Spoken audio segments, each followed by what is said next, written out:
Hello ladies and gentlemen, and welcome back to AneurynPlays. My name is Aneurin, and today we are going to be playing Hyrule Warriors Age of Imprisonment. This is one of those games that's just been in the back of my mind like crazy. I mean, bloody ambulance, could you have a heart attack at a different time, please? How rude, these people. Having a heart attack while I'm trying to do my intro? That's not very nice, is it? For goodness sake. Hey, Max. Welcome to the stream. And Kiko, welcome. Kano, welcome to the stream. How are you doing today? Yeah. Come on. Rude. Disgusting behavior. I know, I agree. Terrible. These people, they got no consideration for others. None whatsoever.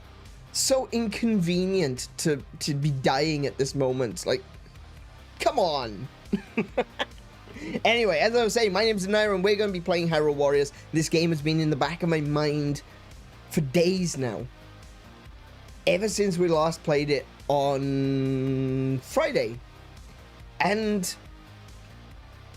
I wanted to play it again. I've been so in the mood to play it that I've actually started a second save. And I'm only playing up to where I have already played it on stream. So there's no spoilers. And yeah, I just want to keep playing. So much so that I nearly did an extra episode on Sunday.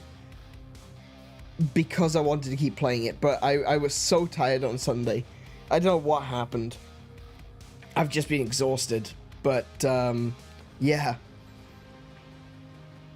I'm gonna be doing that this week. I gotta be honest. That's something that which I decided yesterday. That I'm gonna be doing an extra stream on Thursday this week. We're gonna be playing more Monster Hunter Generations Ultimate. I realized something after yesterday's episode that there's this thing in Monster Hunter. The way that you progress through the game is you have this thing called key quests.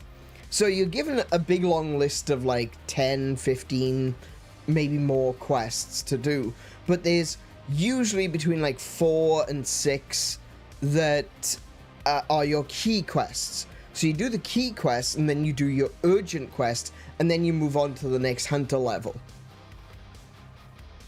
Pretty simple. I did a little bit of a Google to try to figure out what the key quests were for Monster Hunter Generations Ultimate. And the first result I got was a 10, 11-year-old post on Game FAQs.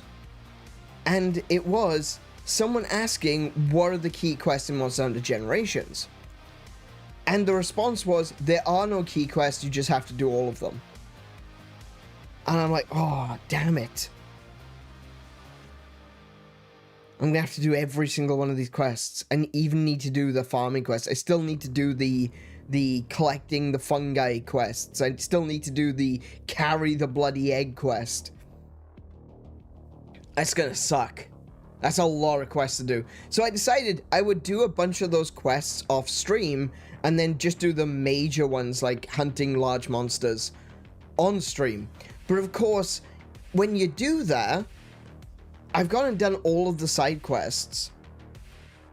And then I start the stream, and the first thing I do is an urgent quest, which unlocks the next set of quests.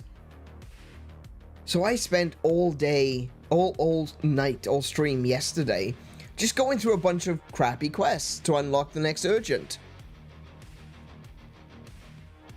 And then I found out that I was completely wrong. Actually, no, I wasn't wrong. That guy from 11 years ago was wrong. There are key quests. And I swear, if I had actually been doing just the key quests on stream, I would have been so far ahead than where I am right now. So what I'm going to do is I'm going to do a catch-up episode. We've been doing a lot of catch-up episodes recently. Catching up with Corpse Party, which we did last Saturday, and we're catching up with South of Midnight this Saturday. We're going to do the final episode of that one. But we're also going to do a catch-up episode of Monster Hunter Generations Ultimate on Thursday, now that I know what the key quests are. Now that I know which ones to focus on in stream, we're going to see how far we can actually push ourselves ahead. I want to get to Villager rank 10. We're currently on 3. And we're 4 episodes in, which isn't great. I feel like if I knew what the key quests were, I would have done... We would be much higher by now. I'd be on village rank 6 or 7, I think. So we're going to try, we're going to see what we can do. We're going to do a little bit of a speed run, I guess. It's not really a speed run, you know what I mean. We're going to rush through it. We're going to do some of these quests, because there's some really cool monsters coming up. So, yeah. We're going to do an extra episode on Thursday with Monster Hunter Generations Ultimate. What else is there? There's got to be something else. Just kind of talking speedrun and just trying to speedrun through the news so that we can get straight into the game, because I really want to play. Big one, kind of. Yeah, I think it's a big one. Next week is my birthday. And as always, we're going to be celebrating my birthday by celebrating my birth as a gamer. And that is with Atari Week. We got a few games planned. I'm looking forward to playing some modern Atari, some classic Atari, and some modern classic Atari. We've got probably going to be playing some classic Berserk. We're going to be playing modern Yars Revenge, or Yars Recharged, actually. And there's a game that I've been wanting to play for so long. I finally have a copy, which we're going to be playing next week, which is Mr. Run and Jump. It's a modern game. It was only made in, like, I want to say 2018, but I might be wrong about that. Let me just quickly take a little look. Mr. Run and Jump. Mr. Run and Jump. Initial release date. Wait, that can't be right.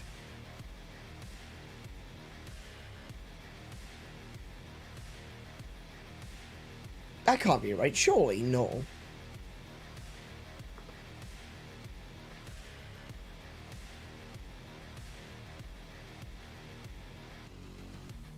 This says Mr. Run and Jump was in 2023.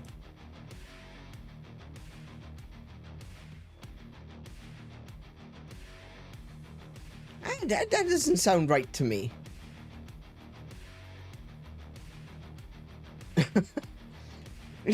That's very recent. I feel like I've known about Mr. Run and Jump for years.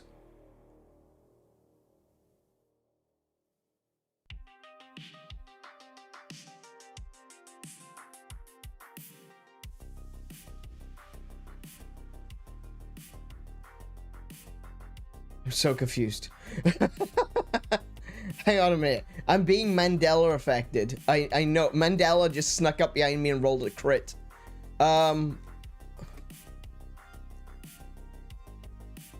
What?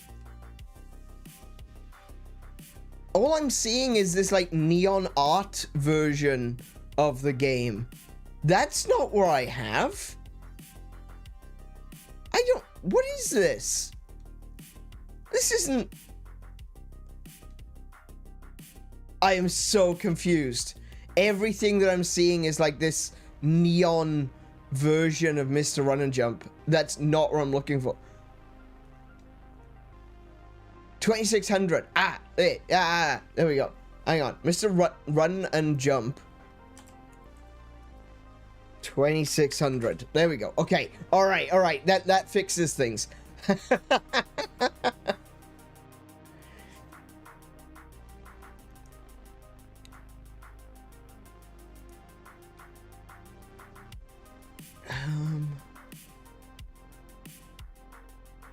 That has thrown me so bad. Availability. No. International. No. Product details. No.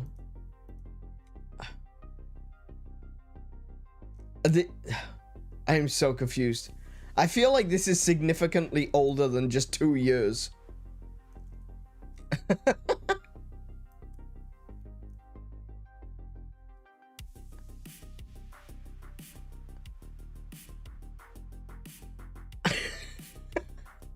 Ah, man, Mandela effect is real. I tell you, it's genuine. It is absolutely, yeah. Every news site that I can find says that it released in 2023. Amazing. Okay, I am totally lost right now. I'm sorry. What year is it? Was it Berenstein or Berenstain? I don't know anymore. I genuinely don't know what universe I live in right now. Do you know who Nelson Mandela is? Did he die in prison? I'm so lost. The world has become a shadow of its former self.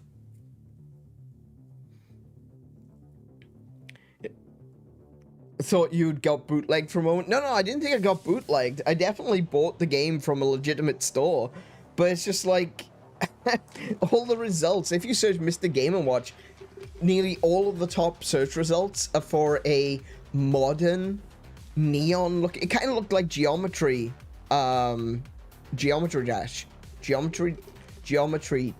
No, that's the wrong one.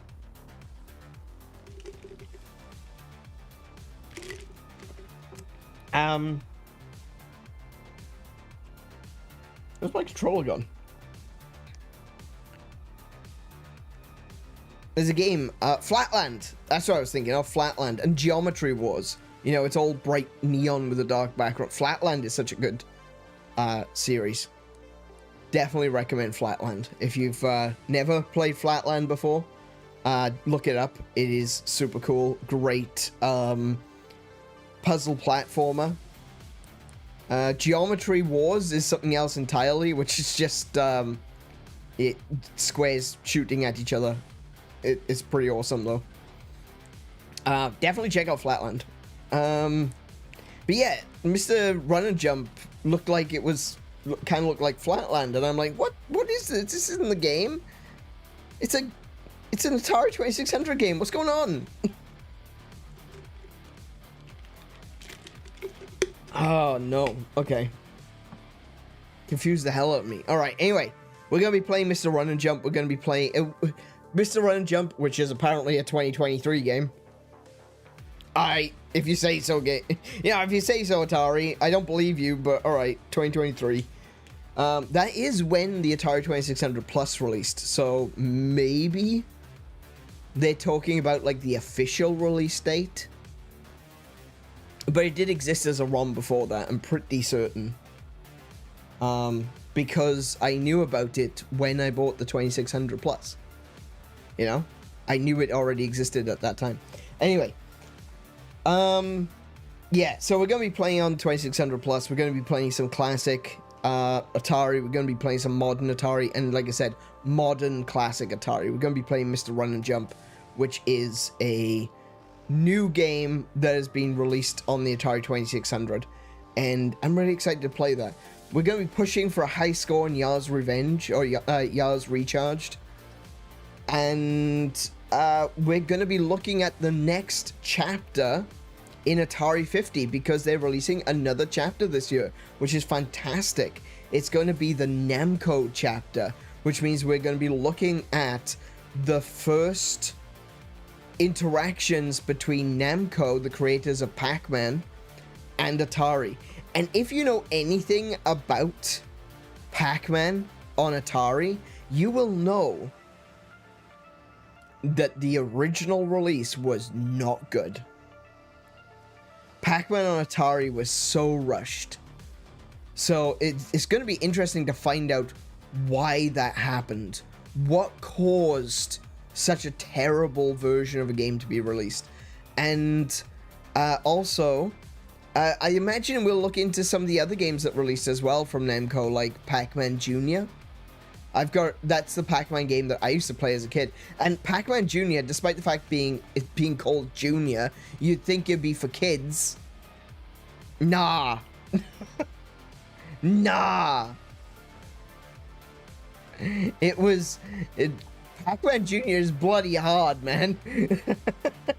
And it's really cool as well because they don't have just one screen like classic Pac-Man.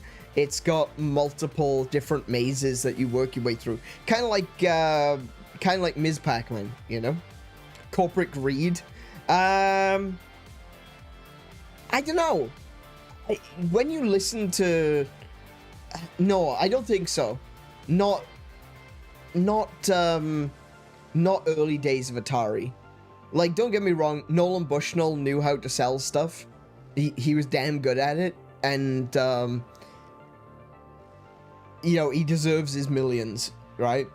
But I feel like for the people who were the developers, they were very much so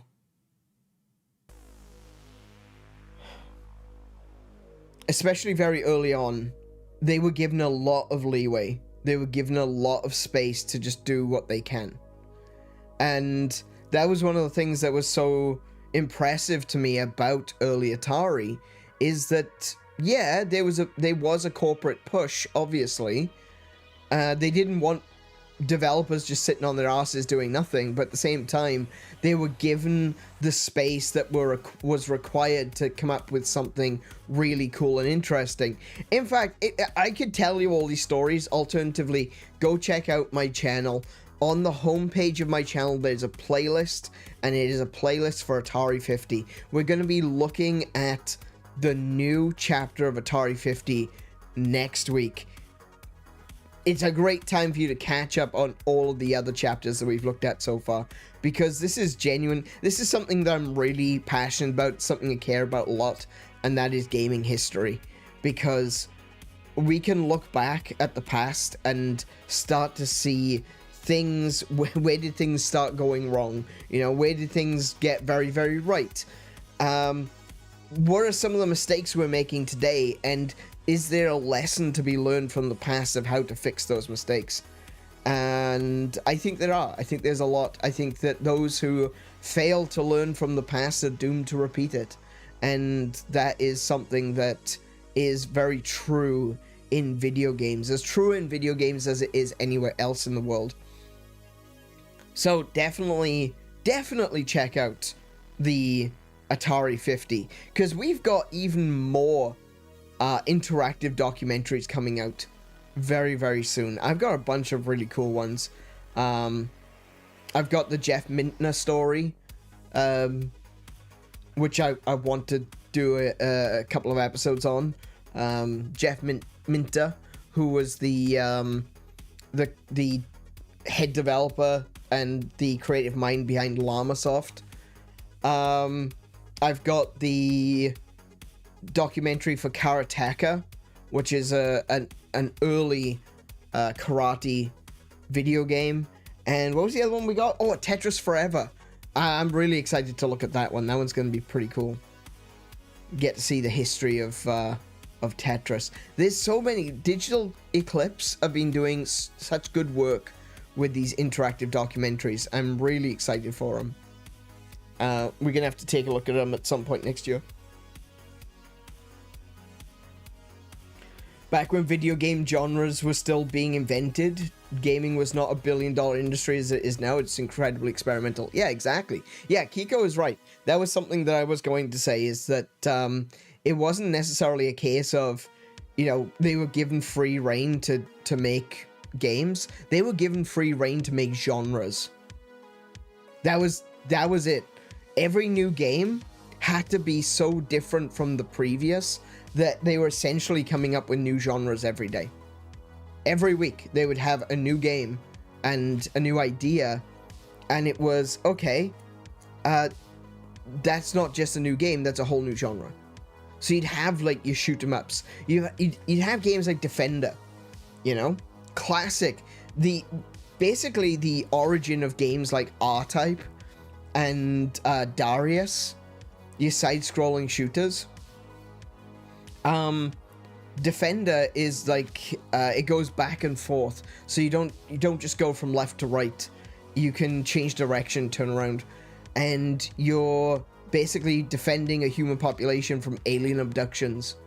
It's a really cool game, and that was all the way back on the Atari 2600. And it's crazy to think, you know, such an advanced concept, you know, something that really exploded in arcades in the late 80s and early 90s with just this plethora of games like Galaga. Galaga was a bit earlier, obviously in the mid-early 80s.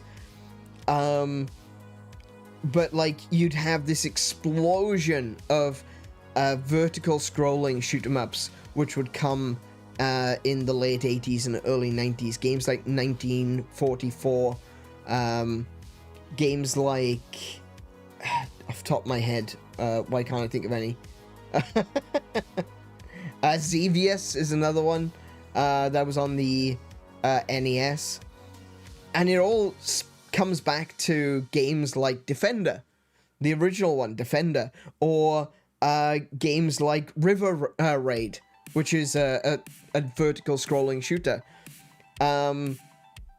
or, you know, going even further back than that, it was, you know, it was kind of based on Space Invaders, or even going further back than that, Space Invaders is kind of based on Pong. I know it sounds crazy, but that's what it is. So, like, you can trace the lineage back from games like modern shooters like R-Type and Darius and stuff like that. Take a step backwards, you've got games like Defender. Take a step backwards, you've got games like River Raid. Take a step backwards, you've got Space Invaders. Take a step backwards, you've got Breakout. Take a step backwards, you've got Pong. You know? It all stems from Pong. The idea of a square bouncing around a screen. And you get video games out of that. And I think that's absolutely wonderful. So we celebrate my birthday by celebrating where I started as a gamer, that being Atari 2600, and where gaming started as well. It's all about beginnings, and I think that's a really good time on this channel to celebrate those things. Hey, GH, welcome to the stream. How you doing today? To give you an idea of mind-blowing new ideas, as a little child, I began on games like Asteroid. Asteroid's another really good one. Actually, that's another one which I could easily fit into that timeline, you know? Defender, Asteroids, yeah. Imagine my surprise playing Chucky Egg when I could move the character around the level. I know. Yeah, some of these classic games, it's just like, whoa, hold on a second. Okay, so you gotta take in consideration, I started my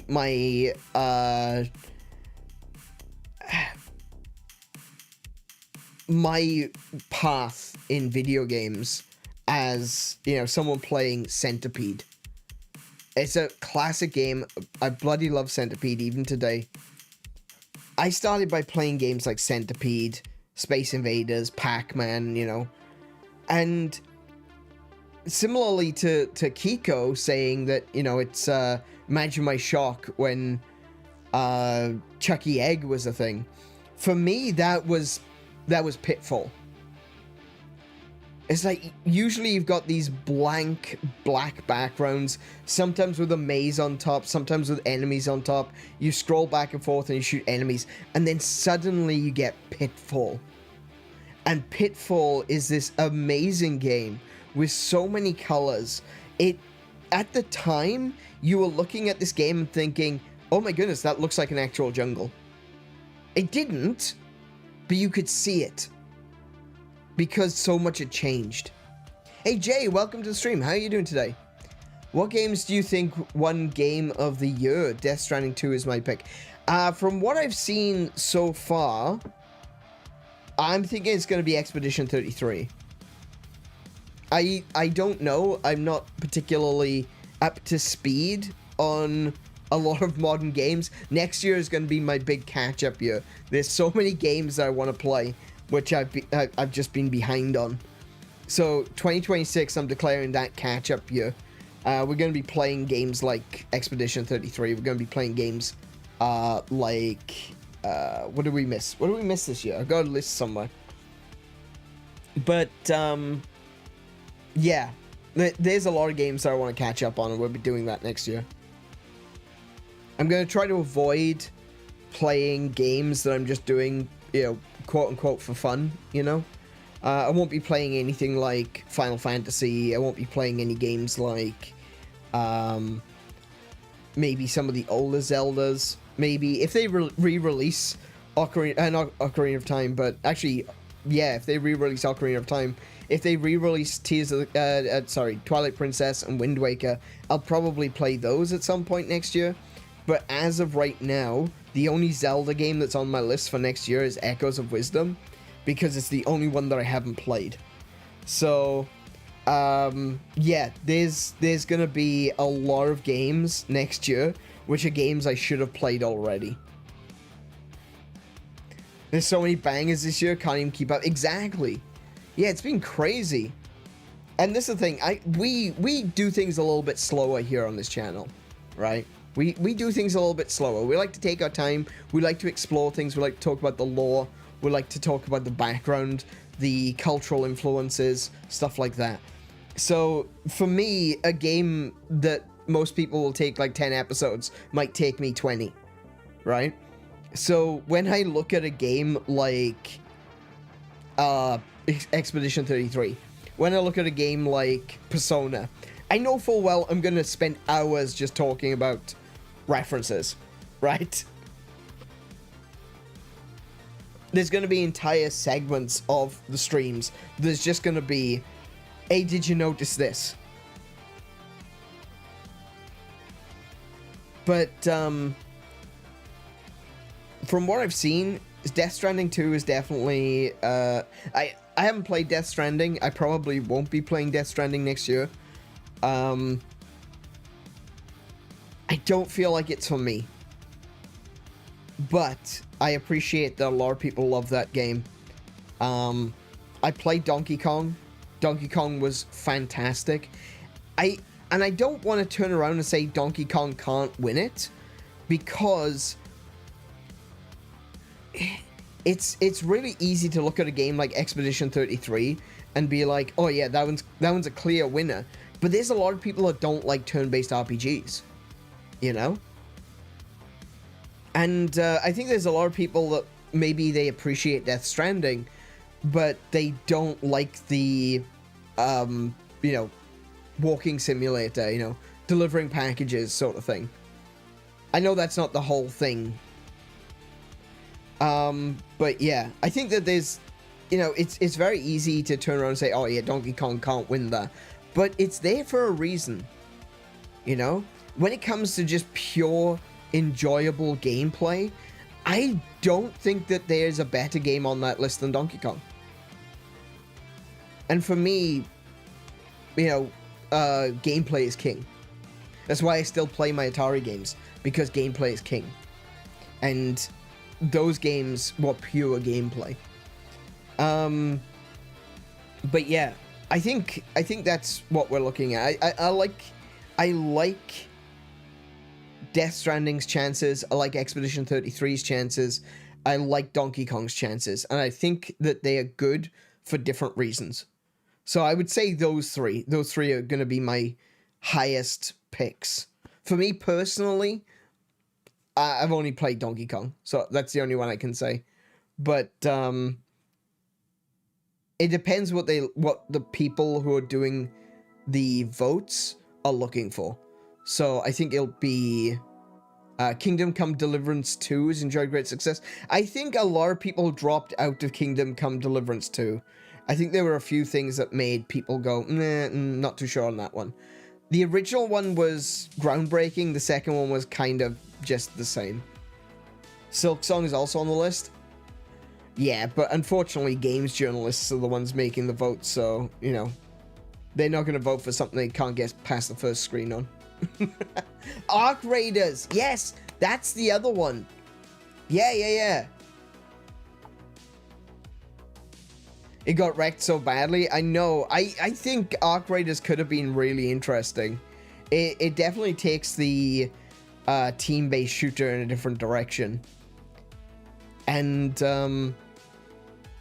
I haven't played it. Again, I haven't played it. I've watched a few people playing Arc Raiders. I got curious. I saw so many people talking about Arc Raiders, and I'm like, oh, okay, I should take a look at that. And, you know, team-based shooters and stuff like that, not really for me. I haven't played a game like that since Team Fortress 2. But I was watching it. I was pretty impressed with it. It looks really cool. It looks really interesting. Character development. The character designs, because it's like create a character mode, it doesn't have like set characters. I think the character creator needs to be developed a little bit more. They definitely need more cosmetics, but I wouldn't be surprised if they sell cosmetics as microtransactions. So I can kind of see where they're coming from with having not a lot of options. But yeah, I think they should have had more options from the start. It would have felt less greedy to add microtransactions later on if they had more options from the beginning.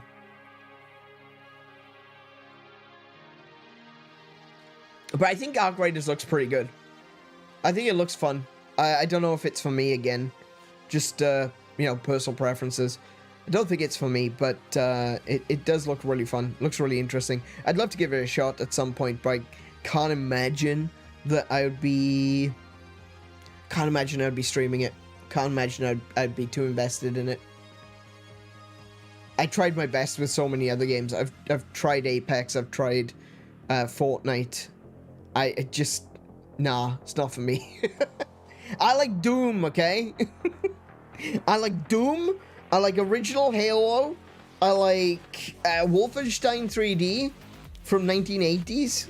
I like I like Rise of the Triads. I like Blood. I don't know about these newfangled modern shooters, okay? That's not for me. Arc Raiders could win multiplayer of the year against Battlefield 6. Oh, it's definitely going to win against Battlefield 6. Let's be real. There's a lot of people that are backing away from Battlefield right now. I know there's Battlefield 7. That's 7, isn't it? Battlefield 7.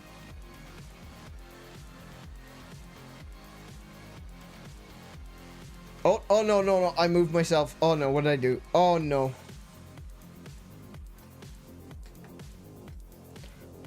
Hang on. I knocked my camera over, quote unquote. There we go. That's better. Oh, that's why. Okay. Let's see now. Is it Battlefield 7? I think it's Battlefield 7. Battlefield 7.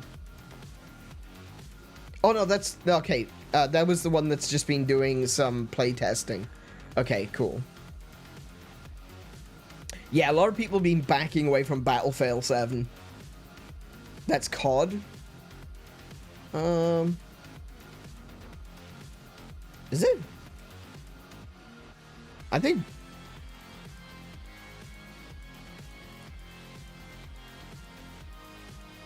Hey, JC, welcome to the stream. Sorry, just 1 second. Oh, Black Ops 7. You're right. Thank you, JC. Yeah. It's Black Ops 7. More like Bad Ops 7, am I right? Yeah. Remember when Black Ops was just a spin-off? Dude, I picked up, COD Ghost Skibidi Toilet Collab. Oh, good lord. Oh, no. That sounds... Oh. Yep, okay. Yeah, I was gonna say, I have Black Ops. I have one Black Ops. Hang on a minute.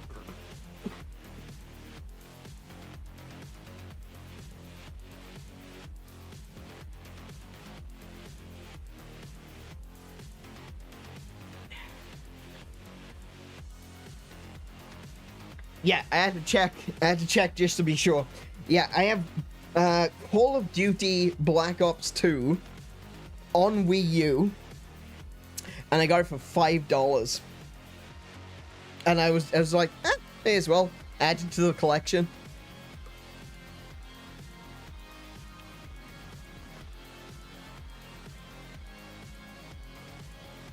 One of them told me how their weekend disappeared into Tarkov, which finally released.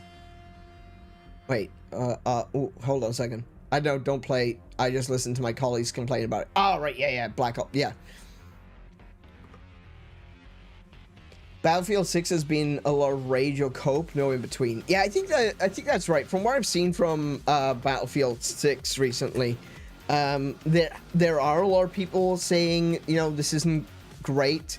Some of the new patches and updates that have been happening, they're just not a fan of. So it feels like Battlefield 6 was really, really good when it came. Well, actually, if I remember correctly, it wasn't even very, very good when it released. But it got better, then it started getting worse.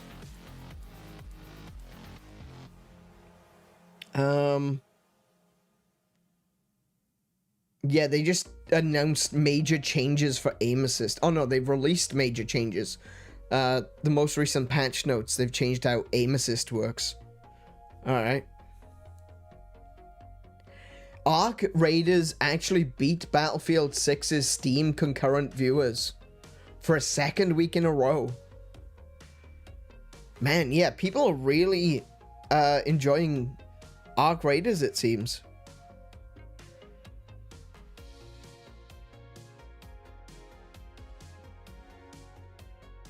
Oh, here it is. Black Ops 7 launch day. Steam player count is significantly lower than last year's Call of Duty, suggesting Arc Raiders and Battlefield 6 ate the hefty portion of this lunch. Lunch? That shouldn't be... That should be launch. That should be launch. PC Gamer, come on. That should be launch. What are you on about? Lunch? I thought I'd misread it. I didn't misread it. They miswrote it. They wrote lunch instead of launch.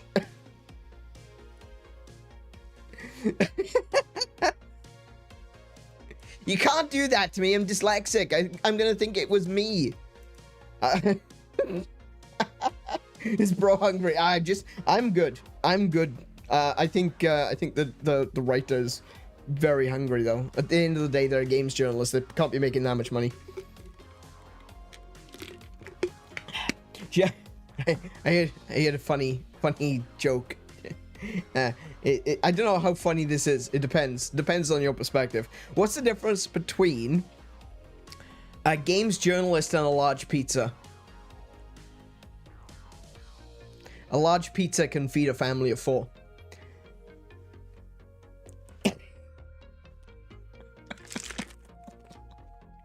That's a very sad joke.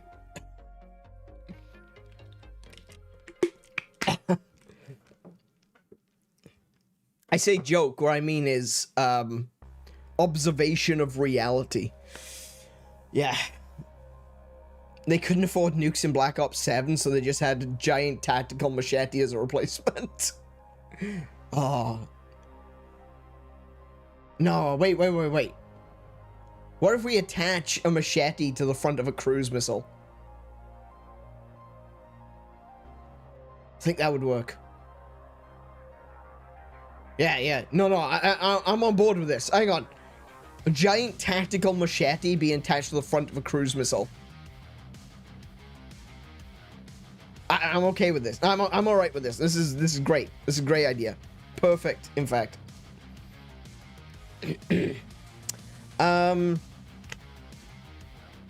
What was I gonna say? I was gonna say something. Can't remember what it was, so it couldn't have been important. Like most things in life.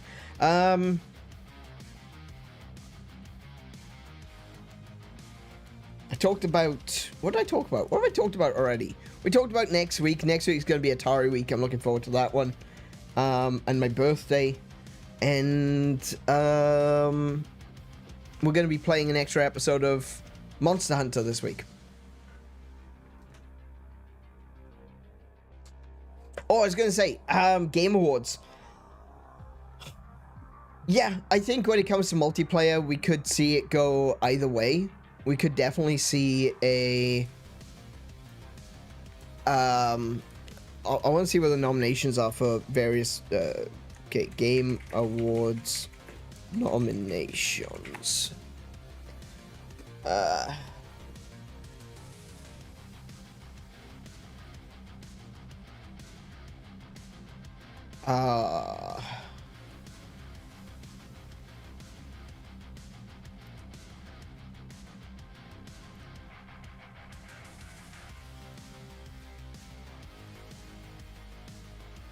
How can they say what the winners are? It hasn't happened yet. Bloody hell. There you go. Okay, nominees. Here we go. Please try again later. Thank you, Game Awards.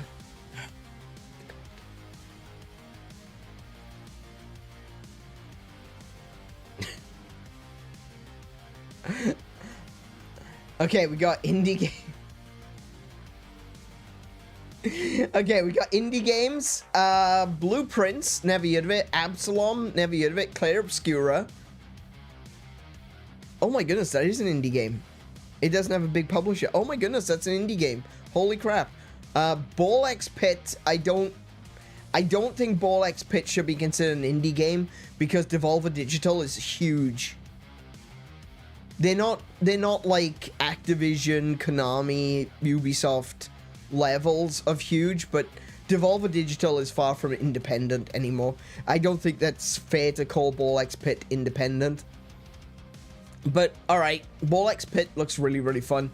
Hollow Knight Silk Song and Hades 2. I think this one is definitely between... Oh my goodness. Yeah, okay. Expedition 33 has really put a spanner in the wrench for this one, because I was thinking this is obviously like Hades 2 or Silk Song, but Clair Obscura, Expedition 33, that one's gonna be tough. I think it's between Silk Song and Expedition 33 personally.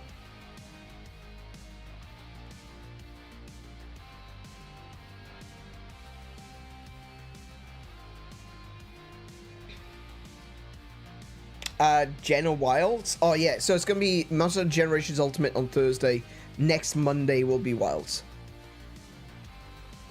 That's not gonna be a regular. Oh wait, no, there isn't gonna be one next Monday. That's kind of the point.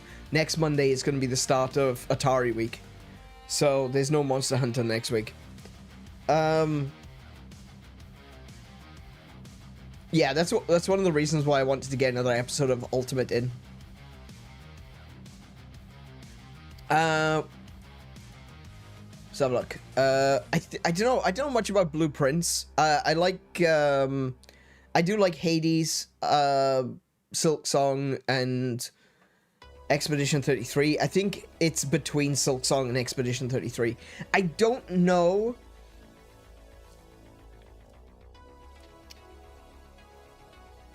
I don't know if Silk Song necessarily has the weight to be Game of the Year. I think we're looking at different elements of the game, you know, different aspects of the game. I think Clair Obscura could definitely be independent Game of the Year, and Silk Song, oh, sorry, I should say, Silk Song could be independent Game of the Year, and Clair Obscura could be Game of the Year, because we're looking at different things, you know? We're looking at different aspects. I think that would be possible, but I dare say that if Silk Song is independent Game of the Year, then it will probably win Game of the Year as well. Let's have a look. Action game. We got Battlefield 6. I can't imagine that one's going to be particularly high. Doom the Dark Ages. I think Doom the Dark Ages probably does deserve a bit of attention, but I don't know if it will. I feel like Doom has reached the point where I wouldn't say it's become like a... it's definitely not like a yearly release situation, kind of like Battlefield, Call of Duty, and all of those. But I think Doom the Dark Ages is definitely... it's got that... I think there's a lot of a mentality around it that it's just Doom, you know?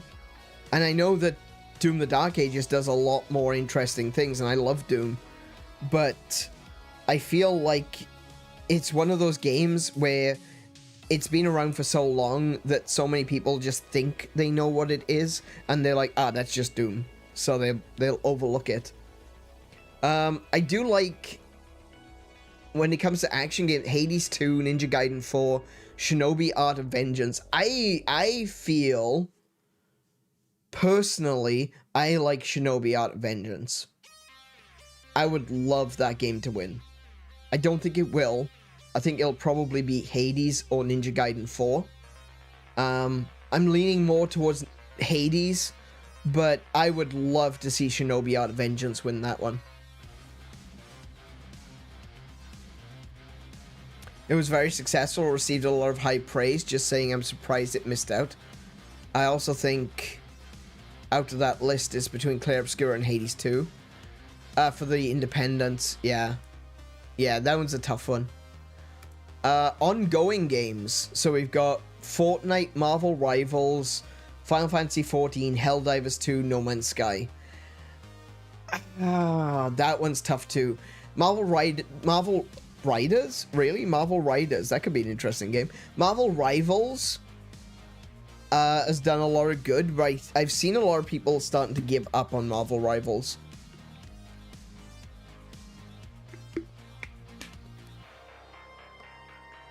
I mean, it's got some really badass artwork, but it very much does a very similar thing to Overwatch, you know? It's a very similar kind of game.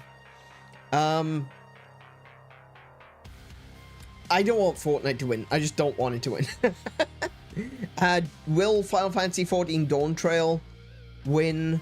I think Dawn Trail has got a good chance, and I think No Man's Sky has got a really good chance. Helldivers, if the Game Awards were earlier in the year, I would have said Helldivers, but as of right now, I don't think Helldivers is going to win. I think No Man's Sky, because they just recently did the big update that changed all of the graphical rendering and how different terrains and stuff like that are generated. So I think No Man's Sky might get that. I think they have the possibility of getting that one. Marvel Rivals is the real Overwatch 2, but I'd hate to see it become Overwatch 2. Yeah, exactly. I think that's the thing. I think that's why people have been kind of stepping back from it, is because Overwatch, it's kind of going that direction. I've seen a lot of people being like, yeah, you know, I enjoyed Marvel Rivals, but not feeling it anymore. Trying to think what any of these this year did anything special. Well, Helldivers 2.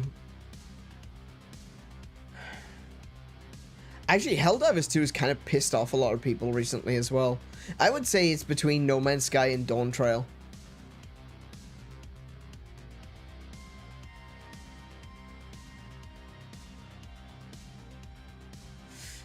Yeah, not too sure on that one. My personal preference would be leaning towards No Man's Sky and Helldivers, but yeah. Okay, so we've got Studio Game Direction. Studio/Game Direction?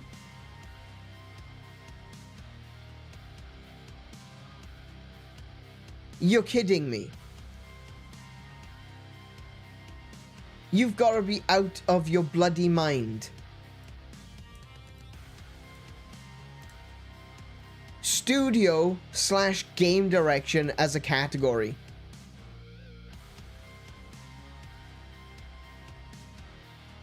There's your corporate greed, Kano. There it is, right there. Best studio and best game direction should be two totally different categories. But they're collapsing them together into one category because they need more room for ads. There's your corporate greed. Holy shit. This is one of the reasons why I'm not a big fan of the Game Awards. Because it's just been Jeff Keighley's way of making money. Like, he doesn't... I feel like he doesn't really give a shit about video games anymore. It's just a way of making money.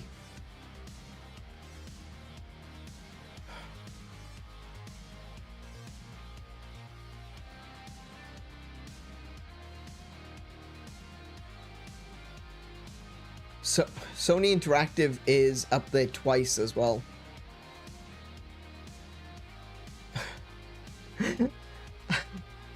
Sony Interactive is nominated twice. One for Ghost of Yotei, the other one for Death Stranding. Which would be fine if this was a game direction award. But it's not a game direction award. It's a best studio / game direction. So the more times that you add, the more games that you release in a year, the more chance of getting an award as best studio. You didn't get best studio, you got the best game direction. So if they win for Death Stranding, Sony gets best studio.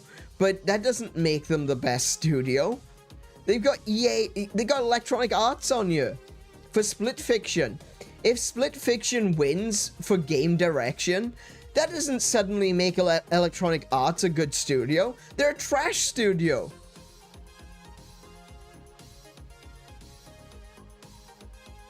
They make good games. There are good Electronic Arts games, but EA are not a good studio. They overwork their workers so badly. They've got, oh my goodness, this is awful.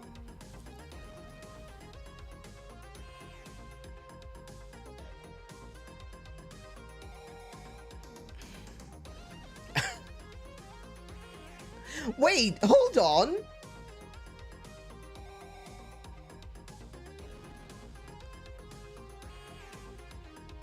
I just realized something. So, Sony Interactive Entertainment is on here twice for Ghost of Yotei and Death Stranding 2, right? Sucker Punch is also on here for Ghost of Yotei. And Kojima Productions is also on here for Death Stranding 2. Sandfall Interactive and Kepler Interactive are there for Clair Obscura. And EA and Hazelight Studios are both on there for Split Fiction. But they're all different entrants. So, let's say Split Fiction won game direction. Was it because of EA or was it because of Hazelight? How do you delineate that? How do you decide which one had the biggest impact? With Ghost of Yotei, is it because of Sony Interactive Entertainment or was it because of Sucker Punch? Death Stranding, is that because of Sony Interactive or is it because of Kojima? This is a stupid category. This is why I said these need to be completely separate categories. You can't go studio / game direction and then have two studios which are working on the same game competing against each other. This is arse. This is awful. Jeff Keighley, you're an absolute hack, man. Multiplayer game. Battlefield 6, Split Fiction, Arc Raiders, Peak, and Elden Ring Night Rain. It's not going to be Elden Ring because games journalists hate Elden Ring because it's too difficult. It's not going to be Peak because that's just slop, as people like to call it. It's between, I would say, Arc Raiders and Split Fiction. And given the option between Arc Raiders and Split Fiction, I think they would vote for Split Fiction. So, as much as I would like to say Arc Raiders or Battlefield 6 are likely to be the winners there, I think it'll end up being Split Fiction. Just because of the way that these things are voted for. Esports game, League of Legends, Dota 2, Mobile Legends, Bang Bang. What the hell is that? Valorant and Counter-Strike. So basically the same 4 games that have been nominated every single year for the past 6 years, except with Bang Bang included. Okay, cool. Zero interest in that one. Debut indie game, Blueprints, by Raw Fury and Dogu Bomb. Mega Bonk, never heard of it. Dispatch, Clair Obscura, and Despelote. Despelote? Okay. I don't know Despelote. I don't know Mega Bonk. I haven't seen much about Dispatch. What I have seen is interesting. Kiko tells me that Blueprints is pretty popular, and Clair Obscura Expedition 33, I would say, in this one, debut indie game, I'd say Clair Obscura Expedition 33. Hey Tim, welcome to the stream. How you doing today? Games for Impact.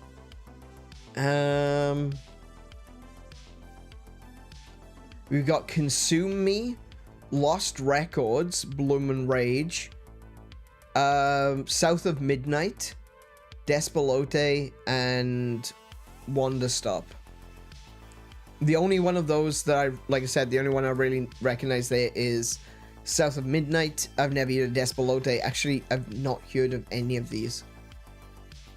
I don't think South of Midnight should be able to win this, though. I'm enjoying South of Midnight, don't get me wrong. I do like it. I've enjoyed it. But I have also put up with a lot of glitches and weirdness. It just doesn't have the polish. Yeah, Clair Obscura was a debut game. Yeah. Doing great. Just finished a meeting with my professor, and I thought the outcome was quite good. Oh, brilliant! That's good news. That's really good news. So yeah, I can't really speak to games for Impact. I gotta be honest. But yeah, there we go. Family game. Okay, family game. We've got Lego Party. Yeah, no, probably not. Split Fiction, Mario Kart World, Donkey Kong Bonanza, Sonic Racing Cross Worlds, and Lego Voyagers.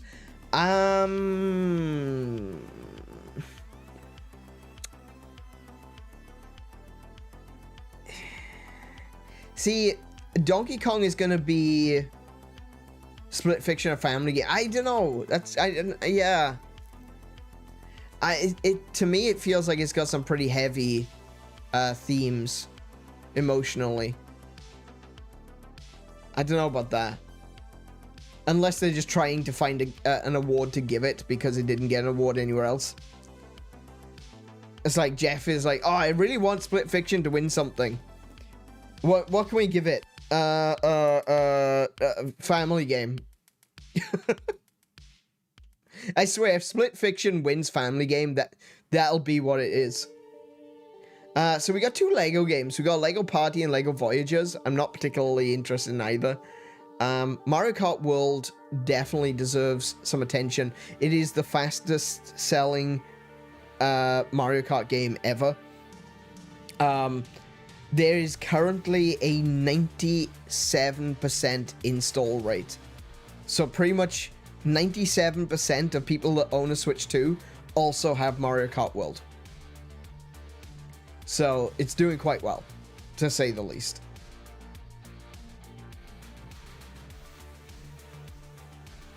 Is plagiarism and social tension the game? Yeah, that's what I thought Split Fiction was. Yeah. Yeah. It should not be a family game, I don't think. Definitely not. Mario Kart World, yeah, well, I would say that one's a good one for family game. Donkey Kong Bonanza. I don't think Donkey Kong Bonanza is a particularly good family game because it's not a multiplayer game.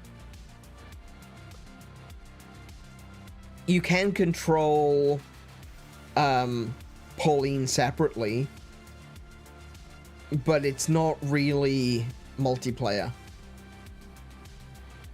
Yeah, it has 2-player assist mode. Yeah, that's right.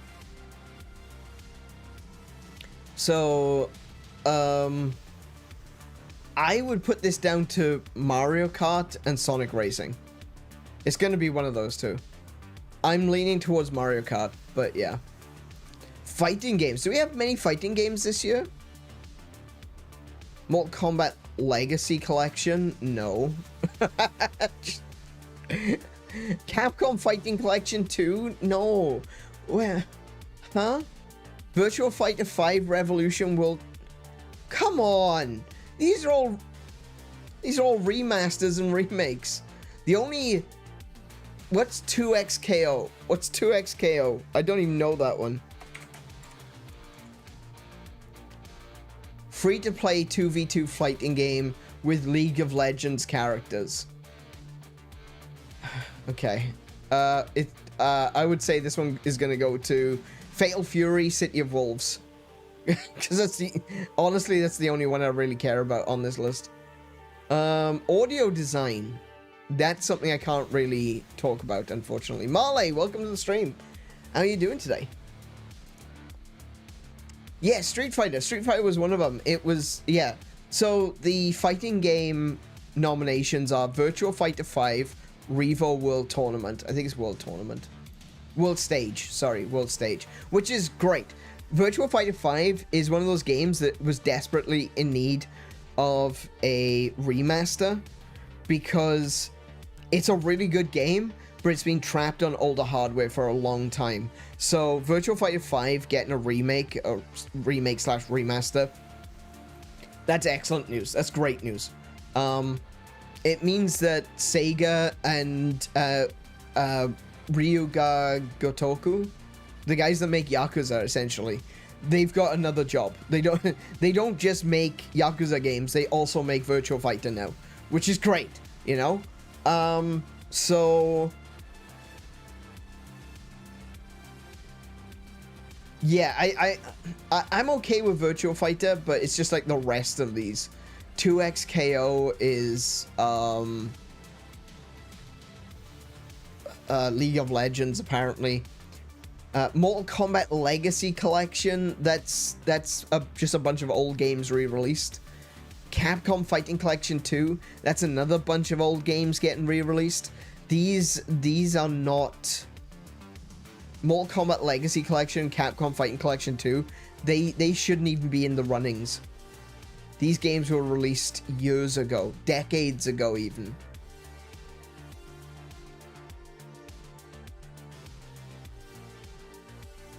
I think this one should be between Virtua Fighter 5 and Fatal Fury City of Wolves. And I would give it to City of Wolves on account of the fact that City of Wolves is a new game and Virtua Fighter is a remake.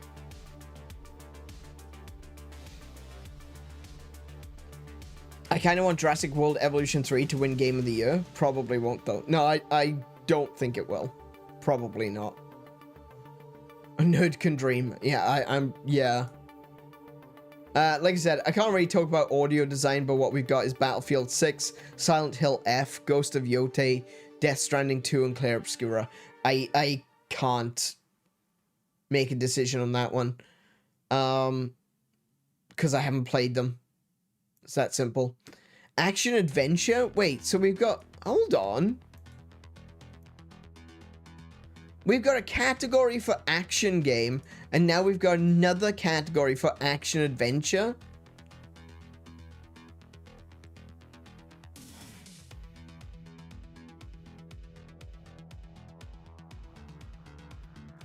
But best studio and best game direction were two different... Okay, fine. Well, yeah, okay. Best studio and best game direction is one category, but we've got two action game categories. Split Fiction, Hollow Knight Silksong, Ghost of Yotei, Indiana Jones and the Great Circle, and Death Stranding 2 on the beach. This will either be Jeff Keighley gives his best friend Hideo Kojima another award because they're friends, or it will be Ghost of Yotei because that will piss off the chuds. It's between those two for purely political reasons. Community support. Ooh, interesting. Okay. No Man's Sky. Wait, community support? I don't even know what that category means. Are they talking about, like, support staff? Or are they talking about how big the community is?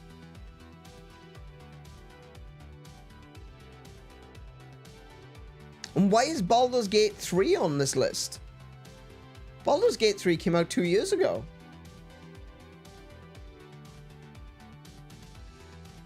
Fortnite is also on here.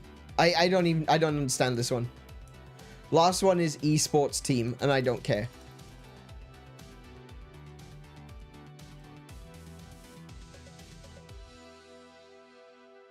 Wow. That's kind of sad. Honestly, that whole thing, it just feels so doesn't feel very well thought out. I mean, okay, let's be real. Esports teams, not something I really know much about, but they do deserve recognition for what they do. They are essentially they spend all of their days practicing being perfect at one game in particular, and that takes a lot of determination, that takes a lot of drive, it takes a lot of focus to be able to do that. So I do think I don't want to dismiss them and be like, oh, esports team, don't give a shit, that's it, it's over. But at the same time, I can't really talk about that because it's not the area of gaming that I'm a part of. I don't really understand that bubble. So I do believe they deserve the recognition, but at the same time, I don't know anything about it. There's nothing I can say about it, and it's not something I'm particularly interested in either. But Game of the Year?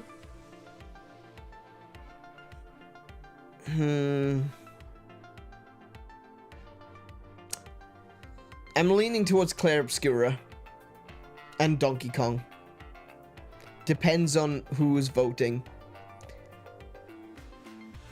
Clair Obscura definitely has a place, and I think Donkey Kong does in terms of gameplay. So I would say that, yeah.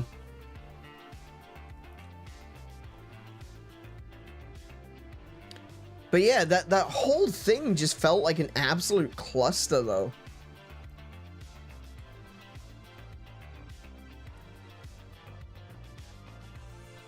Like, there's so many categories which I just don't like. I especially don't like mixing best studio with best game direction. Those are two different categories entirely. Just because one game has particularly good game direction, it doesn't necessarily make them a good studio. Like I said with EA, Electronic Arts are awful. Awful people doing awful things. It would be like saying, oh, Bobby Kotick gets an award for being the best boss in the world because Spyro 4 was good. You know? Sorry, not Spyro 4. Spyro Reignited. Why did I think Spyro 4? I'm thinking of Crash, aren't I? Crash, it's about time. Anyway, yeah. You know, just because a game is really good doesn't mean that the people in charge are winners, right? It's the developers that make the game good. It's the director. It's the people that actually are on the ground making the game day by day. They are the winners in that situation. But, and maybe that sounds like I've just defeated my own argument. Maybe the developers at EA Studios do deserve to be considered the best studio in the world because they're putting up with the bullshit from EA, you know? I'm never going to get an EA sponsorship on this channel, let's be real. There's no point in me even holding back. EA suck. They are trash. They are corporate greed personified. There's no way that just because they put out one good game that they can be called the best studio. Maybe they've got some of the best developers that put up with the most shit, and they deserve an award for that. But you can't call EA the best studio just because of one game. Same goes for, like I was saying, you know, if Death Stranding wins, Death Stranding was on there twice. Sony Interactive and Kojima. So which one wins? Who had the most impact on the game? How do you determine that? Obviously, we would say Kojima, obviously. But how do you determine that? How do you turn around and say who did what? Unless you were there, unless you were privy to the actual development process, how do you say, oh yeah, well, Kojima did this, but, you know, Sony Interactive were the ones that suggested they do this, and this was really cool. You know, how do you do that? That doesn't make any sense. Why are there two studios competing against each other for the same game? That's insane. That is absolutely insane. And then Sony Interactive Studios is on there twice for Ghost of Yotei and for Death Stranding. So Sony are competing against themselves. How does that doesn't make any sense. These should be two separate categories. Game direction, that is its own category. Best studio, looking at how much they put out, looking at how well the games have done, looking at how they've supported the community following up after the game's release, looking at updates, DLCs, patch notes, all that sort of stuff. That's how you determine a good studio. A studio that is actually listening to its fans and updating the game. Do you know what? I'm going to say Capcom. Why is Capcom not on that list? I know that not a lot of people, like right now, it is popular to dislike Monster Hunter Wilds, but Capcom, the developers of Monster Hunter, are still out there every single day working hard on making the next update. There are updates coming out every week. They are not major updates, you're not getting like new monsters and stuff like that, but there's something new coming out in Monster Hunter every week. Whether it is patches, just to make it run a little bit smoother, or whether it is a big monster update. They are doing something. They are constantly working on the game. And I would go as far as to say Hello Studios as well. Hello, who are continuously revamping and improving No Man's Sky. All the while, they're working on Light No Fire. I would say that Hello Games deserves to be considered best studio.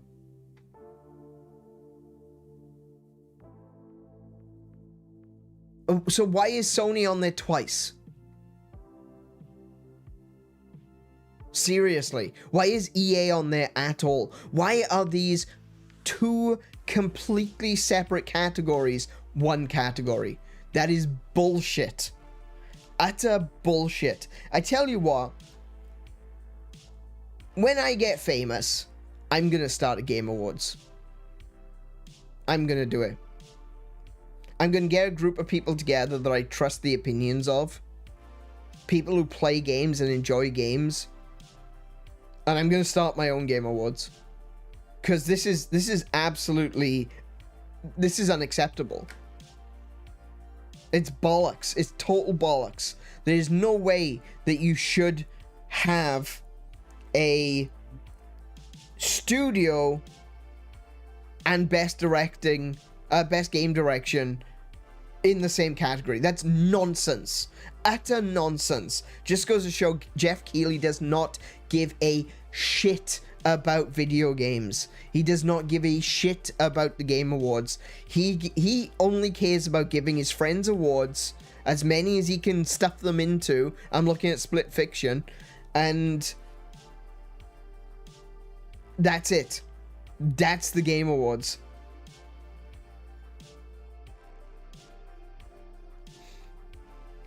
What EA did to the industry was like, oh, so the studio's making a great game, let's buy it then, boom.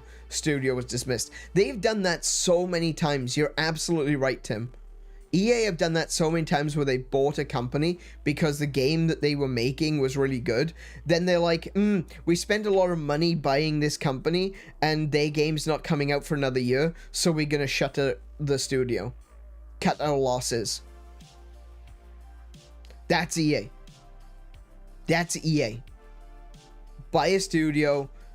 The game's not coming out in as quickly as we thought it was going to before we bought the studio. Rather than waiting another year and actually paying them, we're just going to close the studio. Oh, and by the way, we're going to keep the rights to those games as well. That's EA. They should never be considered best studio. They shouldn't even be anywhere near the conversation. If you think EA or Konami or Activision or Ubisoft, they should never be near the equation. The studios that should be considered for best studios, like I said, are the studios under them. Anyone that has to deal with Ubisoft on a daily basis, they deserve an award. Maybe we'll call it the longest suffering developers award. I want to say to Hello Games, please make some paid DLC. Yep. Yeah, absolutely. They are doing so much right now. And then they're doing it all for free. Like, if Hello Games had completely dropped No Man's Sky when it released, when it was an absolute disaster, and they said, you know what, we're going to take this idea, we're going to make it into something significantly better, and we're going to release it in 5 years' time, they could have released 2 more games. 2 more games. Successively getting better and better as they go along. And people seeing how good those games are, looking at No Man's Sky now, and seeing how good that game would have been if they had just worked on a new game and released it, people would have bought it because it looks good. Because No Man's Sky looks fantastic right now. Yeah, they should do paid DLC because I want to support them more. I already own their games on like 2 different systems. I want to support them more. I'm going to be buying it on Switch 2 as well at some point. But yeah, there we go.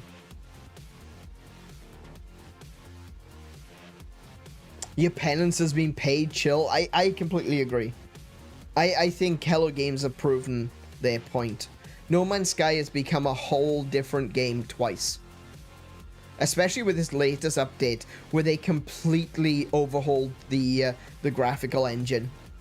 That's insane. No one does that. No one goes back to basics and revamps the entire graphical rendering engine. No one does that. They did. Hello Games, Game of the Year. Sorry, not Game of the Year, Developer of the Year. Excuse me.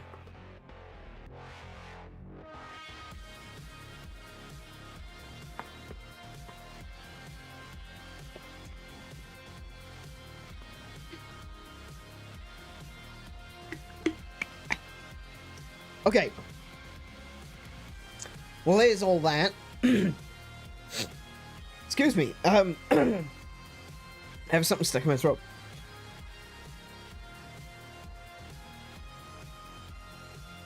I don't know what happened there.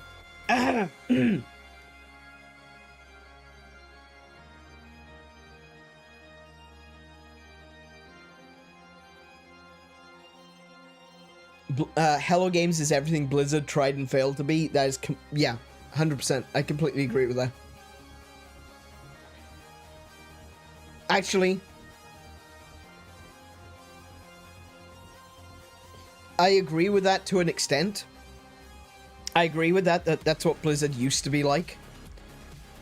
But I think they're not even trying anymore.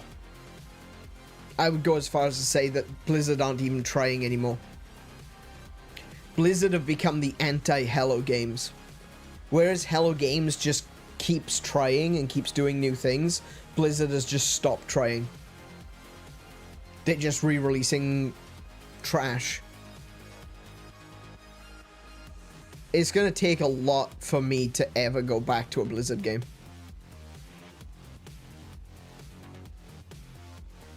An hour ago, we were struggling to find news to talk about, thanks to Jay for the great topic. Yeah, absolutely. I think Jay has already left, though.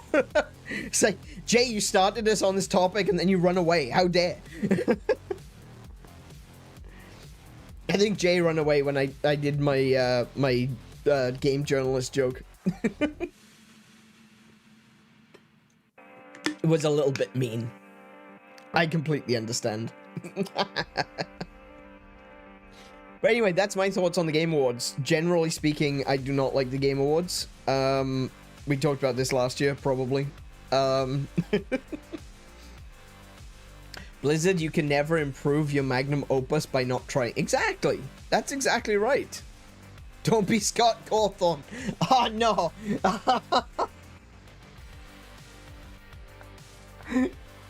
Oh, no.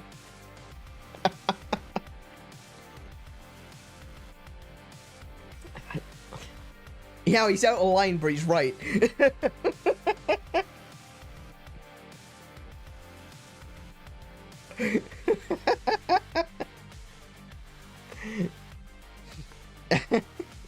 Oh my goodness, that one caught me off guard. I wasn't expecting that. Excellent. All right. Yeah. So thanks, Jay, for the epic conversation, giving me something to rant about for an hour. Yeah.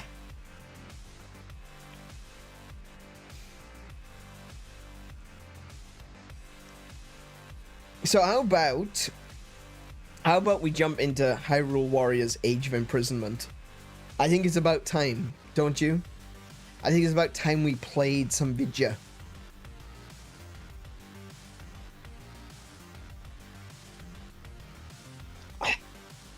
Oh, if we have to. Alright then. I guess we'll play some Hyrule Warriors. Bloody hell. Oh, I'd rather just talk about the Game Awards and how Jeff Keighley's a bit of a tool.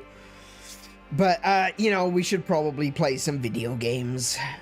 Today is Zelda Day. It is a Zelda Day. Tuesdays and Fridays is Zelda Day at the moment. And I want to get this game finished before... At very least, the story mode. I want to get the story mode done before we break up for Christmas. So there may be some weeks where I'll do it 3 days, you know, just in case. We're coming up to the end. There's going to be a 2-week break over Christmas and New Year. So, yeah. I just want to make sure. I want to make sure that we actually get it finished so we can start 2026 completely fresh with a bunch of new games. A bunch of games that I've been meaning to play for a very long time. I've got a list. I've got a list of games that I want to play. And, yeah, it's going to be fun. It's going to be interesting. Like I said, they're all games that I should have played already. So... they won't be going back to games unless someone re-releases. This is what I was saying at the beginning. Unless, like, Nintendo re-releases Ocarina of Time, Twilight Princess, Wind Waker, something like that. I won't be going back to games that I've already played. So, it's going to be brand new games, at very least brand new games to me. And we're going to be playing games like Clair Obscura. We're going to be playing games like, what's on the list? What did I say was on the list? Oh, Persona. Yakuza series. I feel like I need to play Bayonetta 1 and 2. Okay, so that's going to be... that's going to be a kind of a, an exception there. I may play Bayonetta 1 and 2. And the reason I might play Bayonetta 1 and 2 is because I should have played 3 by now. So, Bayonetta 3 is on the list, but I still want to play 1 and 2 before I play 3. What other games are there?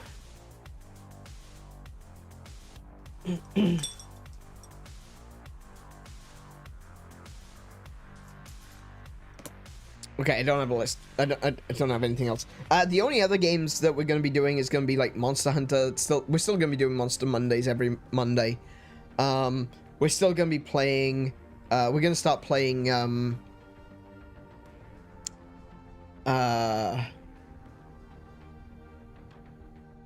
Mario Kart and Minecraft again on Saturdays. So I'm specifically doing those on Saturdays so that people have got, you know, a day to do it, so that they're not in work and they're not like coming home and like, oh, I missed your Mario Kart. It's fine, we'll do it on a Saturday. But yeah, we're gonna go back to doing those. I want to get back to doing the monthly race days, and I want to go back to playing Minecraft. I don't know what I'm gonna do though with Minecraft, I gotta be honest, because there's a part of me that wants to just continue doing the regular Minecraft days where we're doing stuff on the server. But a part of me wants to just do a hardcore run.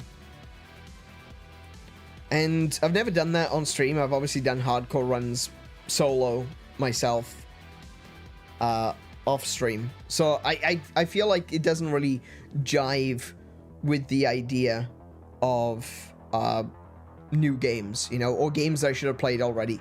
Catching up. The year of catch-up. The year of catch-up. You could break it up by doing hardcore run at some point anyway. I was thinking one of the things I could potentially do for a hardcore run is I could run it as a Let's Play series, perhaps. I'm not really sure. Because I've still been playing around with this idea of save point diaries. The idea of doing, playing a game like Minecraft, but doing it from the perspective of the person in the game. As though I was like keeping a journal of things that were happening. I'm not sure how well that would go. And it might be something that might be better off being its own channel. And I'm not interested in starting a new channel. Or I should say another new channel next year. So, yeah, not sure. Like, you can see the videos on my channel don't do very well. I think what I've got in mind for video content in the future is going to be fine, but videos don't do well on my channel. Streams do. So, yeah. And there's only so much time in the day, you know? I could do longer streams, but I don't think people would much appreciate that. I don't think people would much appreciate that. Yeah.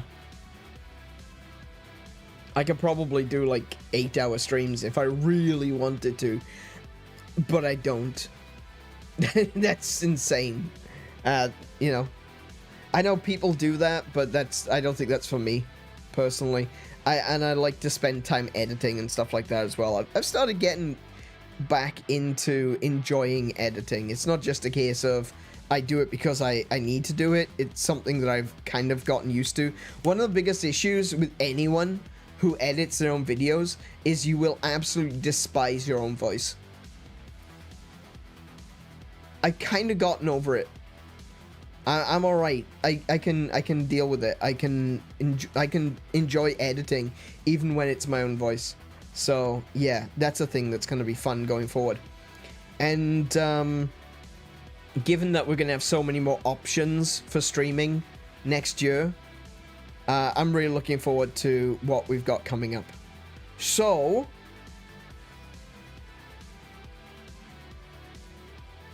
yeah. I guess we'll do just a very, very brief rundown of the news before we jump on into the game. So this week, there's going to be an extra episode of Monster Hunter Generations Ultimate. We'll be playing that on on Thursday.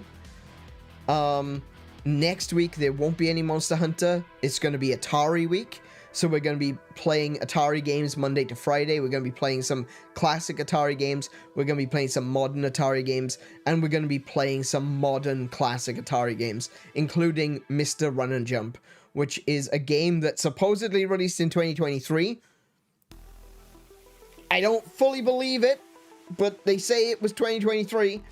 And that was released for the Atari 2600. So we're going to be playing that game as well. I'm really looking forward to it. It's about time we got back to doing some cool Atari stuff. I'm going to be playing Yars Recharge because I'm still going for a good high score. I think I'm doing okay, but I really need to push harder. I really need to get my score raised because otherwise I'm going to fall behind. And I want to eventually hit number 1 on the scoreboard. One day it'll happen. I just haven't given myself the time that I need for that one. Yeah, that's the plan. So next week, Atari week, my birthday, and then we are going until December.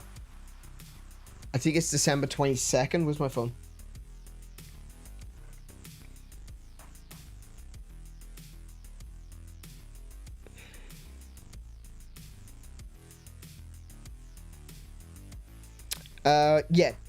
So December 21st is the Sunday before we stop streaming. I might do an extra stream that week as well, just so that we can do like hey, this is the final hurrah, we're going to be breaking up for 2 weeks. And then it's going to be from the 22nd of December to the 4th of January, where I'll be taking time off for Christmas and New Year. We might be doing a New Year's stream. We did that last year and I really enjoyed it. I would like to do a Christmas stream as well, but that one is completely up in the air. It all depends on whether or not we are available for that. We might end up going to see family. We might end up doing other things. We're not entirely sure right now. So the Christmas one is more up in the air, but I would still very much so like to do a New Year's Eve into New Year's Day stream. So we do like a 12-hour stream like we did last time. And yeah, just, enjoy New Year's Eve and a little bit of New Year's Day.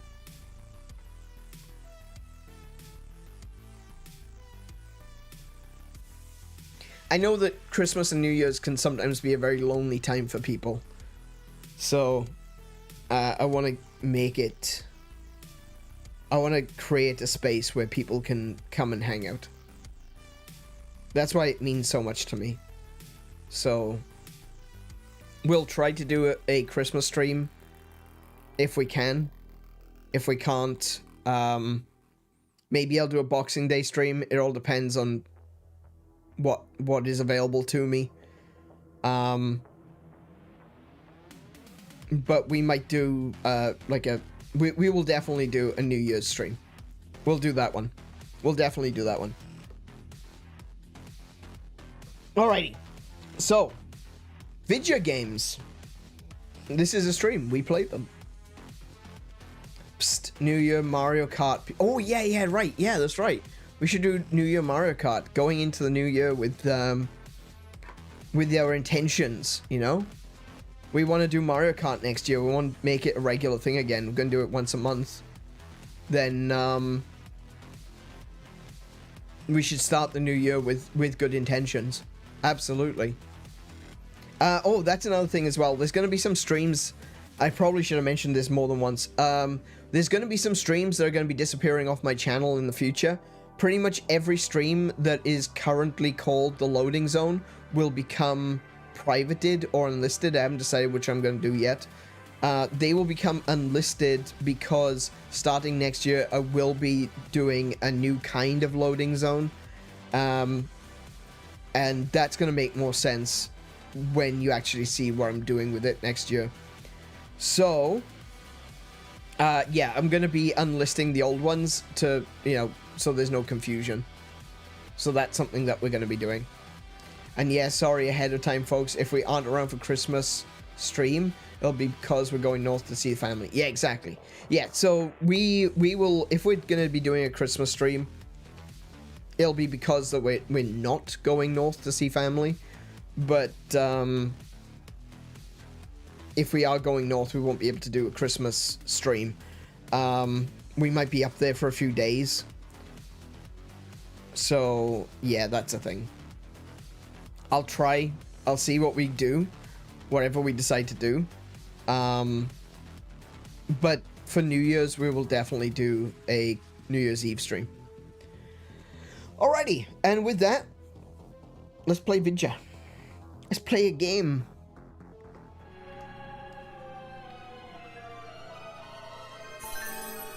Alright. So, the last time we played, we had just gotten this area liberated. And this area here. Which I can't zoom in on. There we go. So we just did this one. Oh, this was as we were traveling north. So, basically, Ganondorf kicked us out of Hyrule Castle. Which is down here somewhere. There it is. Hyrule Castle. We got kicked out of Hyrule Castle. We had to go north to the hidden temple. And in doing so, we had to fight through Northwest Hyrule Field to get there. Now that we are set up in the Tanagar Canyon Forgotten Temple, we are now fighting back against Ganondorf, the Demon King. I forgot how much of the map was red now. I know. It's insane, isn't it? It's like, there's a lot to do. It looks daunting. But it's alright. We're gonna survive. We're gonna win. We're gonna fight back. We've got a couple of missions like this one with the Construct, Calamo, and Quino. We've got this one with Zelda and Rauru. We got this one here with Construct, Calamo, and Quino. Lanayru Wetlands. Trying to win back Lanayru Wetlands. That one's going to be interesting. And then we've got this one in Hebra as well. Tabantha Frontier. So this is... Hold on, Tabantha Frontier, that is gonna be the Rito area. Yeah? Yeah, this is where Rito, this right there. That's, Rito Village.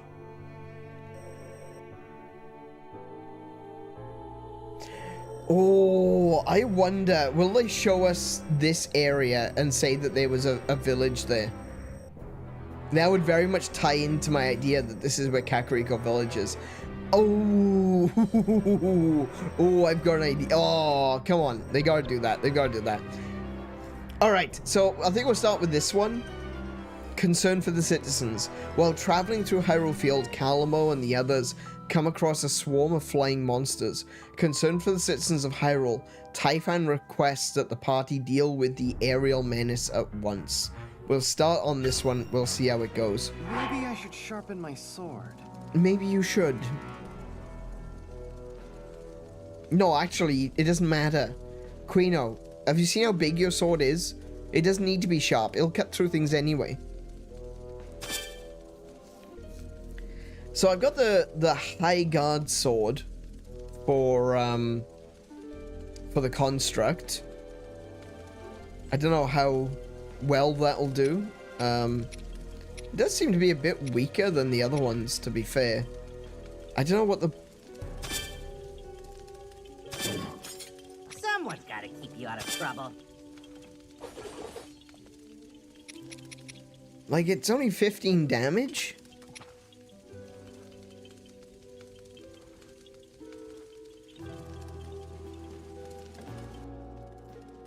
I'm not sure. Because, like... That's a regular level 1 sword. And that's 11. And this is... level 4 sword and it's only 14. It's only 15. And this is a one-ended sword as well. Soldier's broadsword.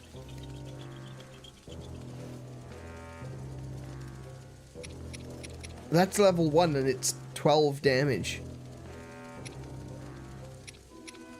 I'm not sure. I'm not sure if it's better or worse, I gotta be honest. I'm gonna switch out Quino's sword for the High Guard Claymore.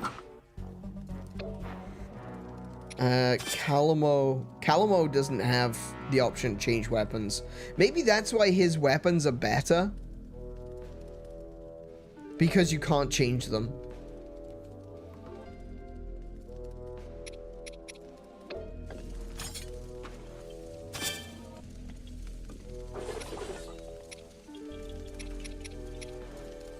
Wait, do they not visually change? Is he still going to show the construct sword even though I've given him the high guard sword? I hope we do get a visual change. That'll be disappointing otherwise. Right, so let's take a look at what actions I can give him for now. Oh yeah. Special Boko ration.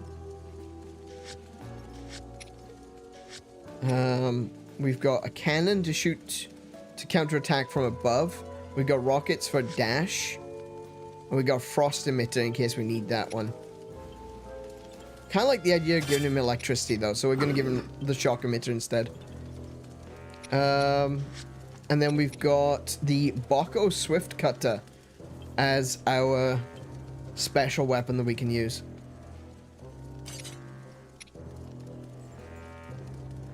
Okay. Next. So we've got Bouncing Slash, we've got Dazzle Fruit, those are set up fine. We've got a Flame Emitter on Calamo, which is good. We got the rations. Is there anything else I could give Calamo that would be pretty useful? I'll stick with the bombs, actually. Bombs are good for destroying armored creatures. Alright. Lastly, we got Quino. We're going to give him special rations. He's got his dash and his high attack. And we'll give Quino a newfound source of strength. A newfound source of strength. That's exactly what I was thinking. We'll give him that. I might give him bombs as well, honestly. I like the time bombs. Time bombs are really useful for breaking enemy shields, so that seems like a good move to me. Ice, fire, lightning. Yeah, I think we're good. I think that's a good setup. Camp effects. Oh, we can do camp effects now, can't we? Before we start. That's good news. Well, we'll go with...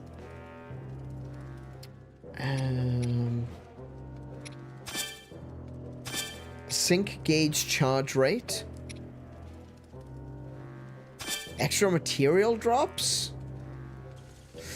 Extra material drops are good when we're fighting bokoblins because we get the drops that will allow the construct to use his special ability.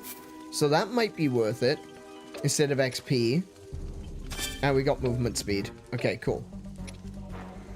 So we'll go... We're going to look for things that are going to affect multiple...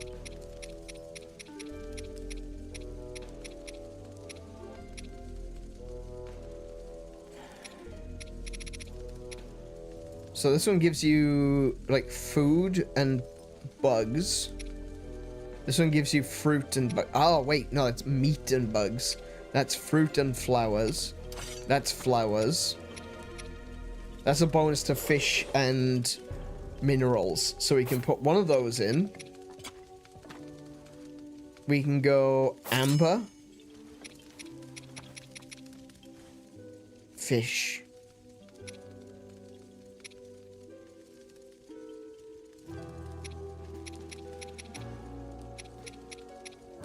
Oh, I don't have... we can do one of those.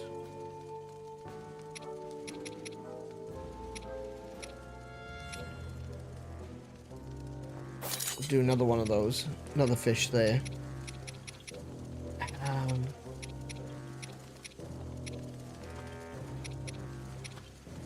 We've only got one space left. This is actually really hard to figure out what you want to do.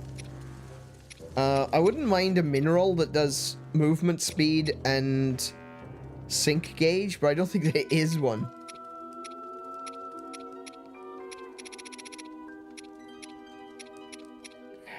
Yeah. Bloody hell, rubies. Could go for movement speed. I don't mind movement speed. That's pretty good.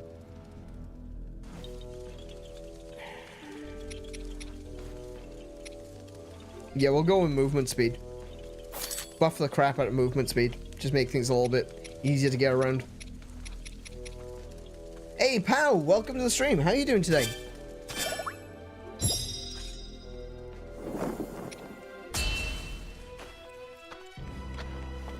How's the quest going? We're just starting. I've been ranting about the Game Awards. I've been ranting about the Game Awards for over an hour, so yeah. Blame Jay. Jay was the one that got me started. Yes. Oh, it does change the visual. Brilliant.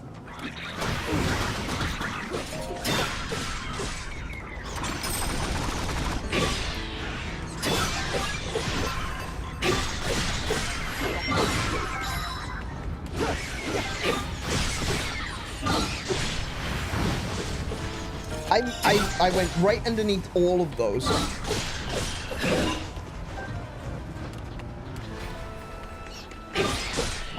Yeah, that extra movement speed, you can really feel it.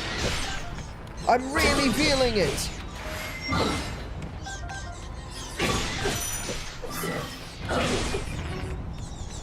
Okay. Me too. Sick. Wrecked him. Wrecked him. Wrecked him? Damn near ruined him.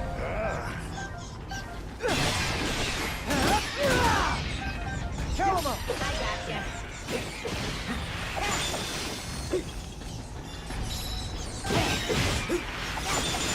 Get frozen. Defeat the choo-choo. Where's the choo-choo? Oh, there he is.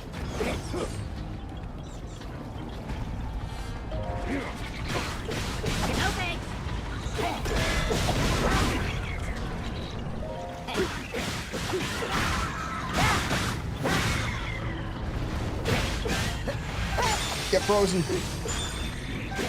Oh, crap.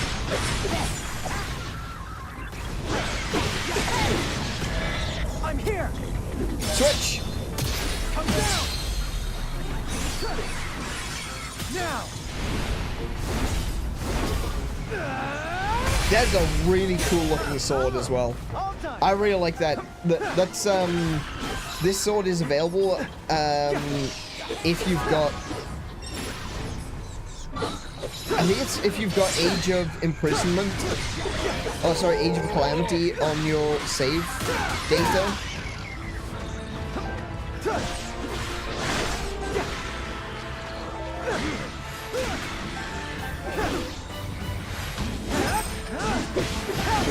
Oh yes, yes, that I forgot about that combo.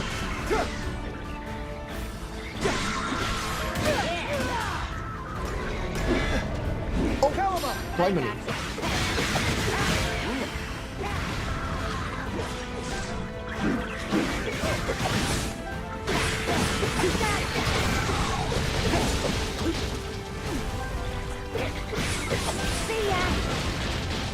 Imprisonment!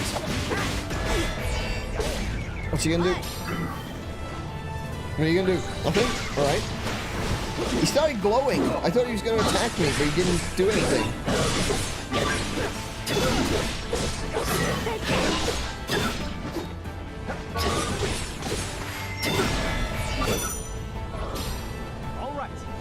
See, he's not... He glows red as though he's about to attack me, then he just stands there. Oh, that was everything? Oh man, that was quick. That was really quick.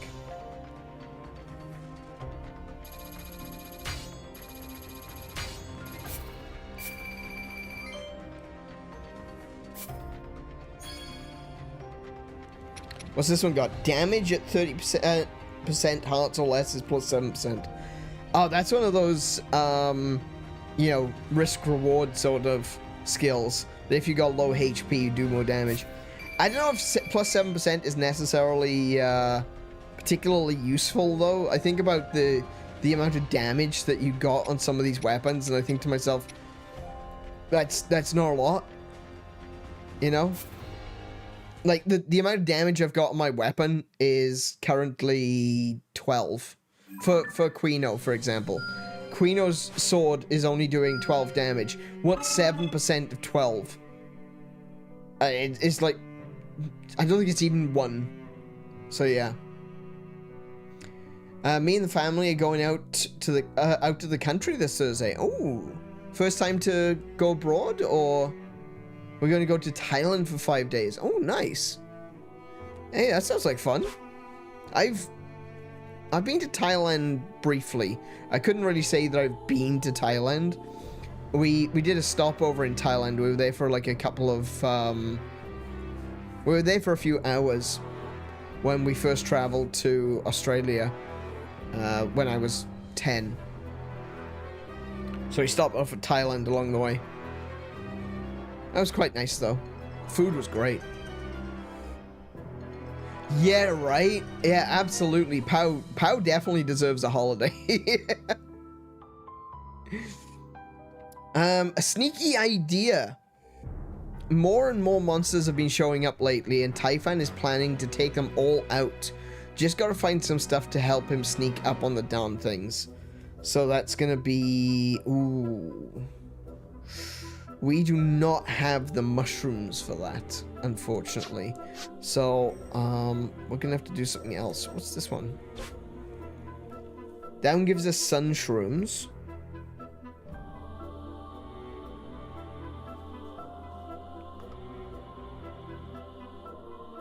Hang on, I just look at this. Look at the moblin.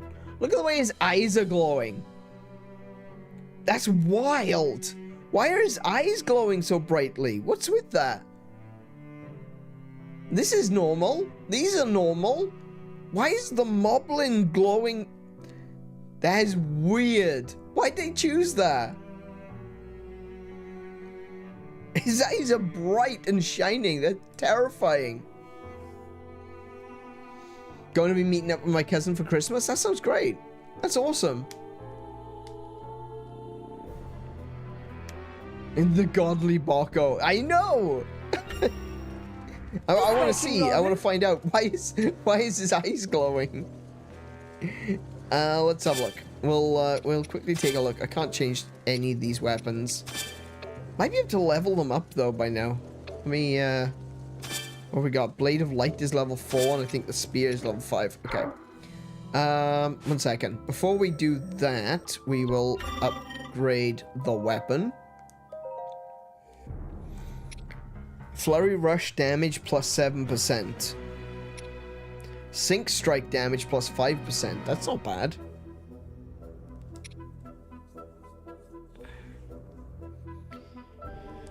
If I was to give her... Oh, it still wouldn't be enough to tip it over to...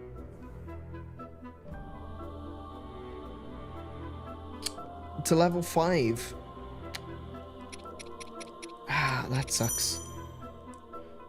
Weapon Seal Resonance bonus.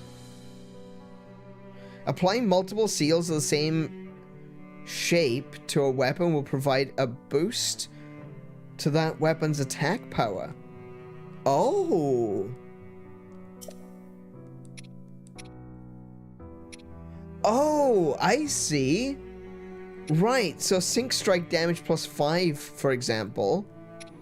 If I also had a flurry rush, then the resulting damage would be even higher. Ah, okay. That's really interesting. That's something I'll pay attention to. I think I want to give, I don't want to give them anything extra right now because I want to see what we get and see if it's worth adding some extras to it. So we won't add any skills to the weapon just yet. We'll enhance it so we get closer to where we want to be, but we won't be doing any more. Won't be adding any skills to it.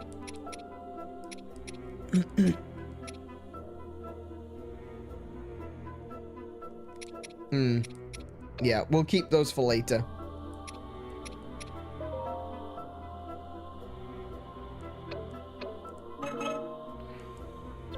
Like, look at that one. Regular attack damage plus 2%. And what was the weapon? How strong was the weapon? So, Spear of Light is currently doing 23 damage.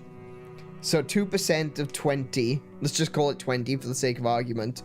2% of 20. That's less than 1. 20 divided by... Oh, wait, I was doing that wrong. Hang on. So it would be 20 divided by 100, which means it would be 0.2, but it's 2%, so 0.4 damage. 0.4 extra damage on hit. Yay! That's barely worth it.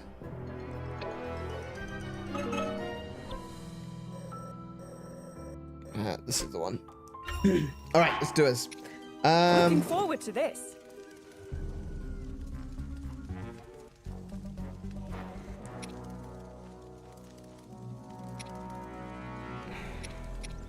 I do like the movement speed. I thought that was that worked out really well.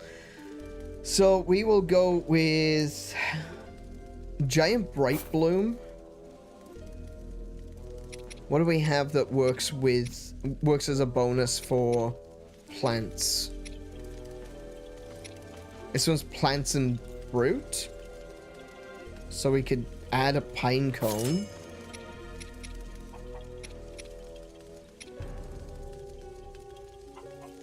Add mighty bananas.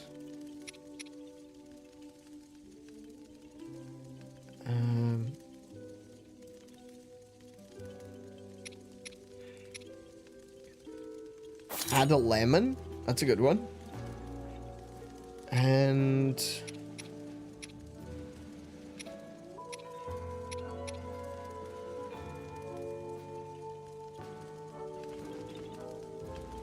add a little bright bloom. That's pretty good. That's a nice build. Look at that. The extra material drops. That's almost a whole quarter of extra material drops. That's pretty good. Alright, let's do that. To battle. I like the idea as well of supplying the camps. That's a really cool idea because that's something which is you know, a big part of battles and combat is making sure that you've got supply lines to the front lines, which is really an interesting element that they've not done before in Warriors games that I'm aware of. At very least not the ones that I've played.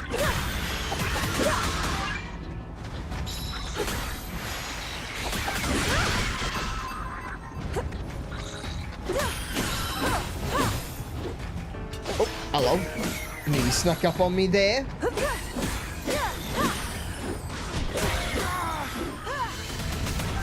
Oh, I see him. I see him. I see him.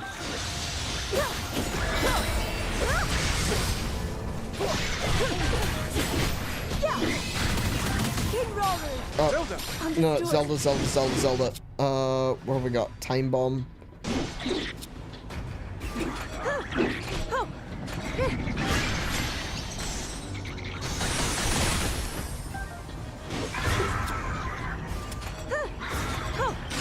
There he goes. Got him.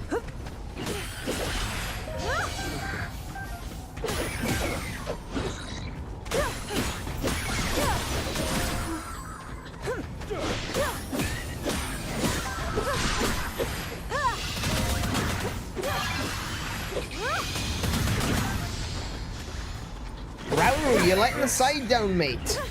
Come on now.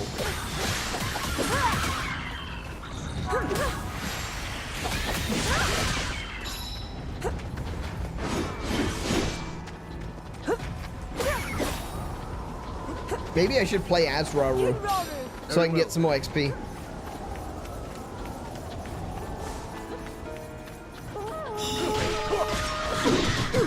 Oh, what was that even? Okay.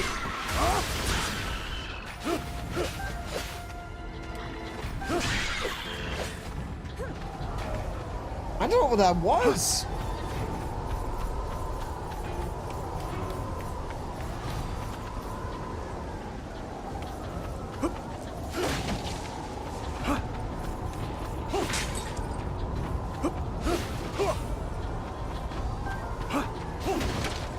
There's a couple little things in here.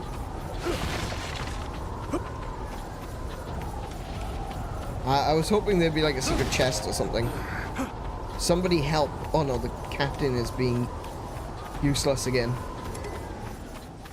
Fighting a different... Oh, he's not being useless. He's fighting the boss probably.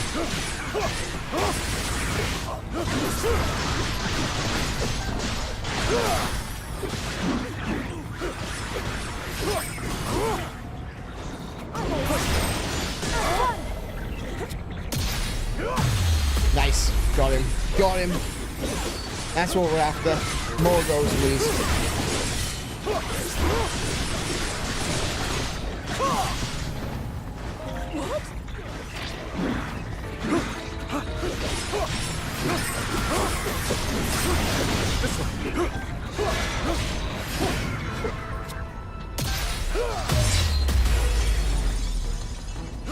Now then.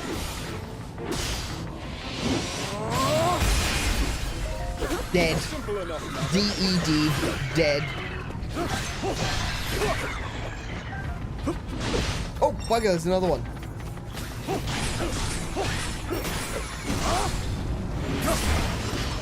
Join me. We'll show them.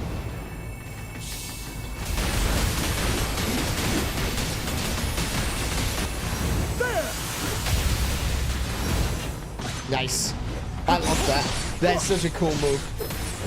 Seeing Rauru and Zelda, like, joining up forces like that, that's really sick. I'm here. Oh, switch. Yes, Zelda, you do it. Nice. The flow in this game is so good.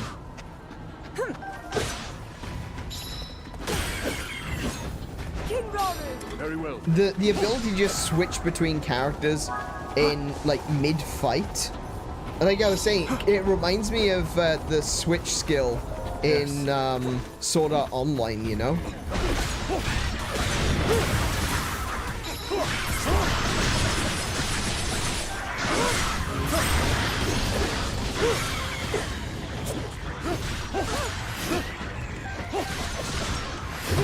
Oh! Oh, he just turned around and whacked me with his big stick.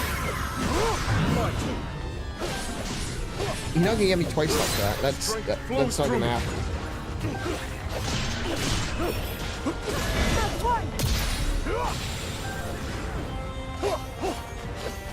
Why are you facing the other way? Oh, that did get me. Oh, that got me too. Oh, I just realized I should switch to Zelda, actually. Zelda. Understood. Where is he?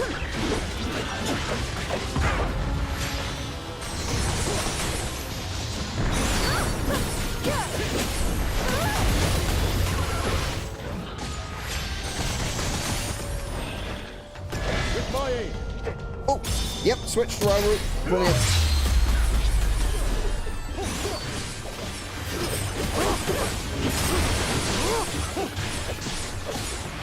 Now then.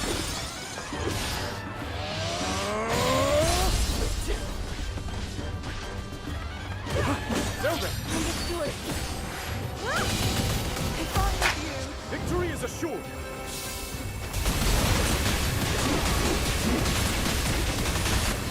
Make ready.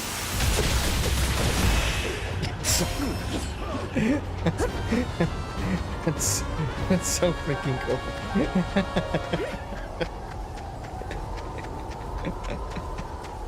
That's awesome.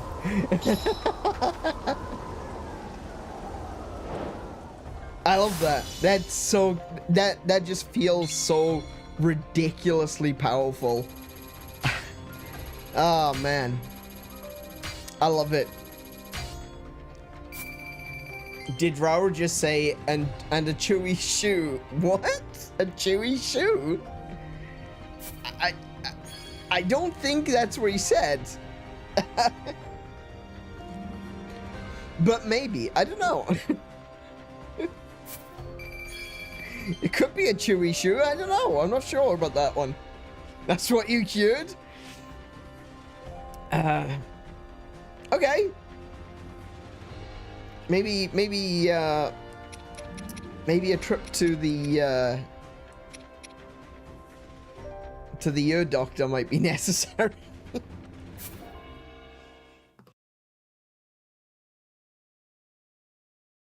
I'll listen out for it next time. I'll let you know what he actually says. Okay, complete. Oh, we didn't win back this region though. So we did the smaller missions. Oh, okay. So even if you do the smaller missions, you don't necessarily win back the region. Complete this challenge to liberate the territory. Oh, I see. Yeah. So it doesn't actually say liberate the territory. Okay, got it. Understandable. This is where you get those the stealth mushrooms, which I need for this. So we will do this one next. What we got? We got Don't go wandering off, bud. we got Construct, Calamo, and Typhon. So I kind of liked what we had last time. I thought that was pretty good. We can go with movement speed, a pine cone for bonuses. What else did we have in there?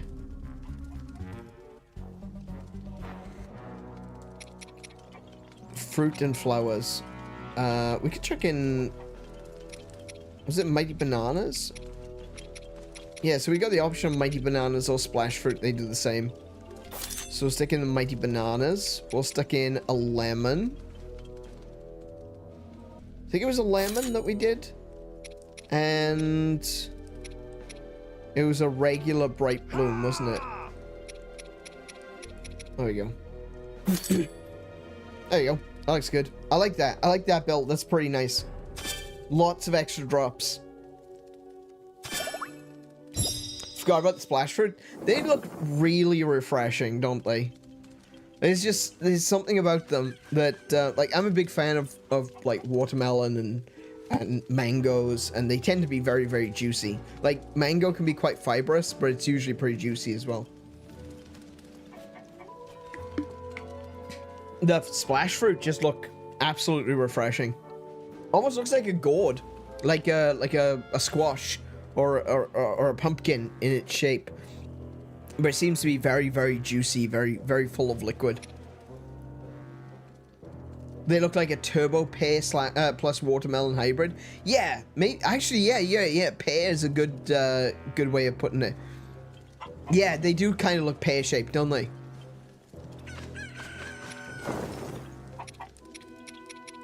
Yeah, they kind of do. I think they look like a butternut squash because they're a bit more bulbous on the top.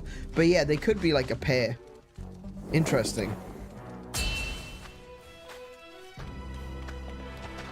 On my way. I hope Typhon gets some better clothes because he's just got some very basic tunic gear there. And I kind of feel bad for him. We've got a really badass looking construct. We've got Calamo, and then we've got just some guy.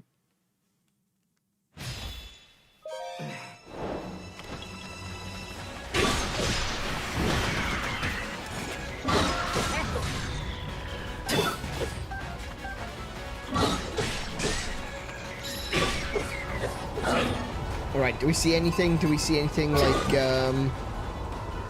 boxes and barrels and pots to be broken that maybe have a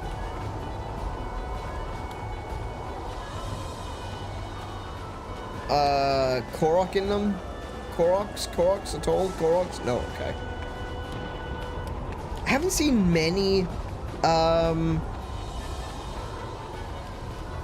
missions with hidden boxes in them recently. We had a lot of them at the very beginning of the game.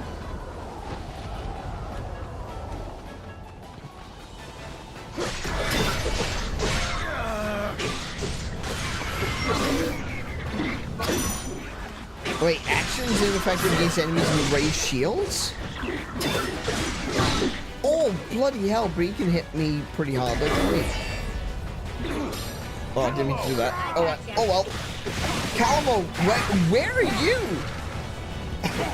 We're fighting the goblins and you're over here fighting lizard foes. What's going on? I beans that up tonight.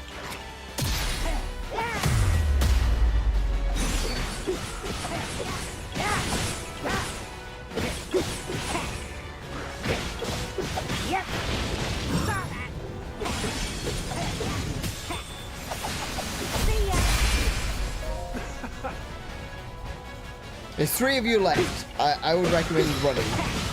No? Okay. Your decision.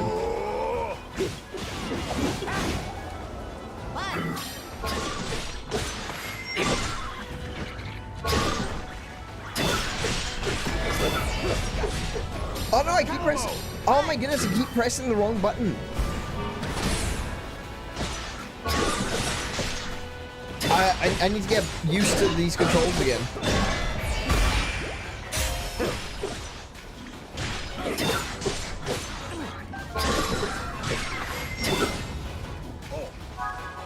Oi! Who are you trying to charge at?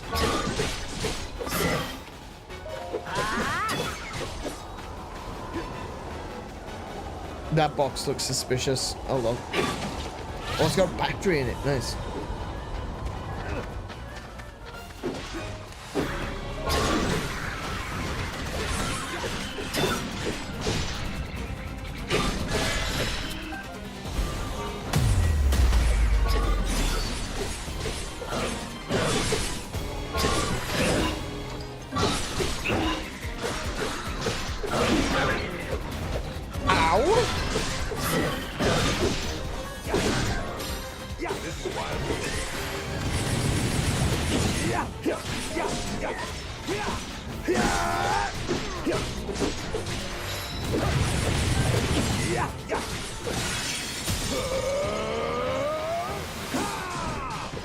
Like, Typhon is definitely a bit of a badass, but he's also kind of just like a bit of an average Joe, you know?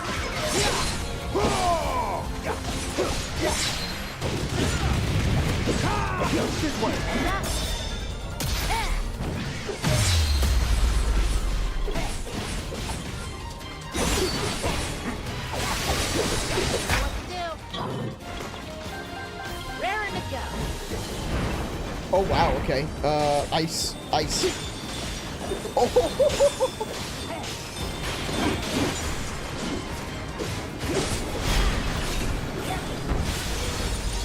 That's cool. That's a really cool. I'm not just a traveler. That's a really cool combo. Oh my goodness. Fight, too.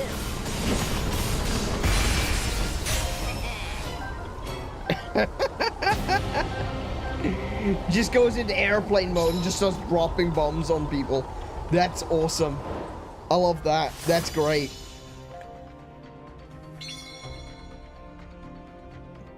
I feel like even the average Joe had to step up and don their plot armor during wars like this. Oh yeah. Look, I'm not saying that that he shouldn't be there or anything. That's not my point. It's just like I feel like he needs to be dressed up a little bit more interesting, you know? I would like to see him better armored.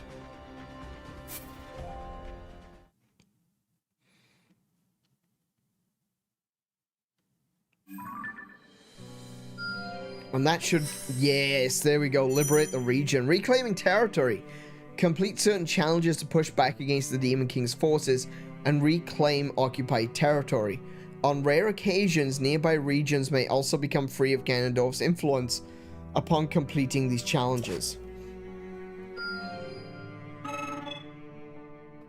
So I'm guessing that's what happened here, because we were at...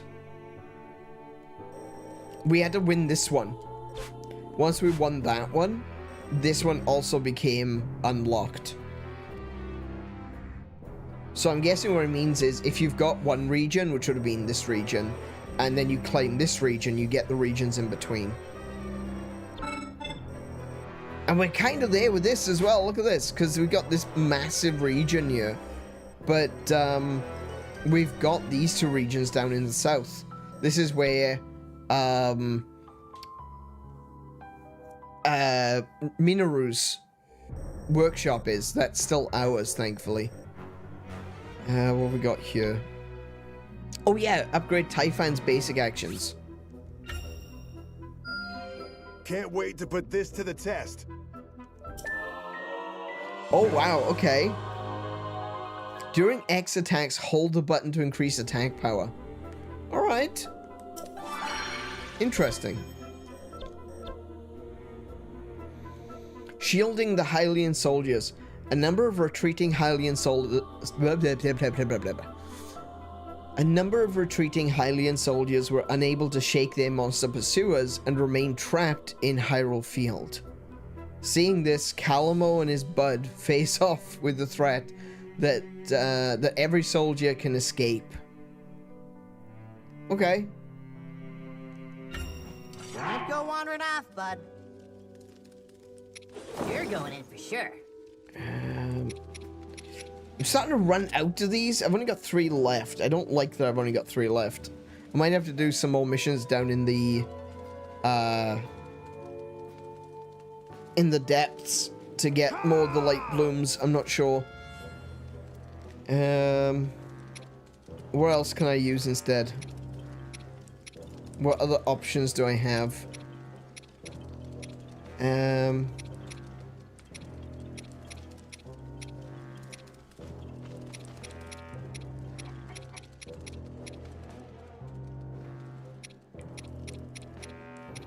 Everything basically gives 1 point in one and 2 points in another. If they are, you know, multiples. So...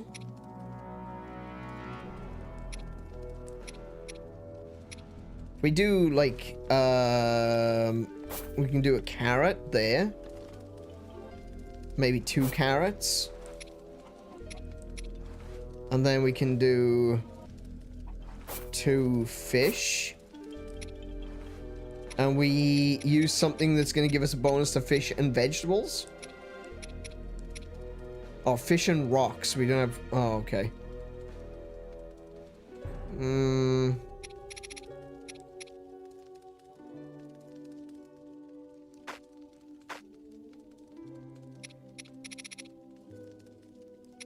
What fish do we have that can give us,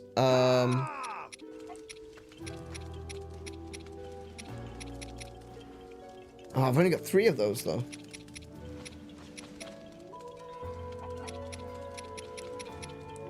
I think the luminous stone... Oh, that gives you 3 movement speed.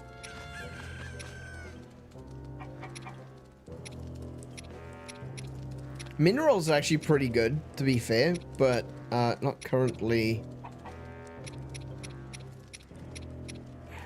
Come on, there's gotta be a fish here that gives me movement speed, surely. Surely! Oh, there it is. 2 of those. There we go. And we'll give bonuses to fish. Fish bonus. There we go. That is a huge fish bonus. Wow, nice.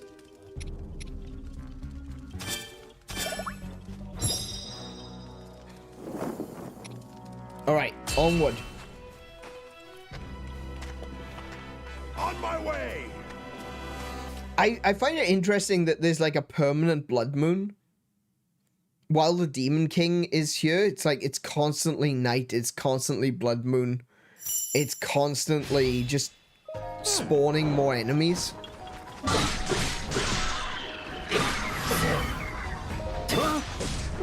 I can't wait until I can upgrade that ability because I feel like I'm missing a maneuver. Because with Link in other games, that uppercut is followed by a downward strike, which I currently can't do. Oh. You okay there, mate? You good with that? Let's try, what have you got? You got bombs? No. You got bombs? You've got bombs.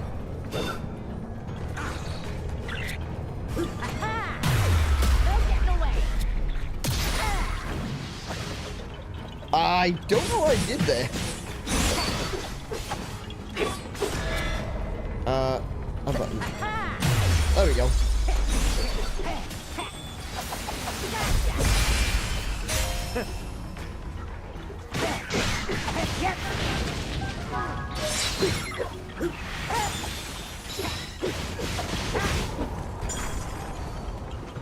Where are we at? This one's pretty straightforward as well. Very... it's the same area. The Hyrule Field area.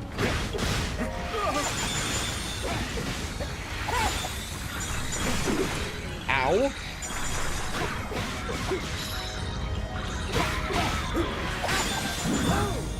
Flurry rush. Nice.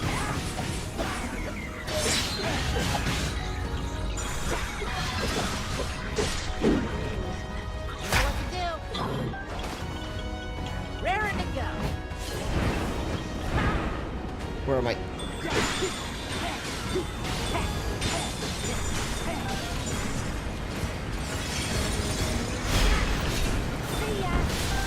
Nice. That is so much fun. I'm not just a traveler. That is so much fun. I like that one.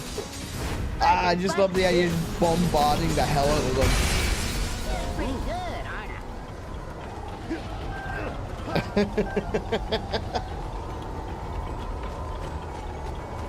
I? That box looks suspiciously clean. Battery, nice. Get out there. Right.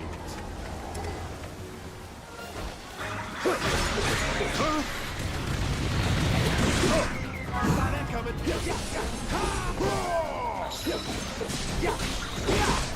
This way. Up.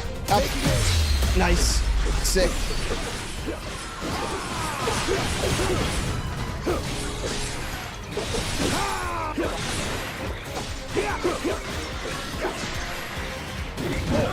Oh, no.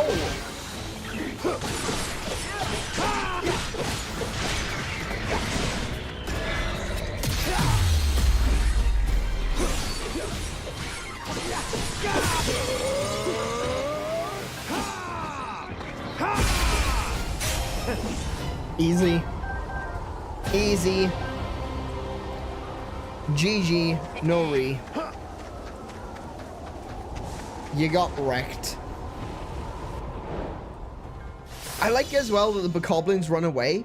Like in all the Warriors games, when you finish the battle, all the other monsters just kind of disappear. In this one, you actually see them running away, which is really cool.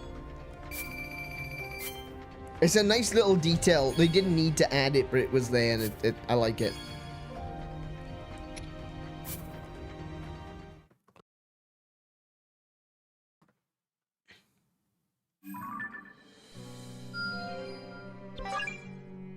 Okay, so we've got some big ones now. We got this one is all the way over there in the Lanayru wetlands, which is very interesting. I'm very curious about getting the Rito area back, though. Hopefully I can get some more team members if I liberate Rito Village. So let's see if we can get some more characters out of this. What's the recommended level? 20? Oh, okay. Wonder what's gonna happen.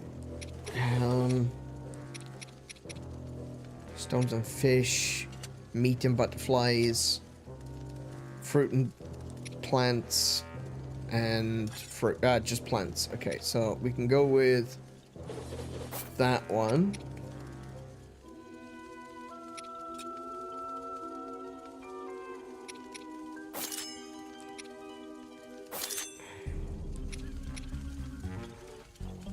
What was the movement speed once again? It was the Swift carrot? Swift carrot. Where's Swift carrot? Oh, there it is. Yeah, looks good.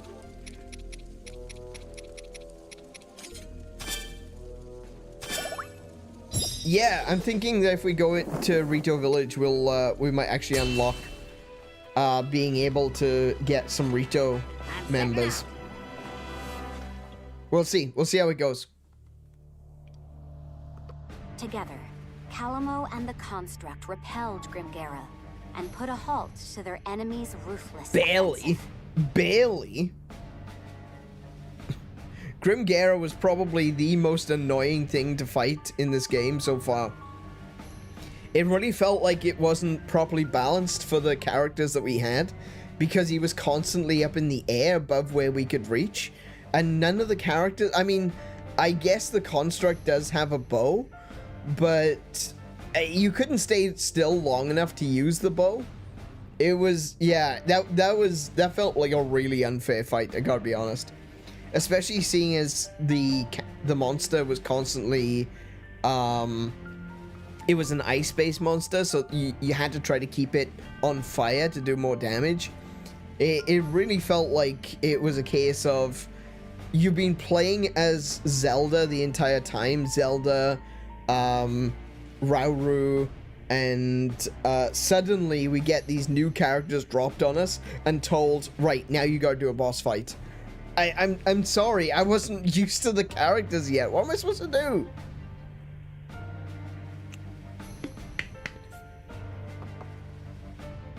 Anyway. Yet no sooner was the battle won than the Construct rushed off, as if inexorably drawn to the presence of evil.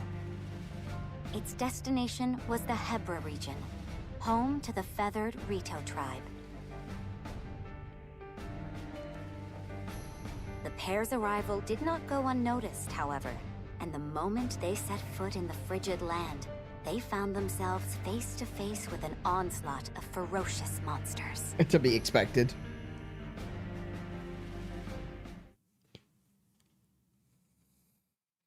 Though I suspect that this area would be pretty easy to keep control of in one of these situations, because even the monsters are going to find it difficult in the cold.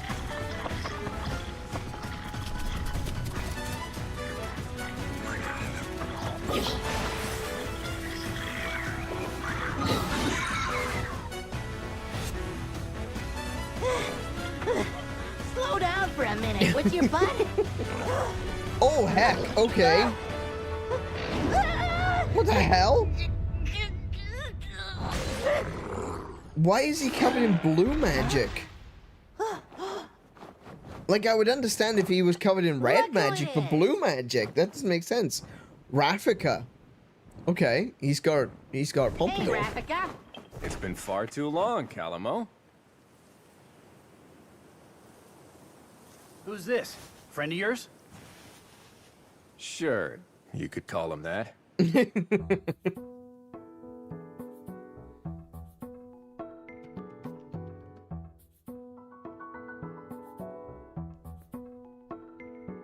Calamo here has been roaming around Hyrule, looking for a place he can put down roots.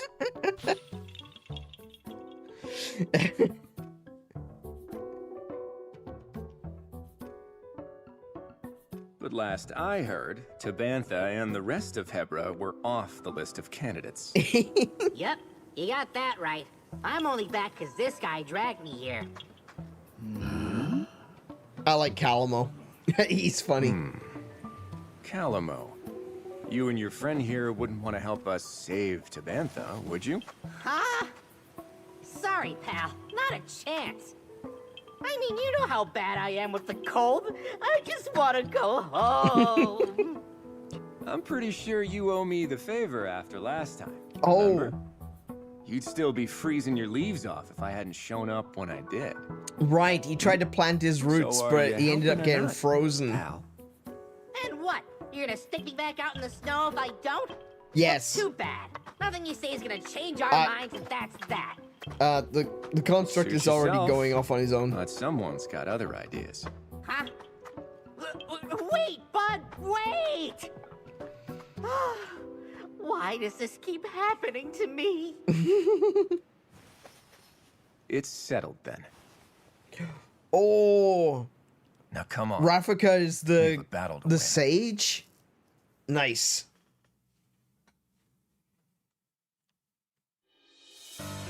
Oh, I get to play as him straight away. Controlling Rafika. As he swiftly circles the sky above the battlefield, the Rito Elder rains down arrows on his foes and crushes them with devastating kicks. Press YYYX to summon orbs of air that strike foes in a wide area.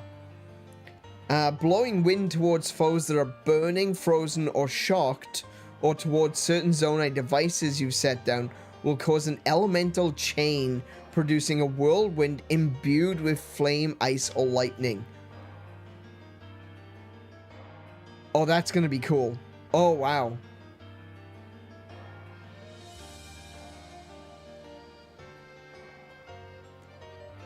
Oh, that's gonna be really useful. Him and Calamo. You basically use Calamo to set someone on fire, then use Rafika to do a whirlwind. That'd be amazing. What was it? Oh.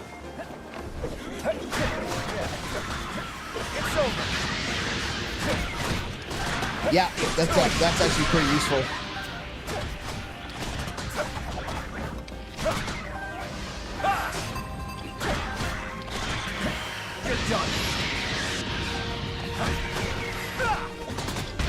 Oh, nice.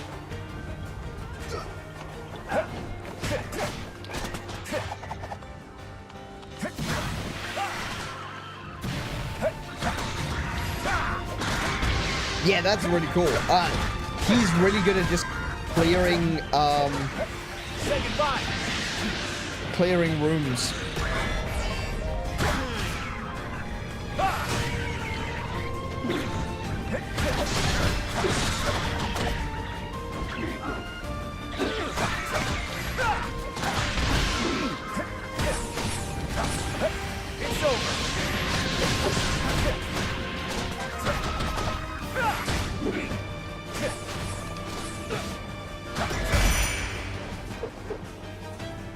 Oh wow, I just saw the map.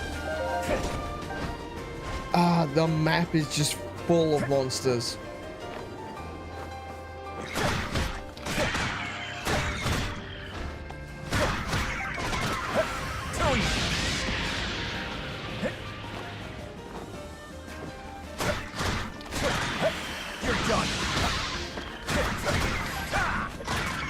Yeah, he's really good for room clearing. Oh, there's another one. I left some behind. Wait, do we? Wait. This one doesn't look like it's got a time limit, but I did leave a couple of moblins behind back here. Oh yeah, there's still. Oh, that's a lot of moblins actually. It's over.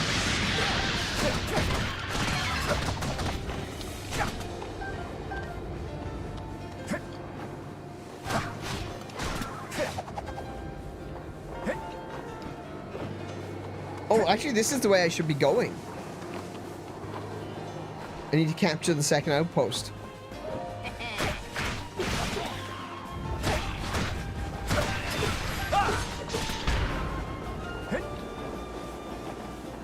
Oh, hello.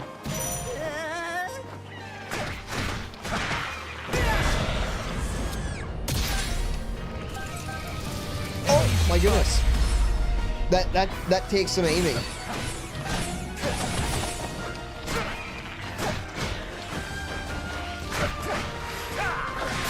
Armed and ready.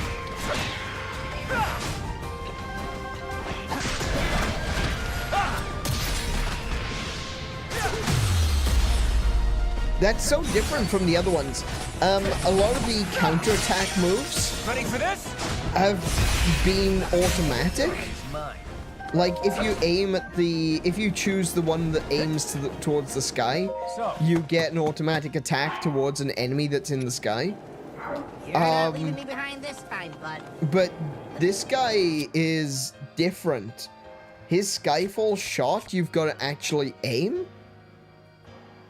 That's a bit weird because that's completely different to the other characters.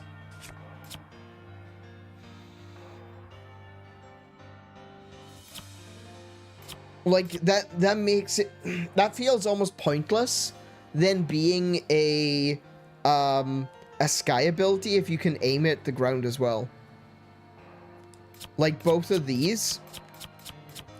The whole point is this is a counterattack for when an enemy dashes at you.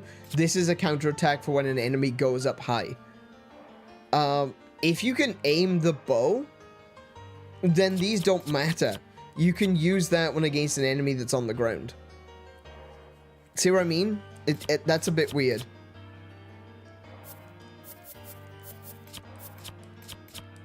Let's see now.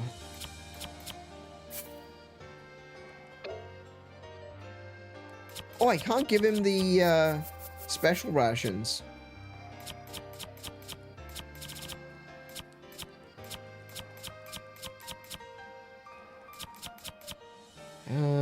I guess I'll just stick with what I got right now.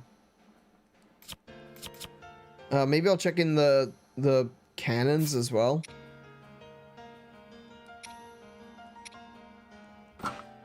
Yeah, I'll stick in the cannons as well, just for an easier counterattack if I'm need to think quickly. Oh, hello.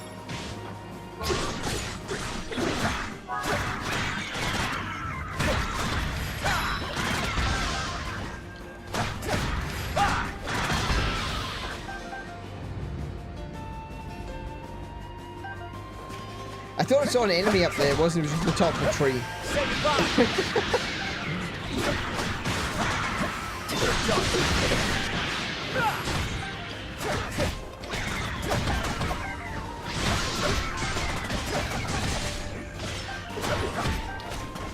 I mean, there probably are enemies up there, but it wasn't what I was looking at. It was just the top of a tree.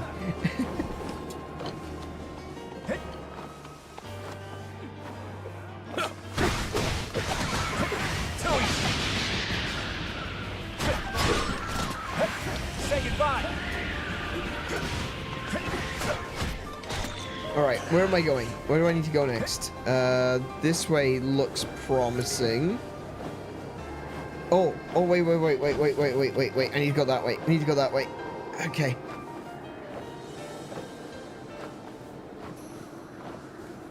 We'll send, Construct to...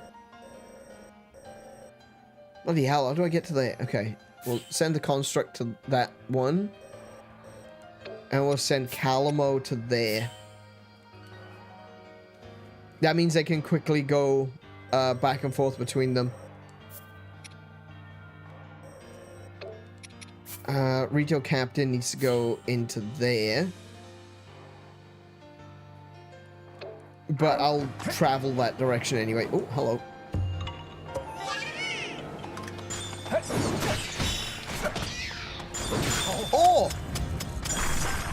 barely scratched. Wow, okay. They just one-hit freeze you in this?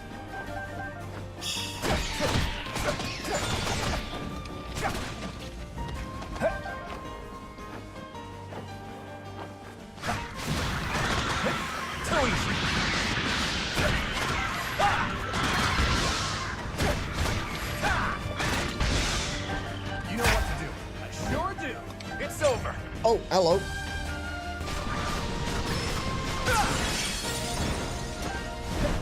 Oh, wow. Back off. That's really interesting. It shows them actually using their feet to use their weapons. Oh, okay.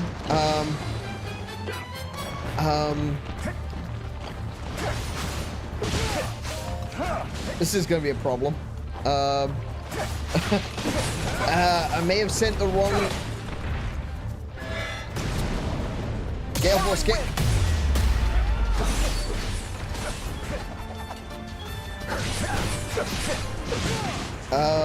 What have I got? What have I got? Do I have a flamethrower? I do.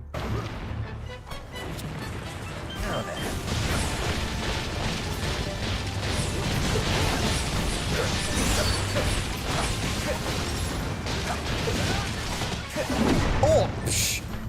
Still okay. Pay attention to the towers, I think.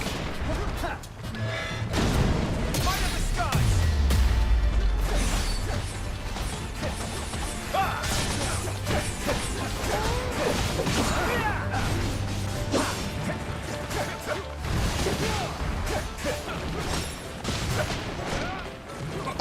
It's funny.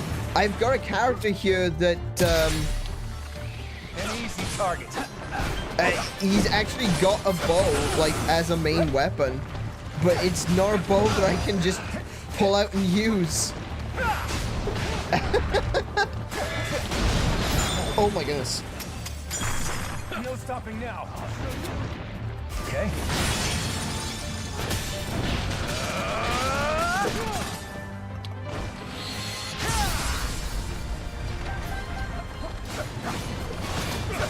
Still going.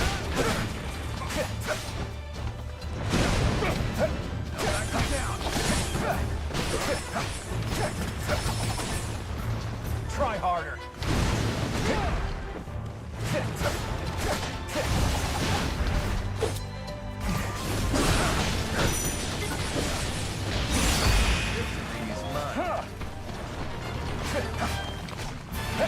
You're done. Okay. So I can use a battery charge to hang on. Yeah, it's so weird. Like I can use them from the menu, but I can't set them to my quick menu, my quick buttons. Not sure what the point of that is. Okay, let's send him to there. And I'll switch over to... Oh, bloody hell. Straight into a kick.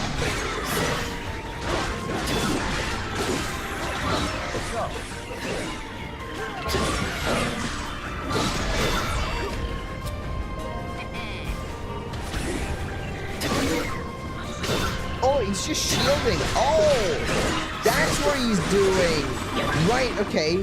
So he did the whole thing where he glows red. So he's not actually doing an attack. He's just shielding. I get it. All right. Shocking attack.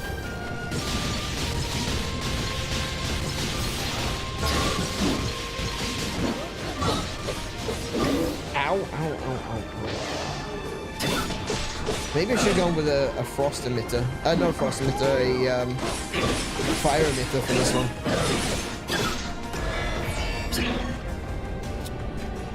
Yeah, I don't have fire emitter. Or a bloody Bomb. I don't have bombs equipped. Hold on.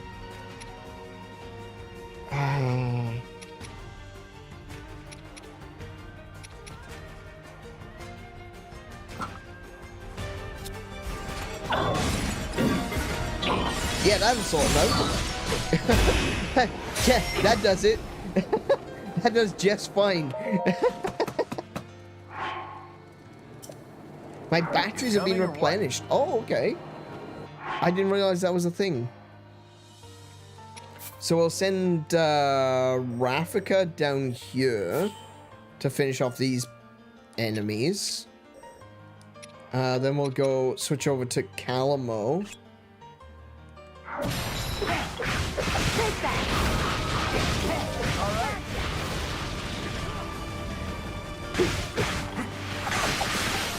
I don't want to be using... So, we're finally making a move, huh? All soldiers, get to your positions.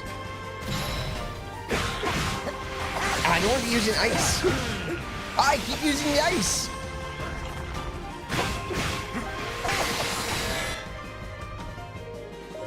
Huh? What's up, bud? Zonai devices strong attacks. Mysterious construct strong attacks change depending on Zonai devices are currently assigned. Okay. Attacks that use Zonai devices will consume Zonai energy. Press Y on the special actions menu to change your assigned strong attacks. Oh. Oh.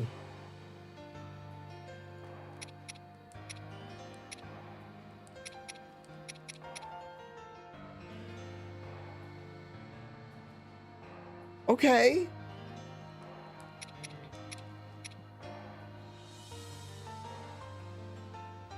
That, wasn't expecting that. I think I will, at this... I think I have everything, equipped that I can equip, actually. We'll stick with the flames. Okay, so my strong attacks just changed? Oh! Oh, yeah, they did. Oh, they really have. Oh, wow, okay. That's huge. That means that this is no longer just like a Link clone. This is actually its own thing now. How did you get all the way down here?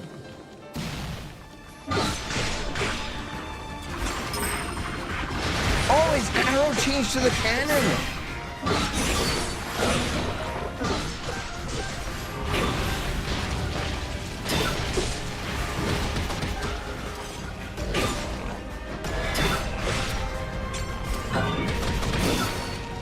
Come on! Oh damn! Yeah, they can throw some ice damage at me.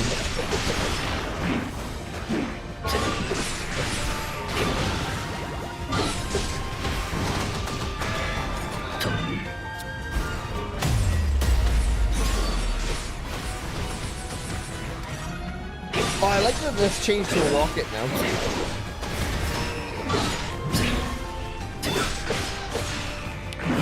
Also, can I just point out that it's, you know, that music, the music that is currently playing is amazing.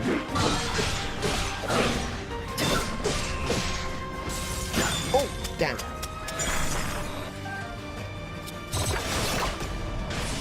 Oh, I did the wrong thing there. that was definitely the wrong move. Oh, if he hits me, it does... Right, okay. Oh, wow, okay.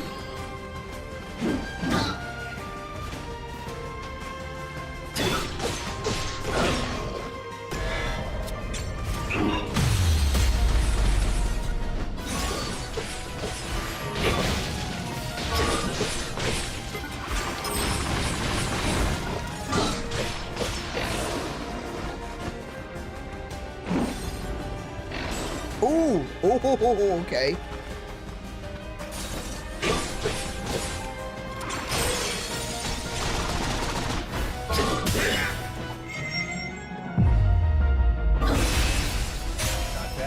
Sick.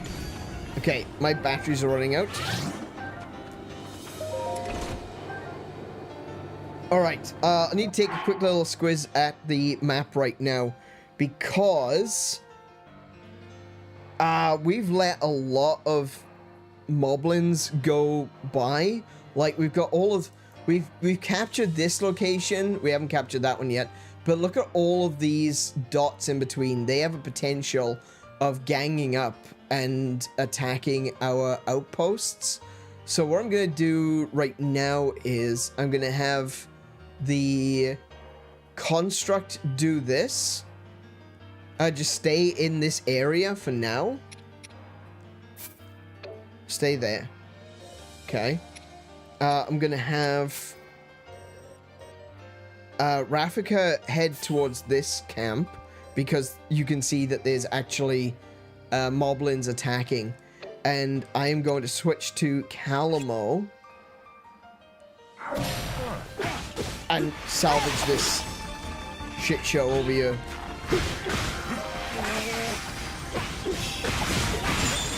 Ah, damn it! Take that!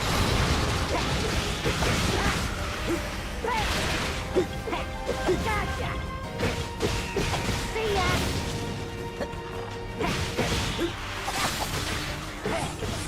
Take that! Oh no! You're attacked by the one over there!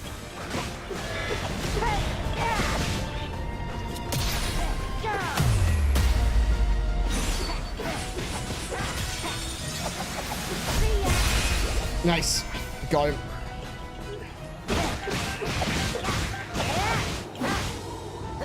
Oh, hello. Having a bit of a run at me like that? Good grief. Alright. So we got this area sorted out. I'm just going to quickly run this way. These guys don't look like they're doing much at all. But just in case, we want to get rid of them.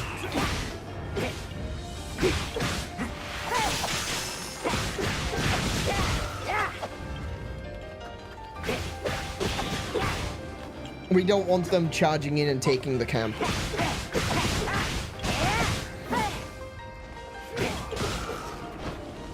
Okay. So now I'll order Calamo to basically take these guys out, I think. And I'll switch to Rafika. Oh, whoa! Yeah, see what I mean? They don't do anything! They just kind of stand there when you're not actually utilizing the characters. They're not doing enough to actually protect the zones. That's terrifying! Switch characters, turn around. Oh yeah, there's a giant army there. That's... Come on, game. Seriously.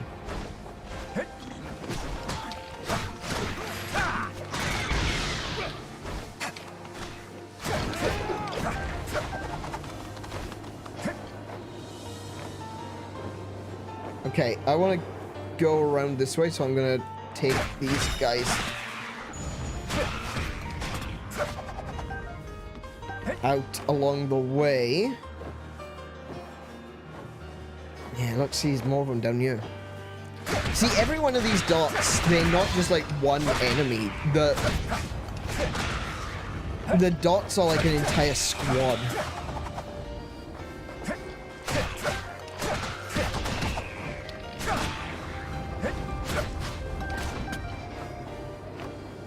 Okay, I'm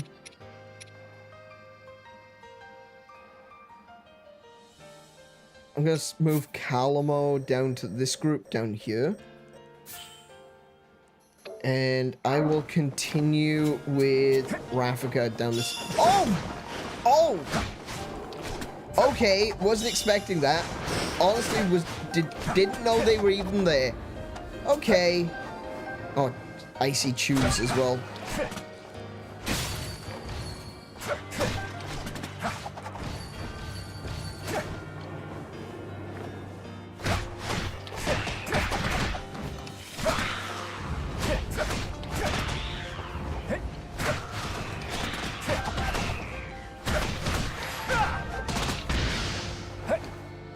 someone just... Did one of those just try to sneak up on me and get knocked back? I think one of them just tried to sneak up on me and got completely knocked back. Okay, we'll put Rafika to there. And I'll switch to Calamo. Don't go flying off, okay? Yep.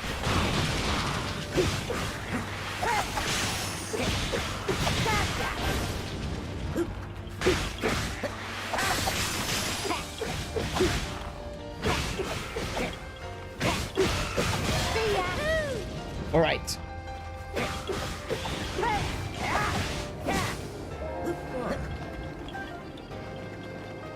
Wait, Calamo didn't actually fight the enemies? They were, oh, I see. Right. Got him sorted. Problem solved. We're gonna head now for... We're gonna send Calamo... Oh, it's an Ice Hinox. Wonderful.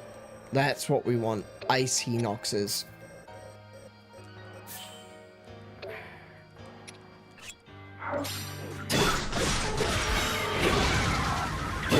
Oh.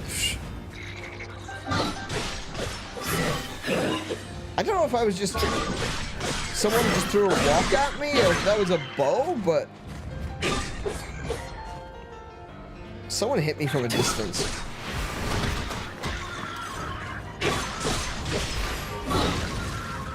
Yeah, I really need to be in amongst them for...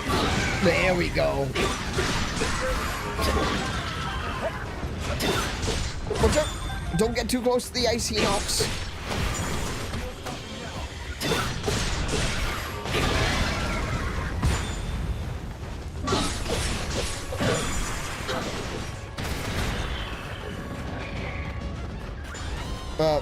Okay, that's your method. Okay.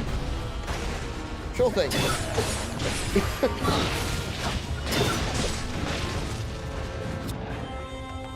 Oh, hang on a minute. I don't have flame emitter equipped. Hold on. Swap the time bombs out for a flame emitter. Oh! Oh! Okay. And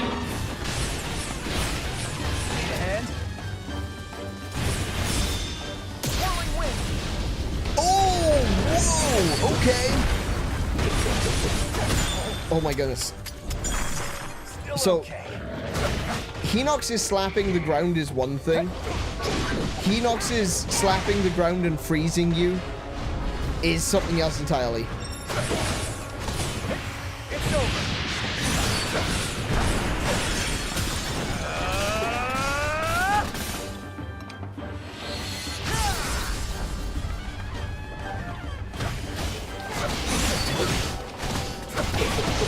Sorry about this.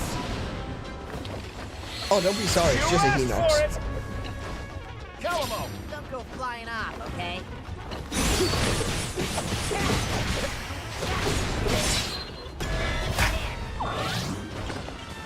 I got you. I got you.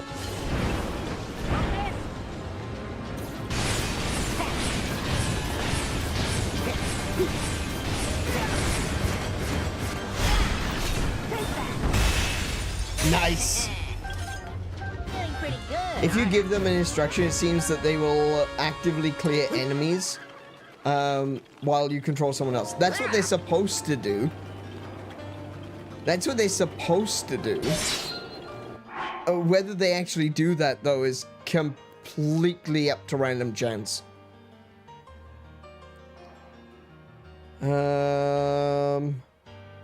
Okay, so we've got two different paths, both of which are blocked. So what we've got here is we've got a blockage there, and we got a blockage there. Either way, it looks like we need to go here, because that seems to be the next boss that we have to fight. To get through there, I guess we're gonna have to kill something to be able to get through. Either that or maybe we can destroy the blockade when we get to the blockade. We'll have to see. I'm gonna send Calamo and the Construct down one route. I'm gonna send the construct there. I'm gonna send Rafika here. And then I'm gonna control Calamo. Oh, bloody hell. Yeah, these are spawning in. Let's go. That's a signal from Rafika. Everyone fire. Oh. Oh. Oh. Oh. Yes. Yes, excellent. I'm not just a traveler. I can fight too. Doing pretty good, aren't I? That was awesome. An ice Lionel? Oh no. Still going. Okay, okay, okay. Get out of the way of that. Get out of the way of that. Back, back, back, back, back, back. There. Get burnt. Yeah.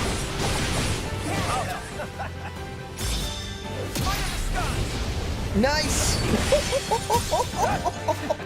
Oh, these guys go together so well. But why is he here? I sent Rafika the other way, didn't I? Oh, they're running. Okay. Look, they're running. They're retreating. Is that a beehive? It was, yeah. Yeah, he throws a beehive as his ultimate.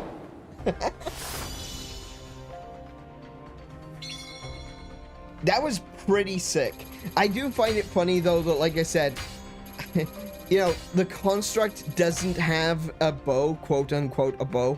Zelda doesn't have a bow as her main weapon. But both of them, you press X, and you can aim and shoot a bow. Rafika has a bow.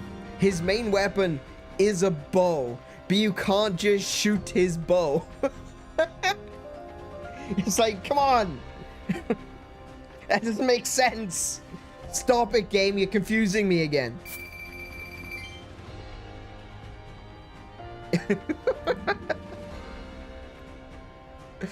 Man, I tell you. Oh, my goodness. I think it was the same with Takumi as well in Fire Emblem Warriors. I think he was a character that had a bow, but you couldn't just press button and shoot bow.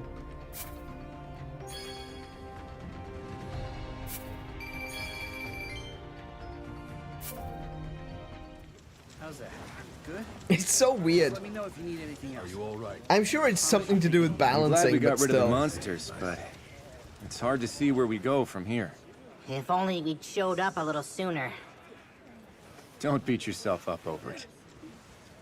Even without a nest to call our home, the Rito will never stop soaring. Amen, brother. Thanks for the help. I mean that. Oh, sure. I only did it because you practically begged me to. So, tell me, what's next for our heroes? Can I be a Well, Rito? I'm gonna keep on looking for the perfect little spot to lay down roots and start a forest.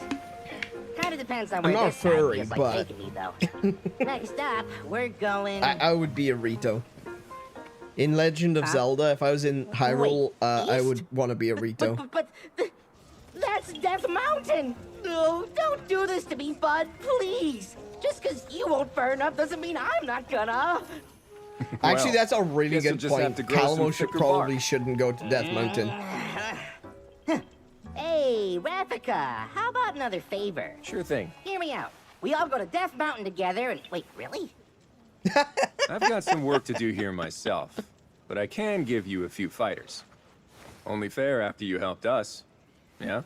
Oh, are you sure about this? These two You guys are hurting drunk? pretty bad Look at right these now. two, they're As drunk. our ancestors said, no dues should ever go unpaid. Let me tell you a legend passed down by the Rito. Once, long ago, the winds of Hebra Look. stopped blowing. And during the commotion that followed, a god fell from the lifeless skies. I think he was Seeing this, injured. the He looked villagers set drunk. He aside was their kind of just troubles and worked stumbling, and they together to seemed to return be home. laughing. As thanks, It's the the god divine gave them arc. a gift. A divine arc that breathed life back into the skies. My point is this, Calamo. Help someone up when they're down, and that kindness will come around, often when you need it the most. Guess I don't mind the sound of that. Can we maybe get into the arc?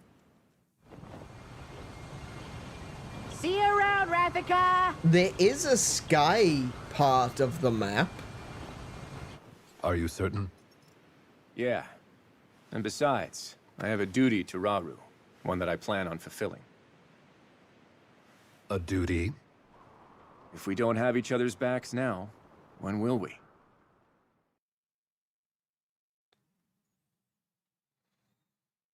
Oh, I hope we can go to the arc. I hope the arc is actually a battle zone that we can unlock. That would be so awesome. Rafika, the Rito Elder. The quick-witted leader of the Rito, despite his aloof demeanor, he's a considerate and steadfast ally who joined forces with Calamo to combat the monster menace. Vence. Oh yeah, this is the guy with he was using the sword with his feet. A Rito warrior and one of Rafika's oldest friends. Though he is often quick with a joke, he is in fact deeply concerned about the burdens of leadership his dear friend now bears. No, his dear friend isn't a bear. Oh, look, this entire region opened up.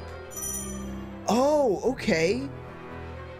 A mysterious construct can equip one-handed weapons, two-handed weapons, and spears, while other characters have a set weapon type.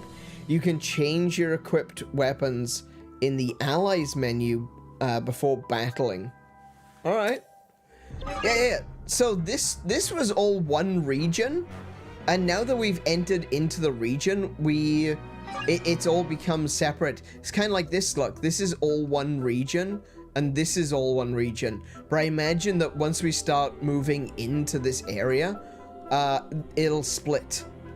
It'll become fractured. Same with the Gerudo Highlands up here, and this looks like it's the Gerudo Desert down there. And this one, the Faron region, is all one as well. Interesting. Oh, excuse me. Excuse me. I thought I recognized his voice. Rafika is voiced by Joe Zija. Dude is typecast to archers, I swear. Oh, wait, Josie, he also does Takumi. Yeah?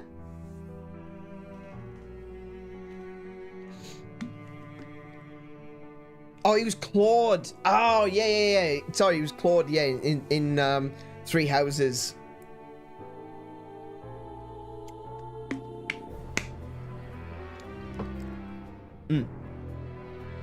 Okay. So interesting. Something which I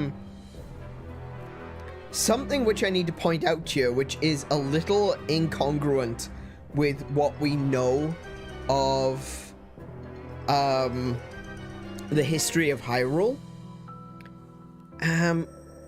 We have the Gerudo Desert here. This shouldn't be a desert. In the founding era, the Gerudo Desert should be an ocean, or should be a sea at least. This shouldn't be here.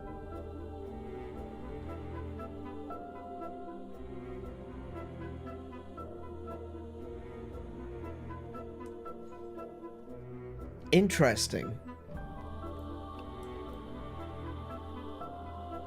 Yeah, I don't know. I don't know how I feel about that. That should be a sea. That shouldn't be desert.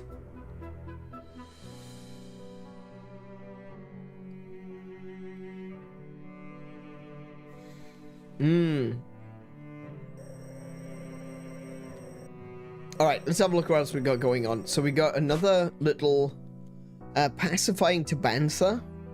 After spotting a pack of monsters in the Tabantha frontier, Calamo and his bud realize the Rito are in danger again. Despite the cold, the brave Korok shrugs off, shivering, and plunges headlong into the Tabantha frontier? That's not Tabantha frontier. That's Mount Hebra. Tabantha frontier is down, like, here, isn't it? That looks like Mount Hebra.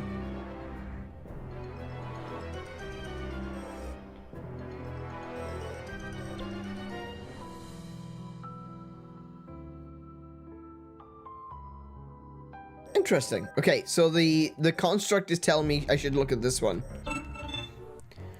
A new place to train. As part of the plan to get Rito Village up and running again, Rafika's thinking of building a safe spot for everyone to train. And guess which Korok he roped in to help out? I better find some stuff to fight off the cold, because Hebra is freezing. Okay, we can do that one. We'll set that up. Well done.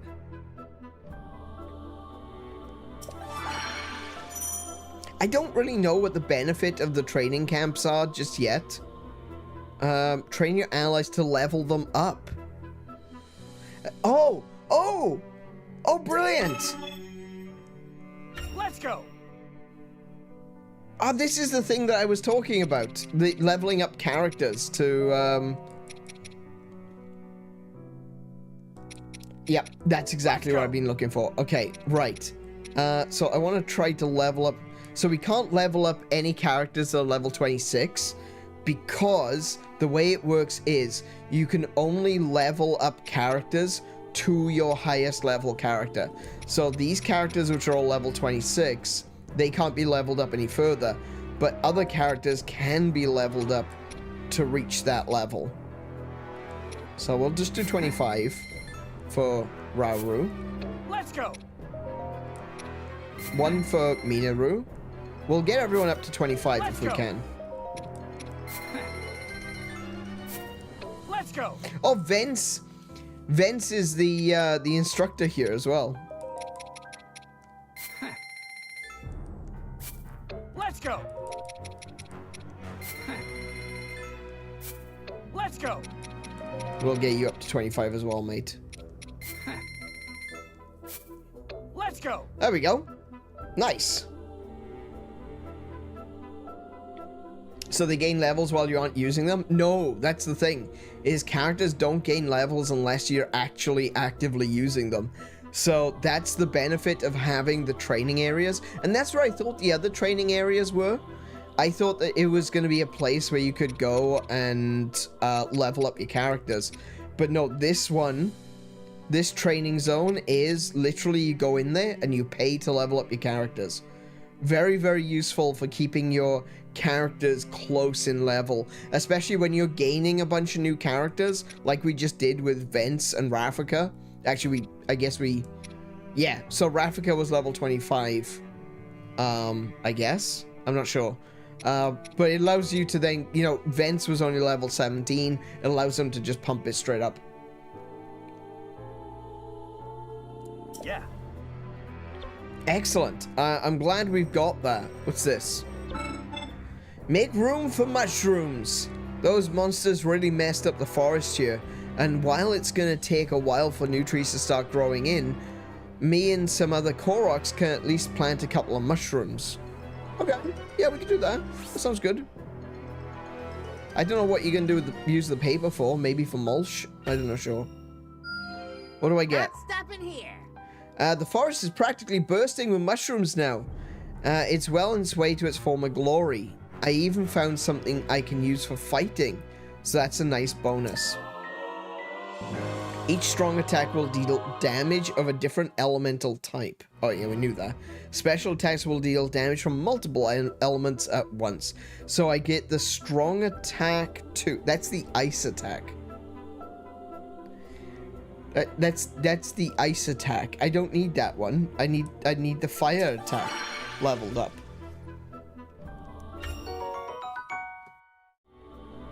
I want the fire attack leveled up. My buddy's pretty good at striking stuff out of the sky these days, but I think he needs some work on his sneak attacking from the water too. From the water? He'll have to know how to swim fast if he's gonna catch our enemies off guard, so we'd better get to it. Upgrade basic actions with spears. Oh, okay. Yeah, we'll do that. I don't know if I'll necessarily use spears with the construct, but... Okay. I kind of like that he is Link adjacent. Feels like Rafika is always coming to Vence for favors, probably because they're old pals and all. I even heard the guy asking if they could spar together, trying to learn some new moves. Sounds pretty rough, so the least I can do is help Vence through it. Okay, so this is an upgrade for Vence, but we need the armored carp. Oh, we need Summerwing dragonflies as well for this one. Alright, what do you offer? Oh, you offer the things that we actually need. Brilliant. And this is going to be just Rafika? Okay, one character. I guess in we go. Not to fight on an empty stomach. So he's using the Great Eagle Bow. We should probably level that up. Hang on. Weapons. Oh, I can't level it up. Oh, I don't have any bow steels. Oh. Oh.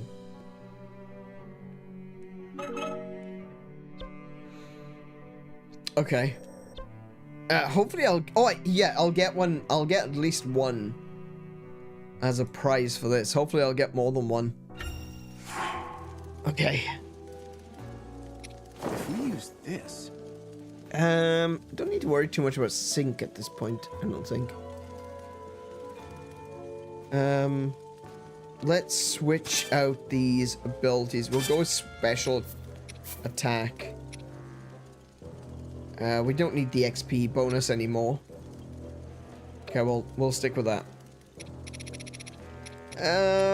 Let's see. We can put in the Corsa Bee Honey. That gives us plant bonuses.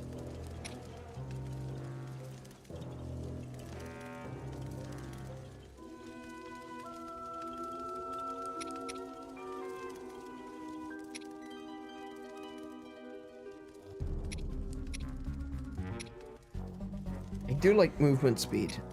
Movement speed bonuses are really good. We can do the one that we've been doing all along. Pine cone, fruit, and what was the other one? Swift carrots.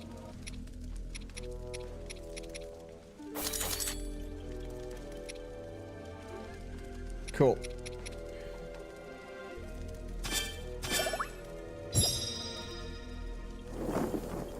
Let's go. Better get going, I guess. He's got a very interesting color scheme. He almost looks like an albatross. He's got like the white face, the black head. He's got white on his shoulders that run down his arms, but then he's got black feathers. He almost looks like an albatross. Interesting color scheme choice.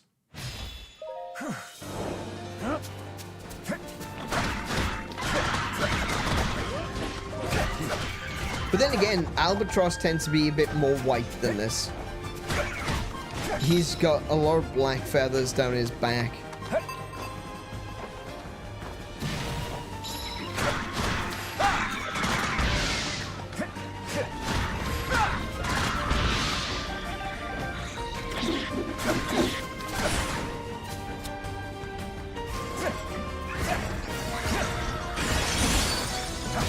Ready for this? Trying. Get rid of the rest.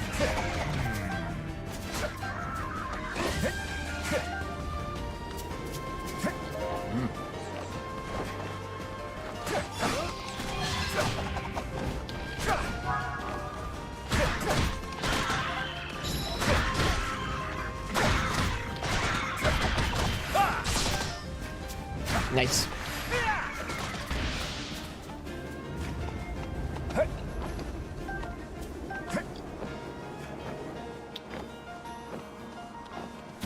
It seems to be a pretty straightforward one. It's...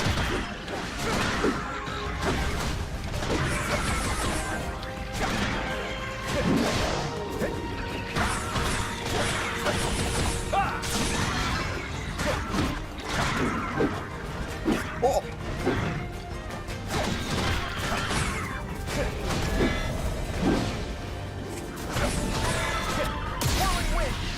Oh no! Oh! The one that was in front of him basically blocked the hit for the moblin that was behind. Ow. Ow.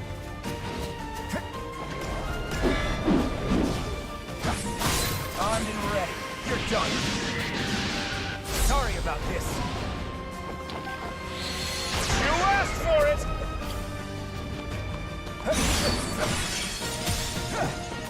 Ready for this? Indeed. Seems victory is mine.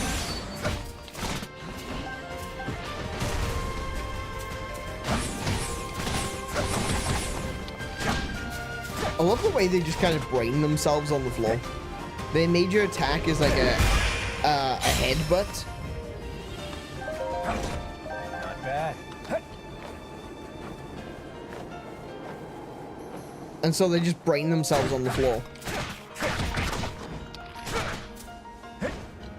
It's one of the things I actually really like about Monster Hunter as well, is that in Monster Hunter Wilds, if you're mounted on a monster and they try to get you off, and you're standing on their head or you're clutching over their head, they'll charge at a wall and try to get you off by smashing into the wall, which is hilarious because you just move out of the way and they brain themselves.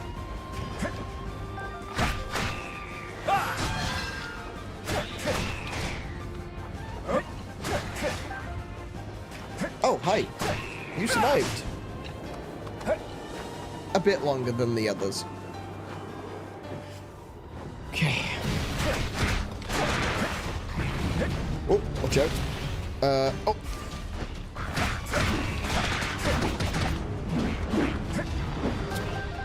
Okay.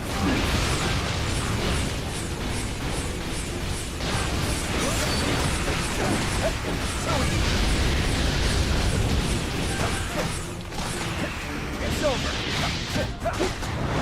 Oof. Okay.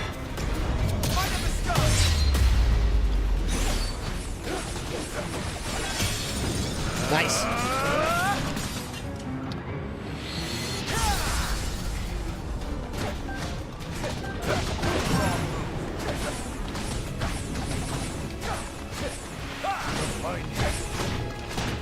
You know what to do. Indeed, Ravika. You're done.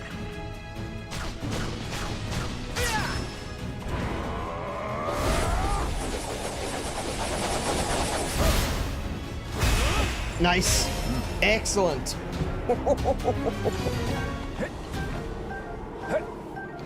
Okay. Man, the moves in this game, the different combos, just how quickly you can switch from one set of combos into another set of combos to another character. The character can continue on their combo. You can do another combo with that character, switch over to another character, do a special, do a follow-up attack, do a weakness attack, and just keep piling on the damage. If you know what you're doing, if you know what you're looking for the right tells, you can just go bam, bam, bam, bam, loads of damage. You don't even give them a chance to respond. It's insane.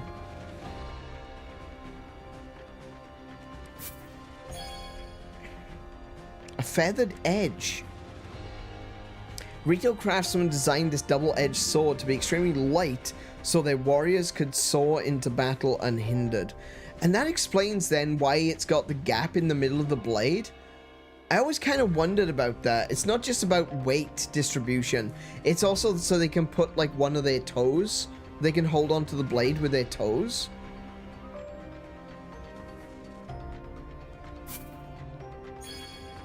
I got 2 bow improvement steals. I hope there's going to be some way of getting steel other than doing missions, though, because I feel like steel is something that's going to be really, really important. And, well, I mean, of course it is. It's what you need to level up weapons. But if you can't level up, if you don't get the steel that you're looking for because it's random drops, you're going to be grinding for a very long time to try to level up your weapons. Like, if you look at this right now, right? Zelda's already got a level 4 weapon. Rauru has a level 5 weapon. Minoru has a level 4 weapon. But Rafika has only got a level 1 weapon. And I've only got 2 steel for him, which means he can only go up to level 2. You know? So this is gonna take a while.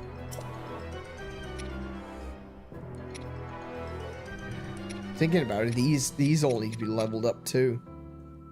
Good grief. Okay. Can I give him the... Yeah, okay, I can give the construct the feathered edge as well. Wait, this one's stronger. Wait, so there's some randomness? Oh, okay. There's some randomness to the drops, look. This feathered edge has got 12 damage, this one's got 11 damage. And funnily enough, the one with 11 damage has got, it costs 150 rupees. Whereas the one with 12 damage costs 70 rupees to sell. Why is that? I think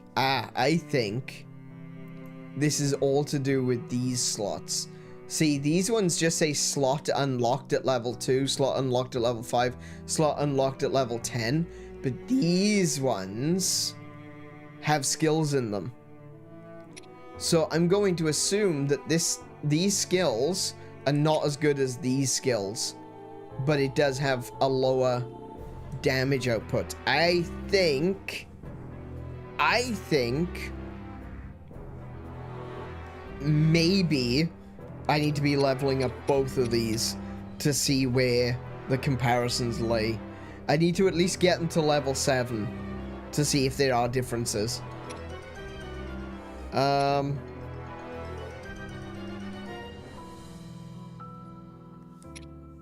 Okay. So. Okay. Oh, look at that. And this is the other thing, is that they're all...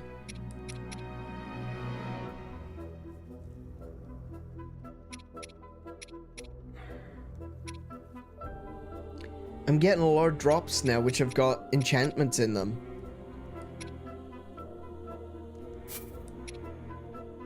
I'm not looking for enchanted ones. I'm looking for just straight level ups. I can add skills later. I don't necessarily want to add skills right now.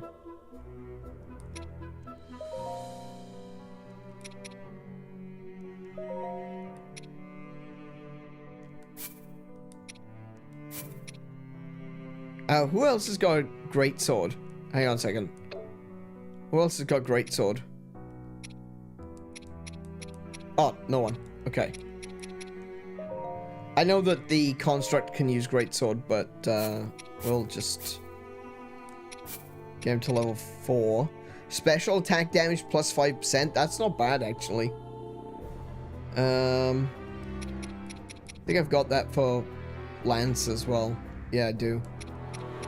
Okay.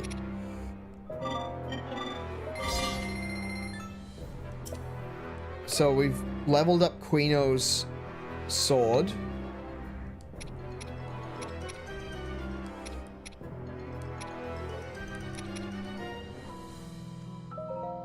Oh, that needs one-handed. Oh, okay.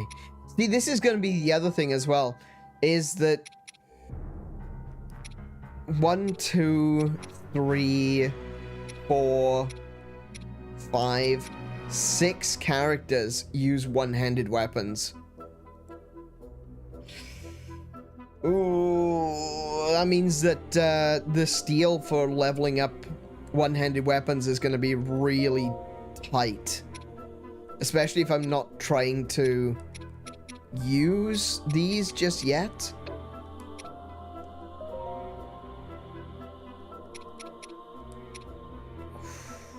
Look at all these spears! I hope I get another character that uses spear, because bloody hell.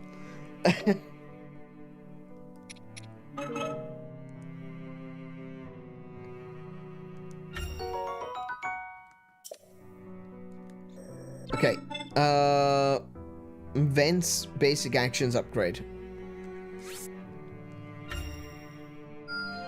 Just keep getting better. Eesh. Were they practicing or just fighting for real? Good news is our materials kept Vents safe from Rafika's attacks, and he even came up with something new while he was going up against his Zelda. So I can use the... Use X attacks to strike from the air, then transition into further aerial attacks? Ooh, okay. Okay, we'll get this one as well for Calamo. Bonus heart! Nice. Not stopping here. Sick. Alright. So we got another one for Calamo there, which we need Chickaloo nuts for. We have the option of doing this one. Or we could go over here and see about... I don't know who that is. Oh yeah, that's Lanayru Wetlands. Maybe we'll encounter the Zora there? I'm not sure. They're still quite a fair way from Zora's domain, which is... Wait, where is Zora's domain? I think it's supposed to be in here. But maybe it's not there yet. Maybe this predates the building of Zora domain.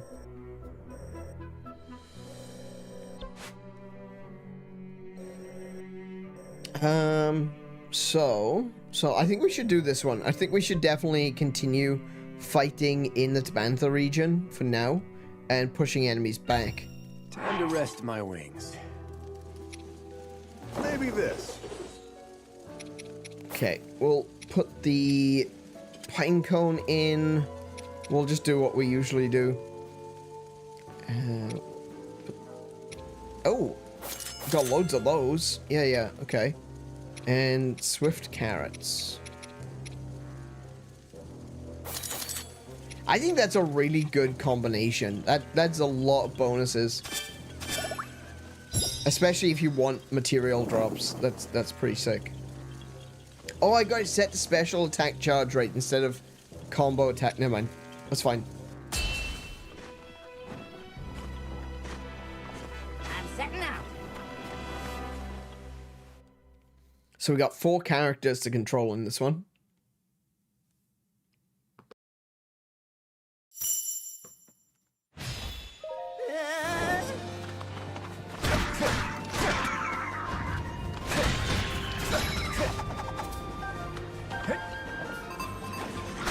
Oh, I see. That dude at the back there.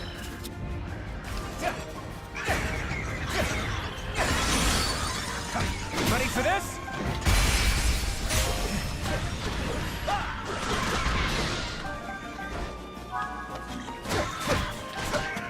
Yeah, so we got vents unlocked. But oh, right, that's what that does. Oh crap. We got vents unlocked, but so far we've not used him.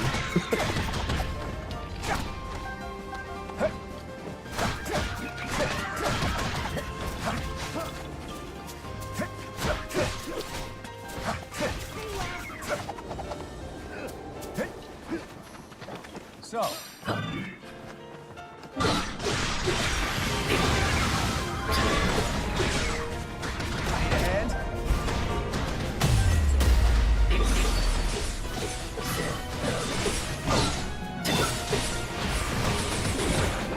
Yeah, I'll like. I think this makes him a little bit more unique now that he's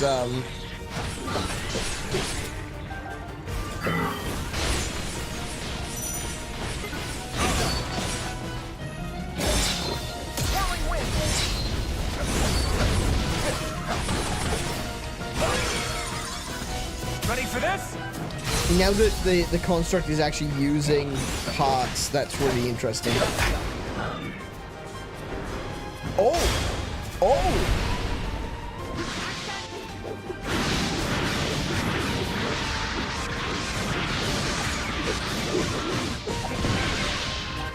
It's over. Oh, that's cool. Oh, hell yeah.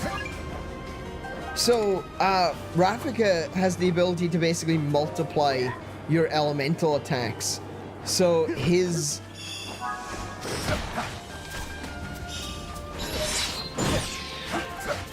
ability when combined with the construct is to multiply his elemental attacks, of course.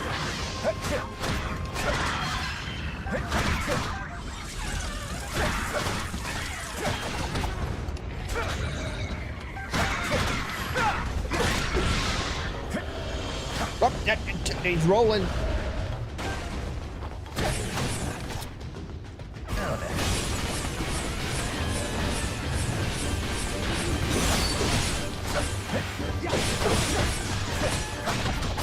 Armed and ready. Oh, he knocked No me back. stopping now. Sorry about this. Stop apologizing to the monsters. You asked for it.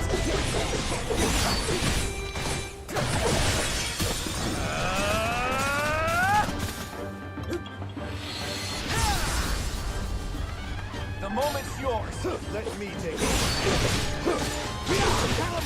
I got you. Let's settle this. In one strike.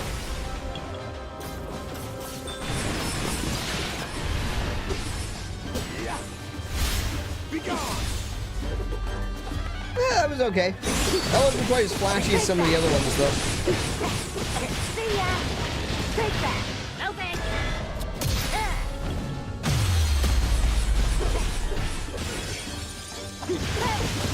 I'm not just a traveler. I can fight too.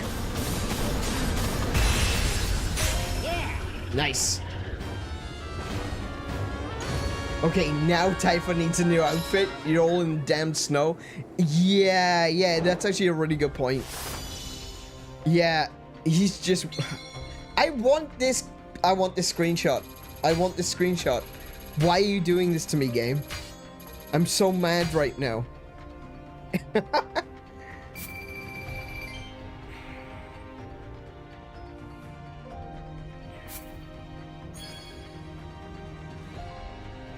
Charge attack time minus 8%. Oh, okay.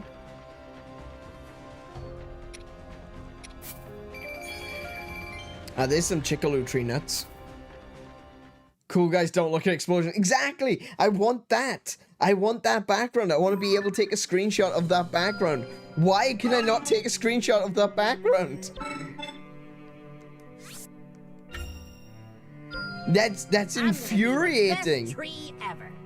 The plan worked. Might take a while, but those seeds we planted are gonna push up through the snow, turn into big healthy saplings. Yep, feels like nothing in the world can stop me now. Okay, so the strong attack gets a multiplier.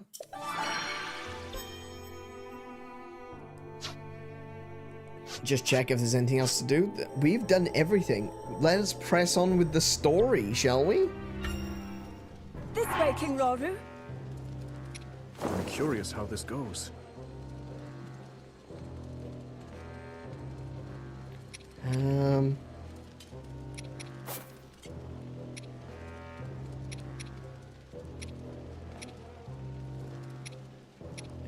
I don't like...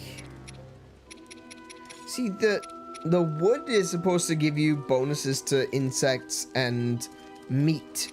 But I'm just looking at the meat and I'm thinking to myself that the meats are very basic. There's no like special meats. Meat is just meat. I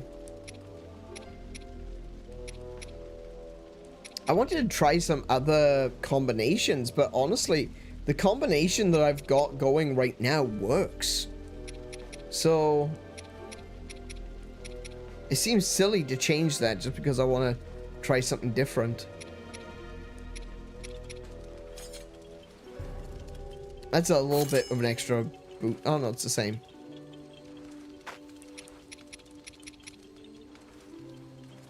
So we'll just go. Actually, no, we'll use the ice fruit because we have so many of them. What else have we got? The swift.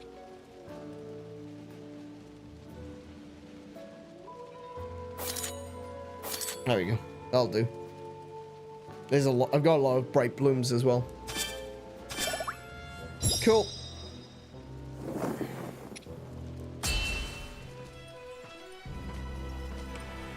Let's go.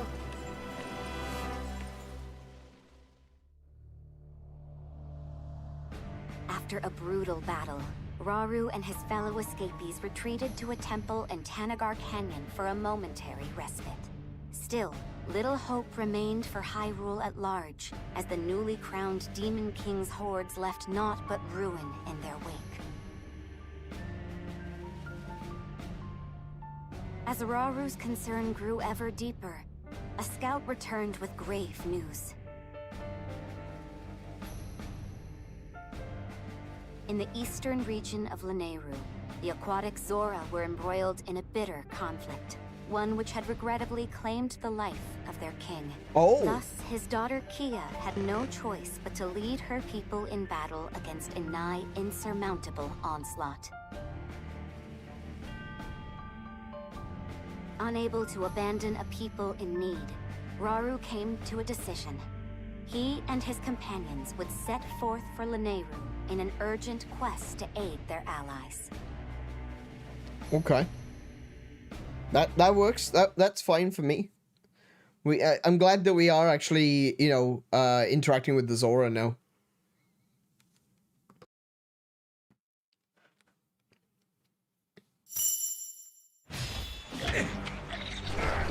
Oh my goodness, it's the muck. Oh no, we're gonna have to fight the Muktarok. Oh wow. You'll never win. She's kind of different looking. She's got very chubby cheeks. And what's with the horn? No. Princess, you have to run. We'll fight them off. I'm not leaving.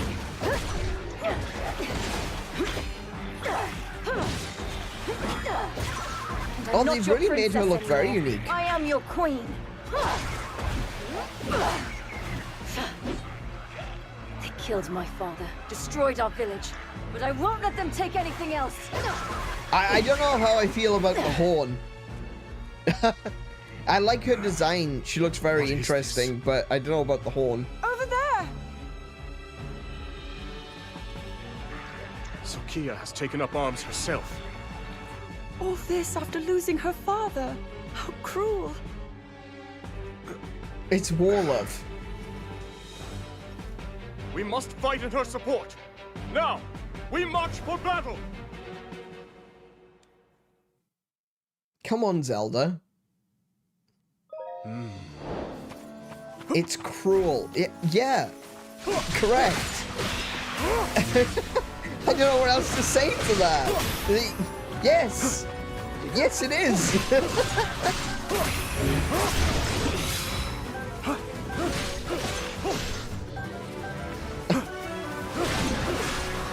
Oh, too early on that. I'm here! Oh, nice. I'll strike!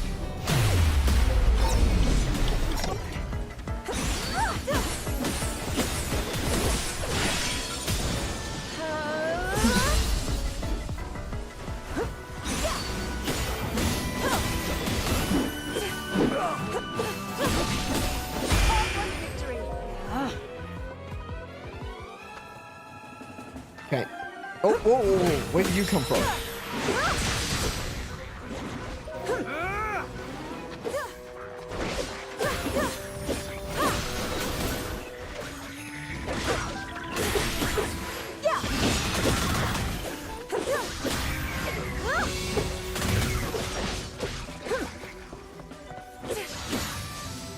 Oh, here comes some more.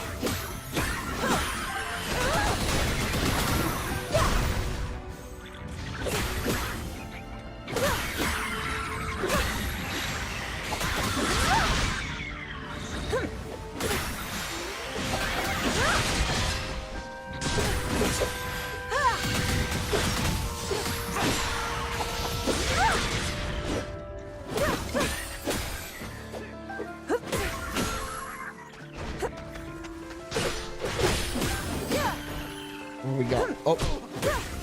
No, you don't. No, you don't. I saw it. I saw him. I saw him taking the opportunity to just lower his head and charge at me with his goblin horn. Nah. None of that. Thank you very much. Where's Rauru? Oh, he's ahead.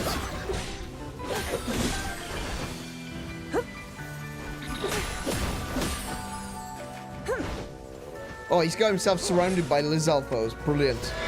Well done, Rauru. Oh, crap. Wait, that's not Rauru.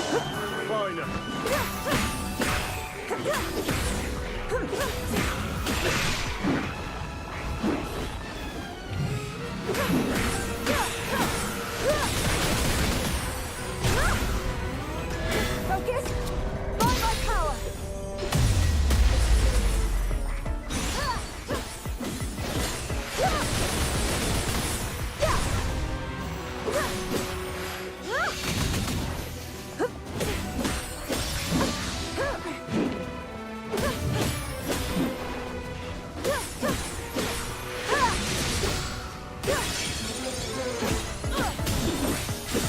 Prepare yourself.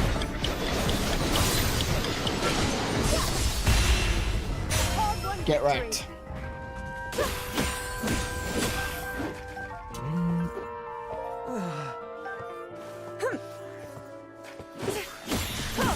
I can't let it end like this. Did we just lose some Zora?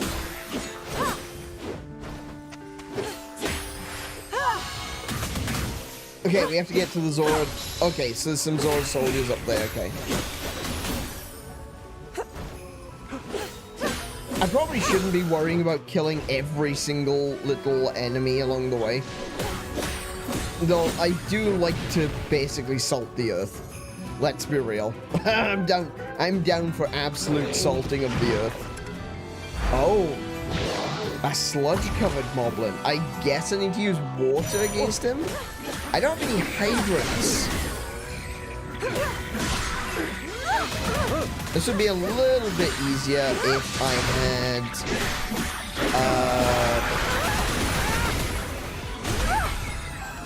Calamo? Yeah. Because he's got water elemental abilities.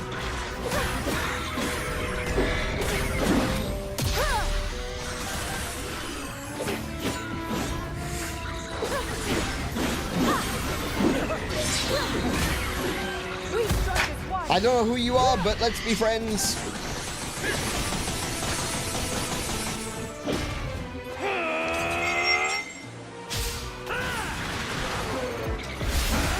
Oh, that got the muck off him. Prepare yourself. Hard-won victory. This battle could prove rather lengthy. Is our army prepared for such a struggle? Wonderful timing, Your Majesty. The preparations you requested are complete. Okay, well, we've already... Bonus exchange? A voucher given to those who excel in battle. Trade it for useful bonuses with the steward construct at the bonus exchange. Fully charged special attack gauges, fully charged sync gauges, increase the amount of materials enemies drop, display the location of Koroks in the... Whoa!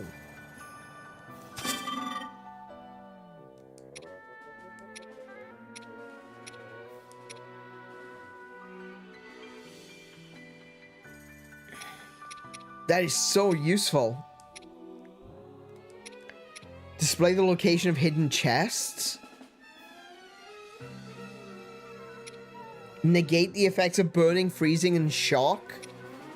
Increase maximum hearts by 5 until the end of battle. Reduce Zonai device energy consumption by 50%.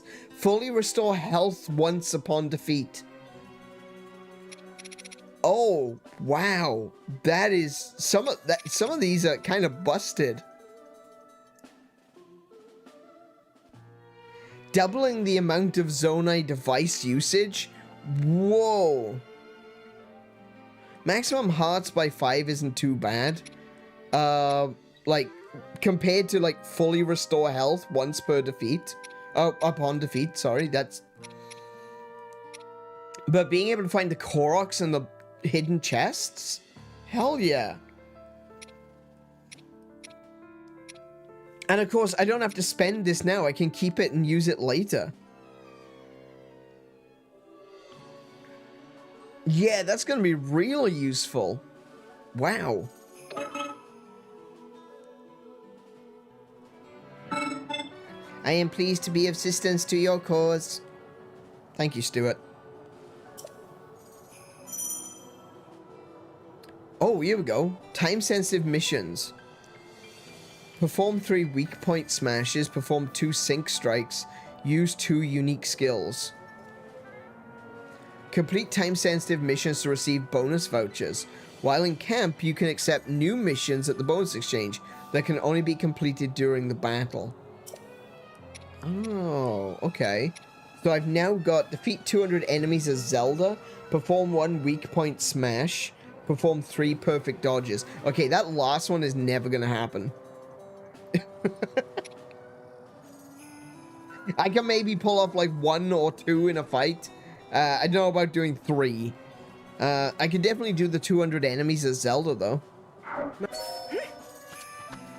Alright, where are we going? We're going this way. Oh look, they're all covered in mud!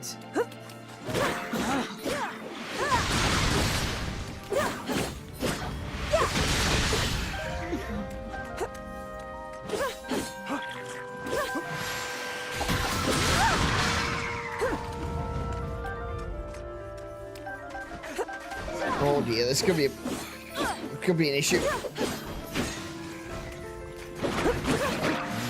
It seems like if I hit them with a big attack like that, it knocks the mud off them. But if you knock them back into the mud, it just puts it all back on again. Uh-oh. Uh-oh. Uh-oh. Uh-oh. No, wait, no! Oh, it's a muddy like. Oh, no.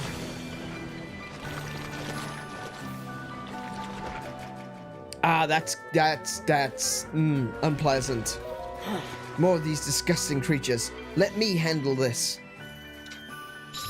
You can now play as Kia. Okay, good. The new Zora Queen's a fierce warrior, wields the power of waters as deftly as the spear. She commands the tides with ease to defeat her foes. Press Y, so 4 Ys, Y, X, to create a whirlpool that draws in nearby foes. So that's very similar to Ruto in the original Hyrule Warriors. I wonder how similarly she plays. And I get sludged instead.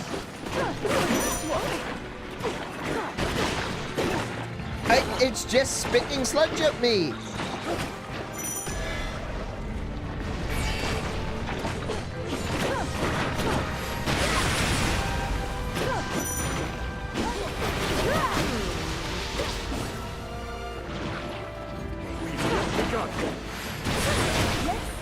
Too easy.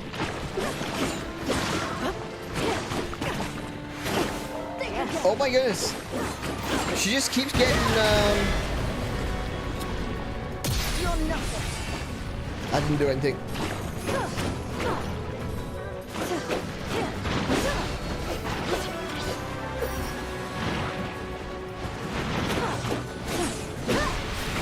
She is actually, she plays completely differently to Ruto from... Oh my goodness, I just keep... All it takes is one hit and I get interrupted. She is super weak. Oh my goodness, they're so annoying. One small hit and she gets interrupted.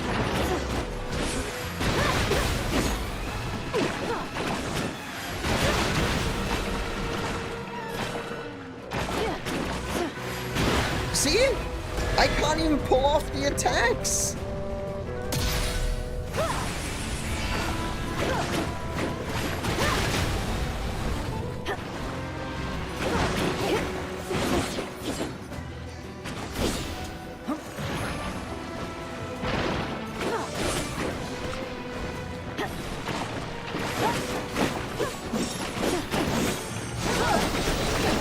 I can't move, it's juggling me.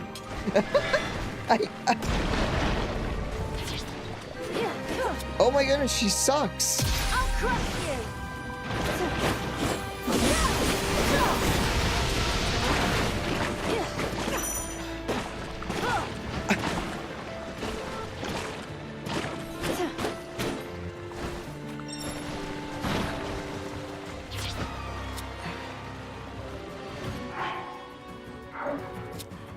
Eat some spam.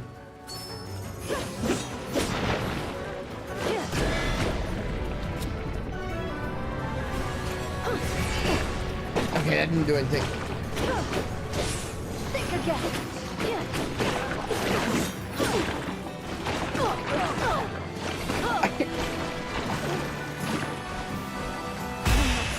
Oh my goodness. Oh wow. She feels really weak. Like ridiculously so. Oh, finally get a hydrant. Oh, she just feels really awful to use. She's really quick, which I like, but she just gets immediately knocked back. Didn't mean to do that. Never mind.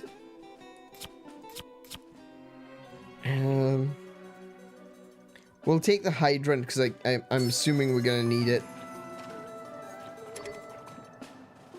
Blue Moblins begun its assault. Well, tough.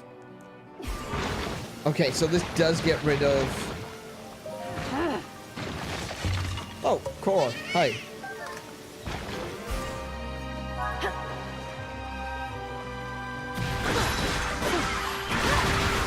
Okay, she definitely feels better at fighting mobs than at single enemies.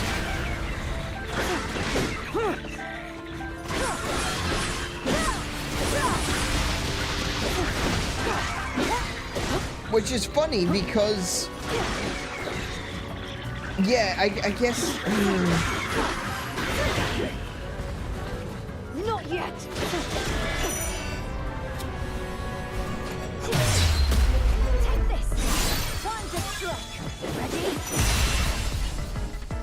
That's a shame because I usually like Zora characters. I'm a big fan of Ruto, one might say. Your special rations have been replenished. Oh yeah, good.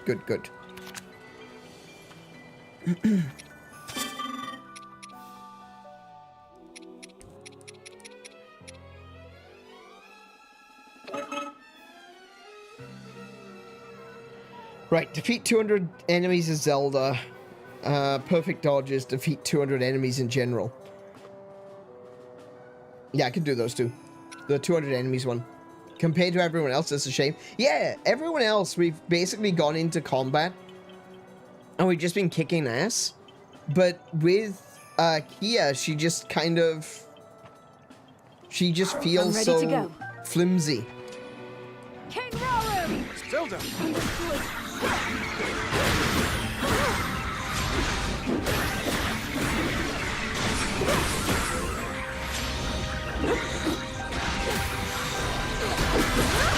Oh crap! Oh, I didn't even pay attention to him.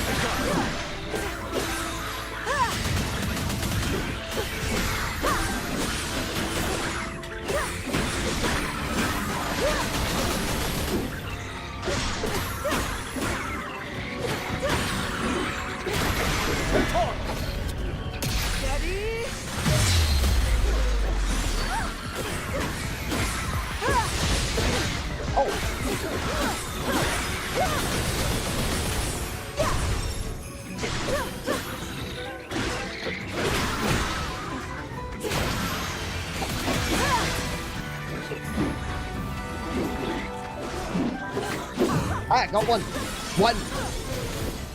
We got one. I need to do another 2 of those.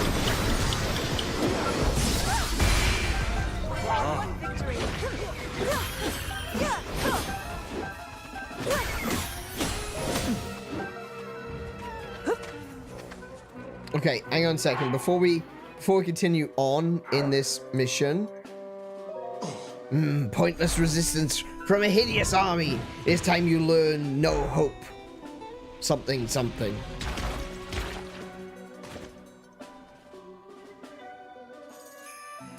Okay, so obviously I need to put... We're gonna put the hydrant there. On Zelda. King Rauru! Rauru is gonna get... Oh, he's got Noble Impact as well. I forgot about that. I'm gonna keep him with the bombs just in case. Kia! Oh, Kia, where are you? Where are you? What are you doing? Why?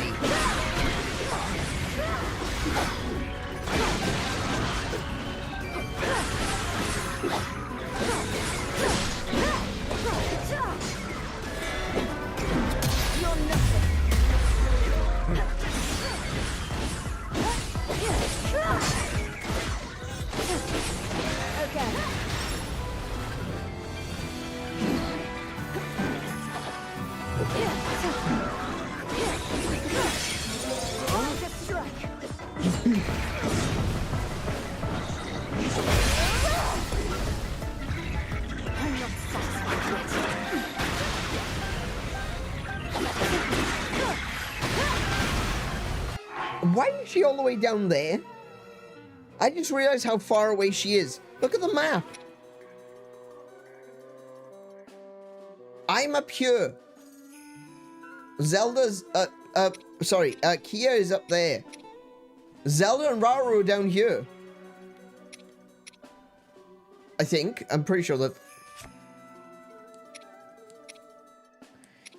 Yeah, Zelda and Rauru are up here. Kia's all the way down here. I don't know how she got all the way down there. Was she always all the way down there? I thought she was... I have no idea what's happened here. Just everyone got separated. I have no idea how or why. Oh, heck.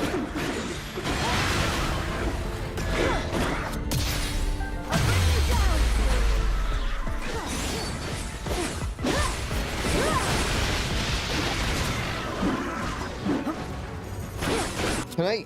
Hang on a minute.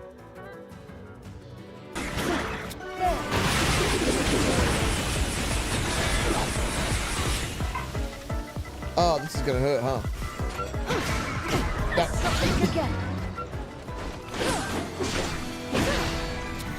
Wow, it just re-sludges?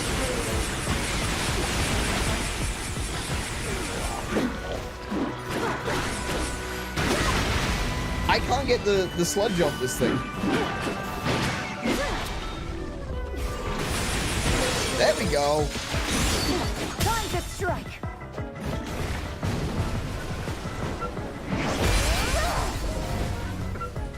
I'm not satisfied yet.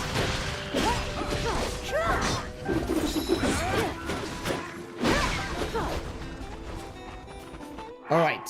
Hang on a minute. Hang on a minute.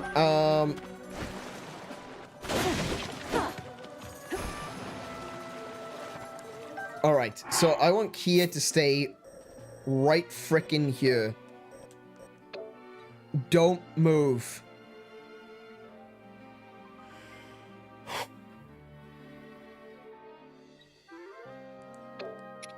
Zelda, Rauru, you stay there. On the Zora Captain. Yeah, that sounds good. I'm gonna switch over to Zelda.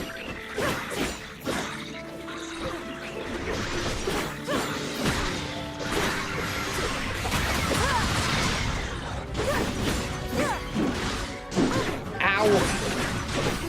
Okay. Victory is assured. Kamehameha!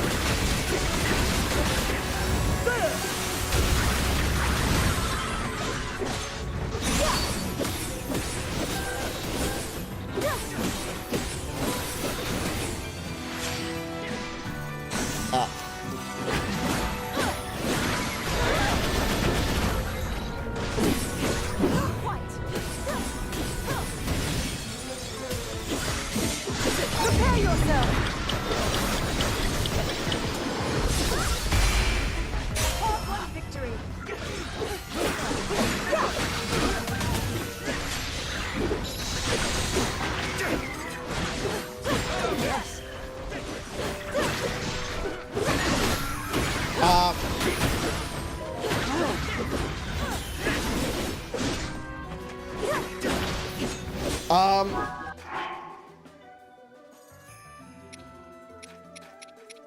Why did she move? She's up here now. Oh my goodness. You're so annoying. I wanted you to stay down there for a reason. Oh, you... She's a horrible character. Everything... I hate everything about her. Oh my goodness. The fact that she's a Zora is actually just depressing to me.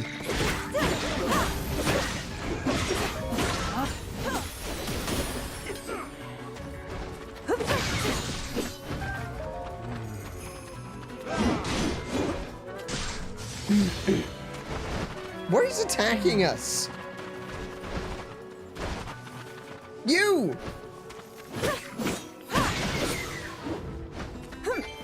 Okay.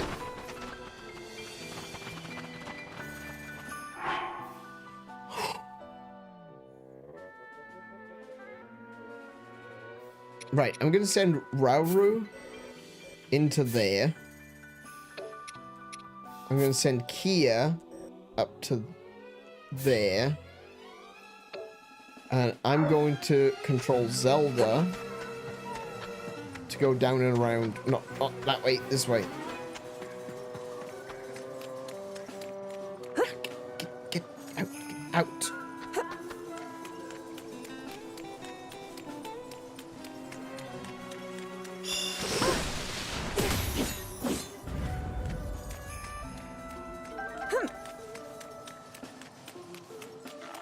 Oh, hello.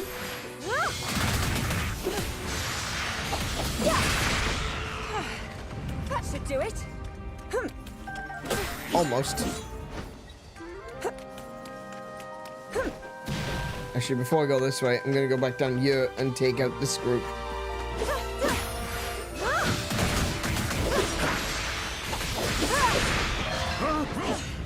That should do it. You missed one again, Zelda. You've got 99% hit rate. You keep missing one. Agreed.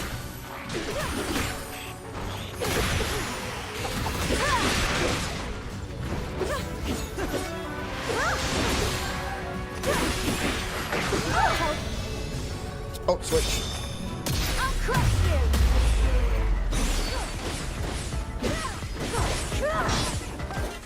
Okay, let's try something.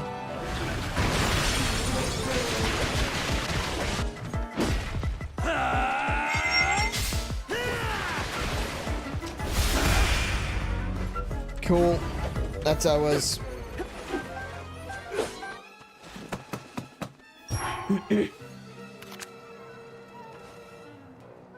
I haven't done 3 perfect dodge. I thought I had. Okay. I've got 6.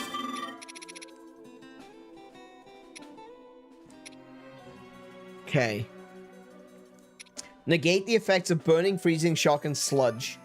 Yeah, that one.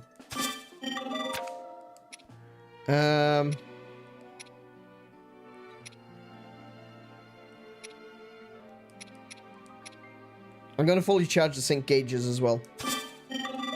Boom. That's kind of busted. I just realized to be able to just fully charge everyone's special gauge and sync gauge, that's crazy. That is actually crazy. Ready for whatever's next.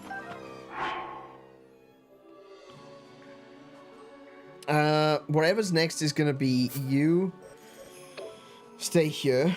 No, not Minoru. No, not Minoru. No, not Minoru. Where's the outpost? Just, no. Oh my goodness, just... No, it's not... Zelda, go that way. Zelda, go that way, okay? Once she starts moving...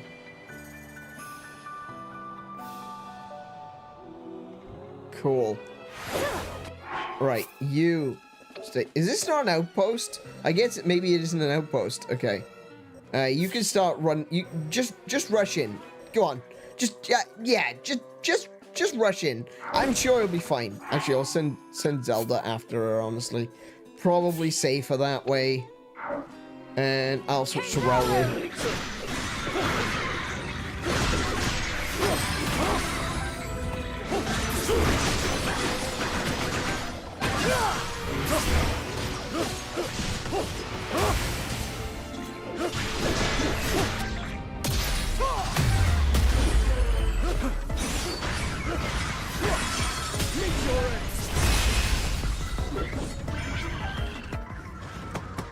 Okay, that was quick.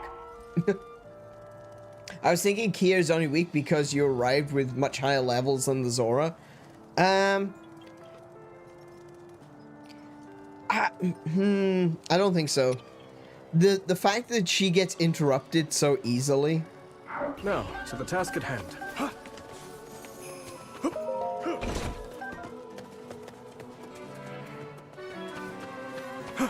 Oh, hello. Strength flows through me.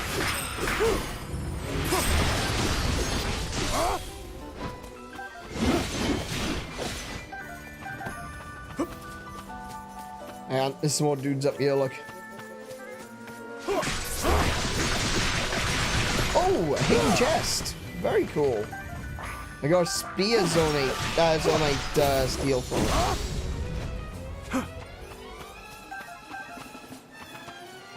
Cool. That's a. Oh wait, there's still one down there. There's a single dot. Oh, there he is. Hey, look, there's just one guy. Surely you can deal with one guy. Apparently not. Oh yes, the sludge is just irrelevant to me now.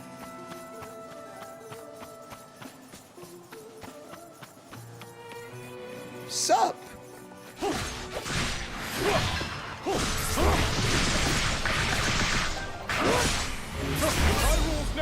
Oh, I didn't mean to do that. Oh well, too late now. Yeah, that was definitely overkill. Overkill. There's no kill like it.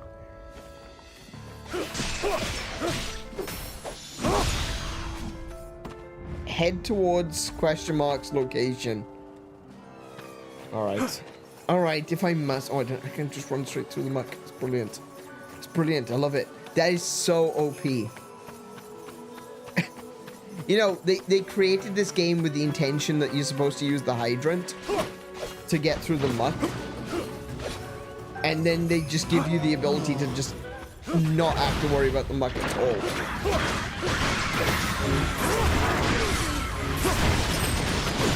Oh, ow.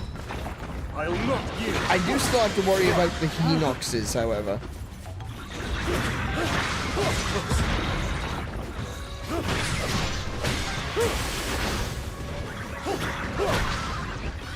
I've got it! Against my wrath! All will yield!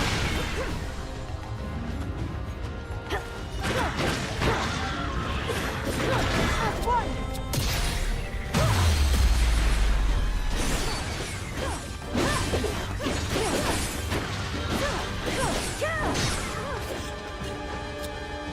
There!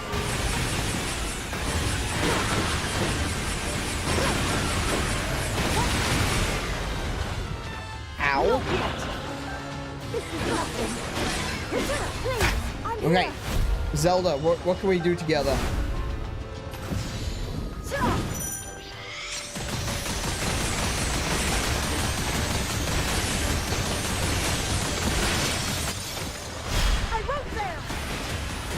Oh, that is pretty cool, actually. Time to strike!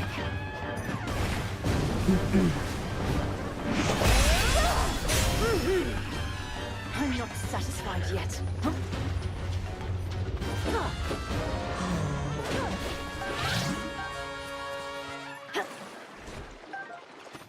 Sticky frog!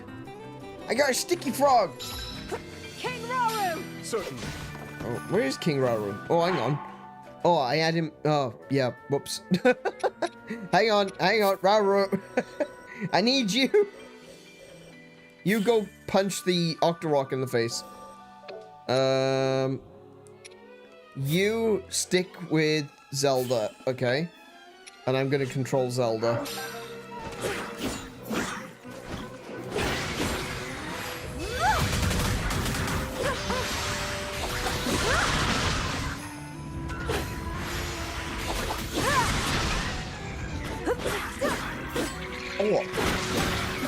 Oh, I can see another chest.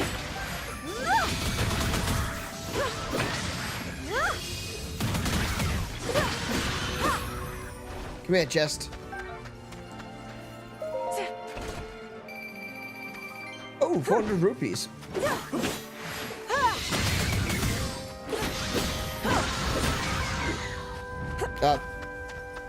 Oh yeah, no, that's fine. I was like, Rauru? Wait, Rauru, stop. I forgot, I did send him in, didn't I? I sent him running in. Cool, now like a Blitzball Stadium. That'd be cool, actually. That'd be pretty sick. A Grim Turok. I see what they're doing. All of the Archfiends are called Grim something. I get it. I see what they're doing. Temporal. Yeah, that'll do.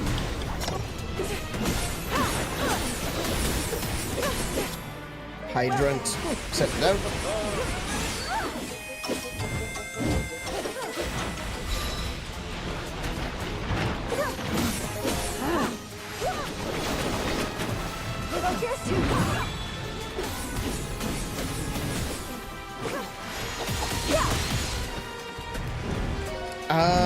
How many? Oh, wait. How many of those tickets do I have? Hang on. Wait, can I leave? Refill the batteries. Wait, can I not leave? Oh, the doors are locked. Oh, I have to fight the boss. Oh, no. Ah, damn it. I should have gone... Ow. I should have bought something at the shop before coming in. Get exploded.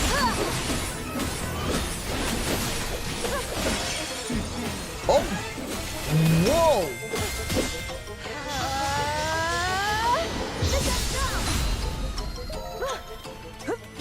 That's actually a person.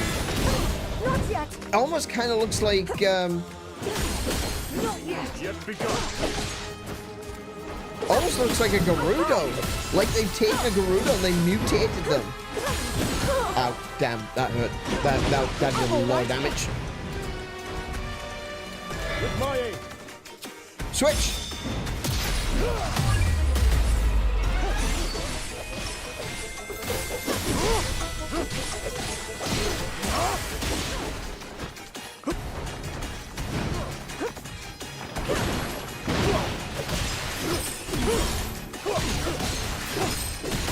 That won't do.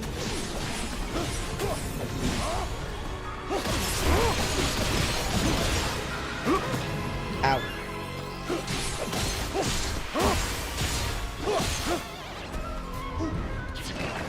Oh. Yeah, so whoever this Grim Turok character is, or I should say was at some point, they look like Ganon does when he's all, you know. Strength flows through me. That did nothing. Actually did nothing. They kind of look like Ganondorf did in Tears of the Kingdom when he's all dehydrated. Oh, I can't use it! Damn it.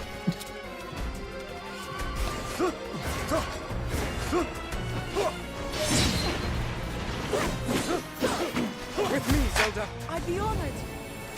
So I wouldn't be surprised if it turns out that was I press on. a Gerudo at some point. Look at them. Now then.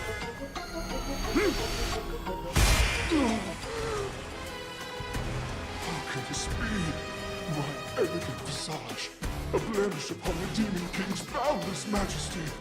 I'll have my vengeance one day.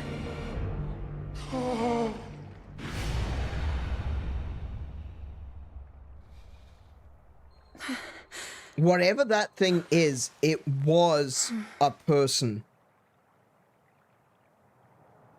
Wherever these archfiends are, It would seem nowhere in they Hyrule used to is be a truly person. safe.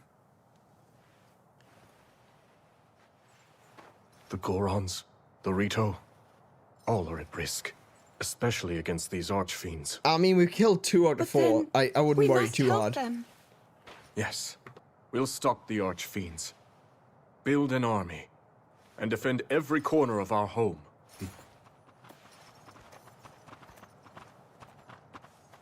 I can't thank you enough, King Rauru. If you hadn't arrived when you did, we would surely have lost everything. Yeah, I noticed that. My strength is the least I can offer a sworn ally.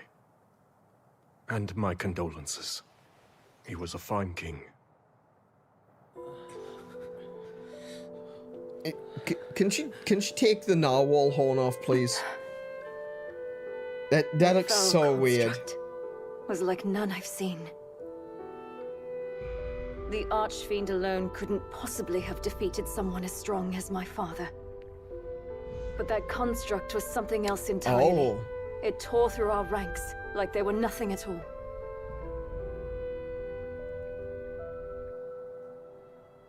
It's basically But being wait, possessed by a phantom can only Ganon when be- you think about it. Yes. The one that escaped our watch and attacked Rauru. One thing is certain. It must be stopped.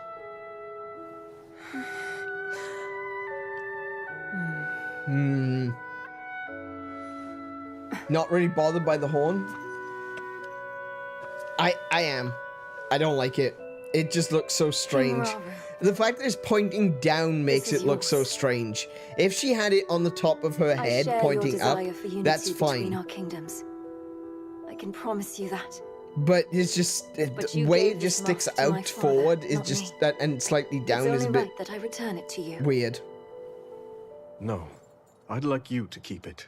I think if she puts that helmet on, though, I she's knew gonna have to your take the horn father, off. So And I'm sure that in time, he would have passed it down to you. The mask is yours just as much as it was his. otherwise, I love her It's an design. I like her chubby that cheeks. case, I love the green. have It a looks almost request. bioluminescent. Those of us Zora who are still capable want nothing more than to aid your quest But to look, it's safeguard just Hyrule. sticking out like a really Disasters big like this have nose struck sticking in out every across, corner of the covering her land. face. Were it up to me, It's so I'd do awkward. whatever I could to assist those in pain. So if you'll have me, I want to join you, to avenge my home, and vanquish the Demon King.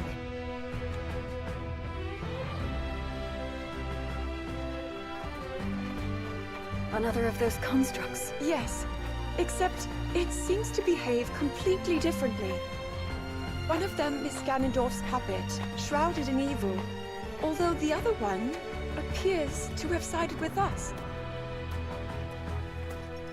You're Appears. undoubtedly right about the first construct. And yet, for the second one, it's still unclear. If it's on our side, it would make for a powerful ally. But She looks like she's trying to look around it is the problem.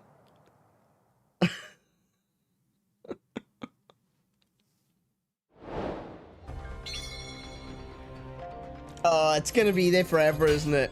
She's not gonna take it off.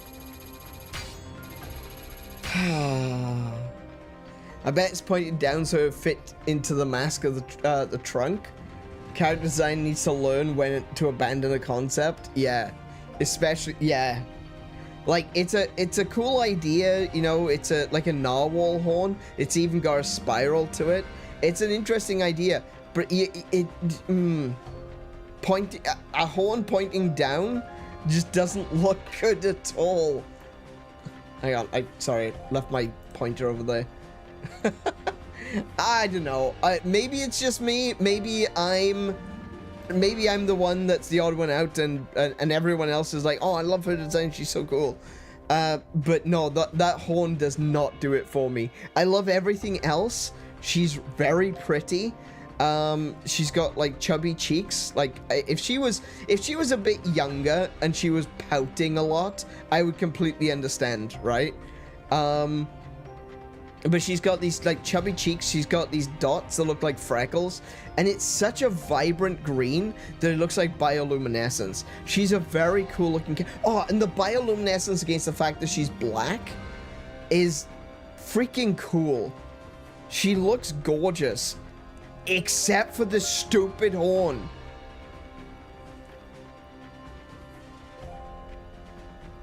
As I said earlier, I'm not really bothered by it visually, but visually it's bothering me because every time we talk to her, it's like just right in the middle of her face.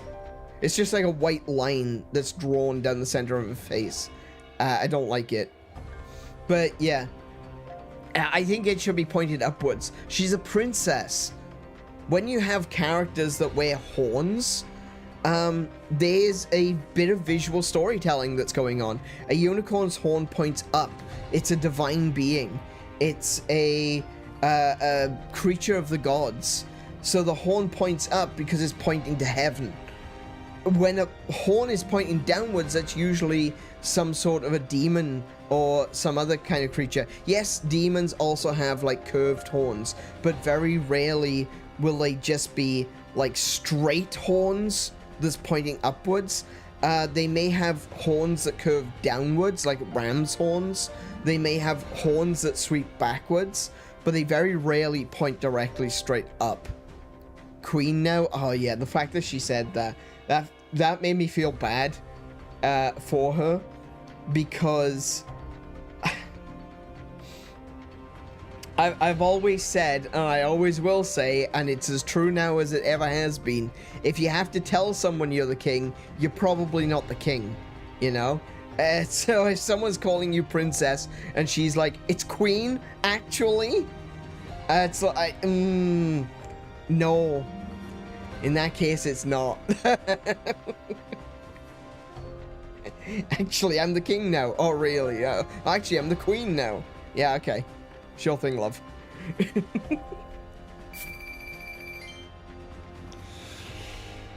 Okay.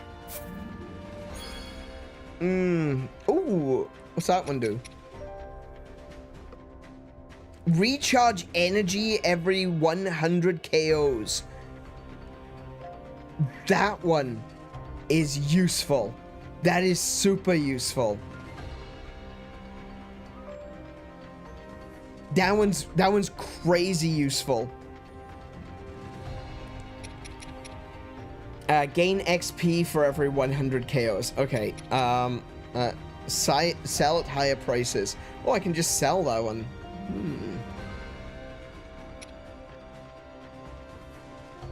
That one's pretty cool. I like that one. I might have to use that one. Kia did try to give the mask back. That is true. Yeah, fair. Now she's queen, okay? Because Rauru said so, and Rauru is the over king. He is the emperor.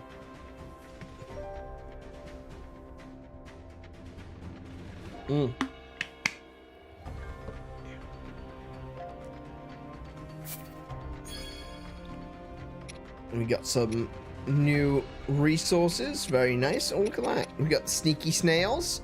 I like the sneaky snails. They're kind of cute. I like that they glow. Another example of bioluminescence. Sticky frog. I like the sticky frog.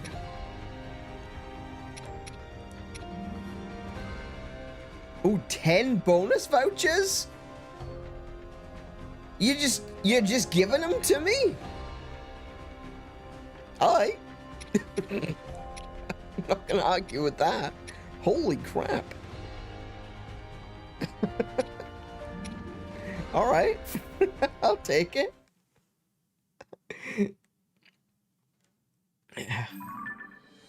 Alright.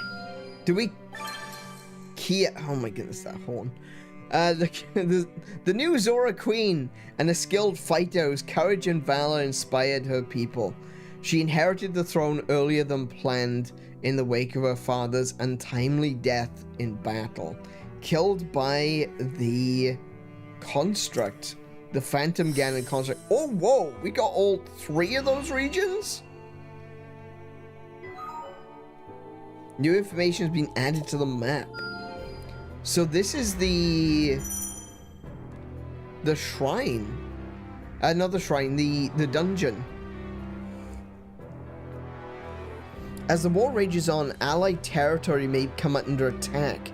If you leave it undefended for too long, the territory will fall into Demon King hands. Successfully defend the territory before that happens to obtain extra rewards. I said this was gonna be like Risk, didn't I? I said this would be like Risk.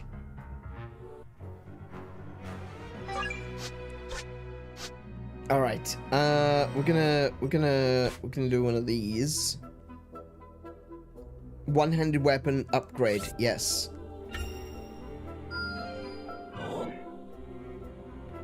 The second that Zora swam, the second that Zora saw my bud, he grabbed his sword and started swinging away like there was no tomorrow. Guess he thought my bud was the construct that killed his king. Either way, the guy seemed pretty upset to actually be picking up his sword again. Oh, the guy seemed pretty surprised to actually be picking up his sword again. Okay. That's still not the one that I want. That's still not the one I want upgraded. The one I want upgraded is, I think it's this one. Damn it.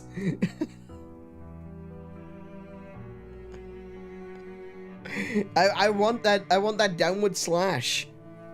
Because I can do the uppercut, but then I can't do the downward slash. Ah, no, okay. Fair enough. Fair enough. Let's see then. What else we got? What else we got to do? A veteran's return. A plea for help has arrived from Hyrule Field, where a veteran Zora, who put down his blade, has found himself caught in battle all the same. As the Zora struggles to take up his sword once more, Calamo and his bud run to the rescue. Oh, so this is actually the story of the of this Zora troubles. Okay. And I gain a character? Nice. Okay, I guess we need to do that one. There's another mission all the way down here, look. What's this one do? A traveling merchant who specializes in rare items was dismayed to find that the monsters had ravaged his stock. He seems particularly distraught by the loss of his prized treasures. I wonder if we could somehow recover them for him. Gain the use of Tusk and Talon. Wait. Tusk and Talon?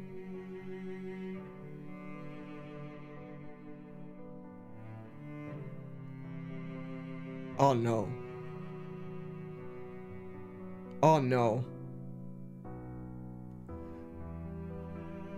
More than 10,000 years ago, there was an ancient Kilton.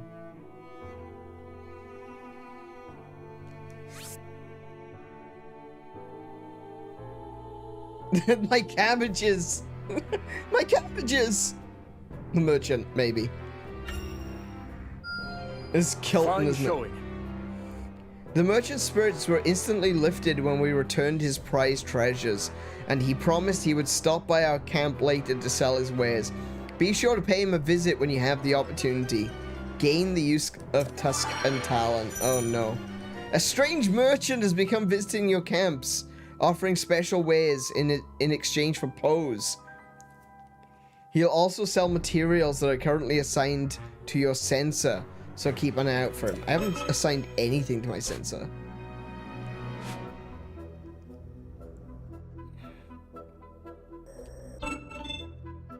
New assignment. We recently found ourselves in need of a wide array of materials, and King Rauru has asked me to oversee their acquisition. I may need some assistance gathering what we need, though. So, would you mind lending me a hand? New quests available. So this will unlock new quests if we do that. I kind of want to do the gain another character, but I think this is the one that we're going to have to do to prevent Ganondorf from taking this area back. So let's do that one, and it's 11:13. We'll call this one the last one for this evening. Time to rest my wings. So, ooh, okay, we get Rafika in this one. Wonder what's gonna happen.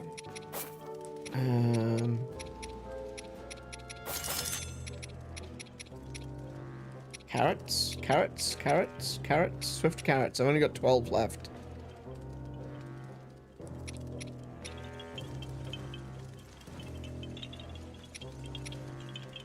Oh, I can use these though.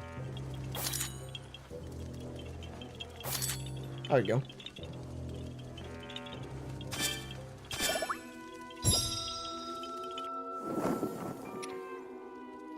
Onwards.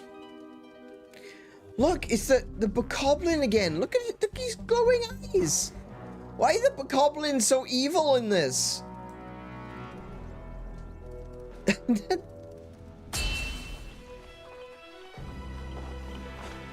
Better get going, I guess. They all have a burning light inside them that just shines out their eyes.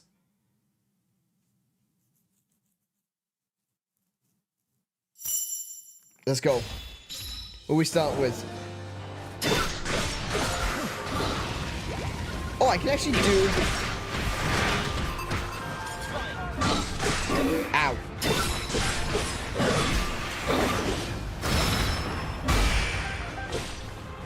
So I can go 1, 2. Oh no, that was a hold button. Wait.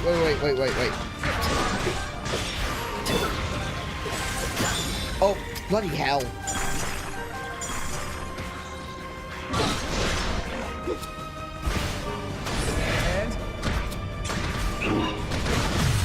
Got it.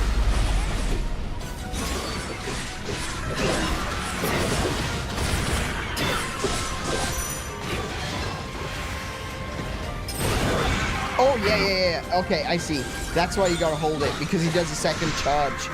Okay. Yeah, I like that. That's a good one. I'm here for it. I do run out of battery power very quickly, though.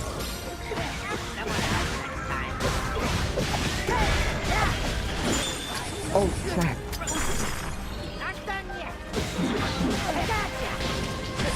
I was a bit short in range.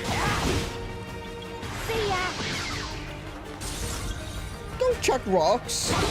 Get someone's eye out with that.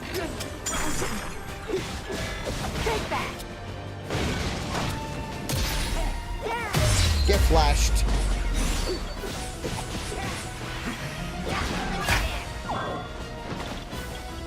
Oh, I hope I can do this with Okay, it doesn't actually use power to do this. Good.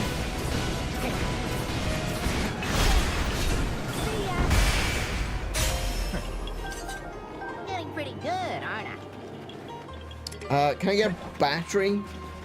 Battery? Anyone battery? Oh. Battery. Sick. Okay, so one of the things I'm definitely gonna have to do, that power-up that allows me to change, or to, not change, sorry, to,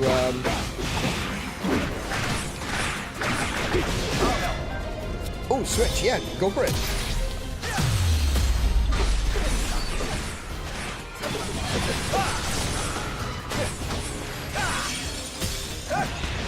Ready for this? Yeah, that ability, that weapon skill that I can add, that levels up my,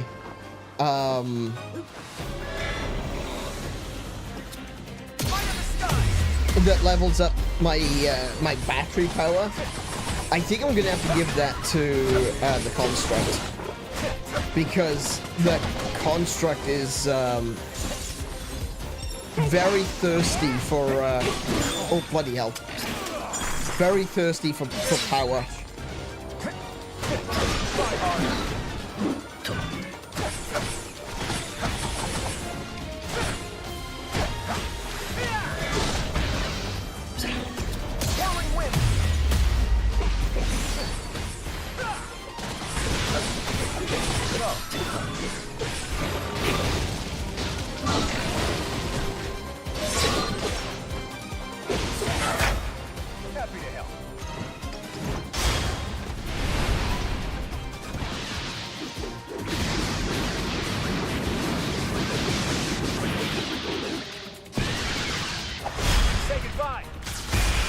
So cool.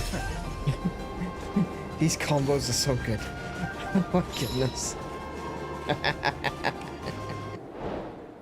This is so good.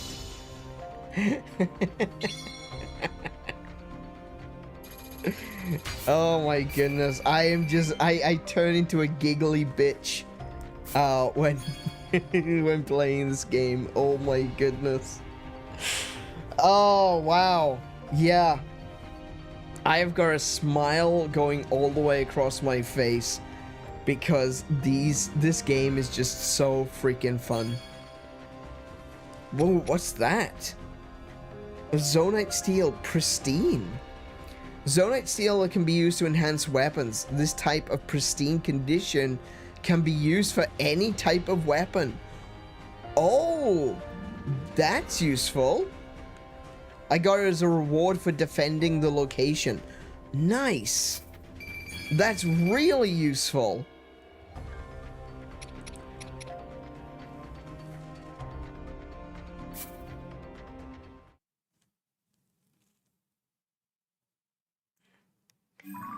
You know, I just realized I've not been using the construct's ability to just hit with fusion materials. I've not been doing that.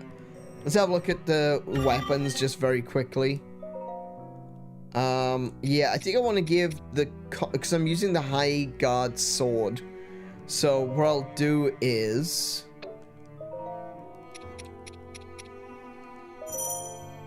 I'm gonna give that bonus pristine steel. I know, yeah. We'll use that and battery charge. Recharge energy gauge every 100 KOs. There we go. I mean, to be fair, you could basically add that to literally anyone else as well because the battery power is shared.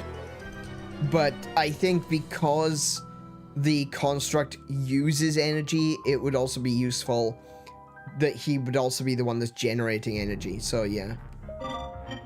Recharge energy gauge every 100 KOs. Yes, we want that one. Thank you. Thank you, Smith. Appreciate it, Smith. So, the only problem with that is that's a hexagon-shaped skill. So, if I wanted to add... if I wanted to get a bonus, I would need another hexagon-shaped skill.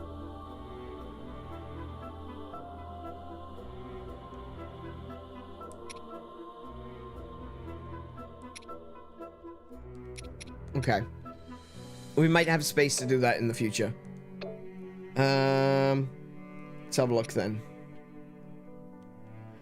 So, Zelda, I can upgrade Zelda's to a level 5 if I use this. Just use the one. Rauru, he's already level 5. Does he have a good bonus that I would like? Sell at higher prices? No, don't want that. Basically, you would use this. You'd equip this to a sword that you don't like and that you want to sell, and then you get a better price for it. We've got special attack damage plus 5%. That's pretty cool. Gain XP for 100 KOs.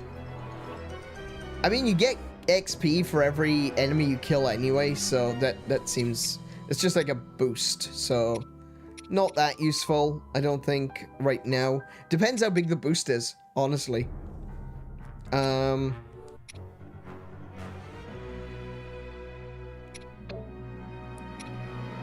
Oh, I definitely need to level up, oh, there's not enough, though. Okay. There's some bow steels. We'll add those in.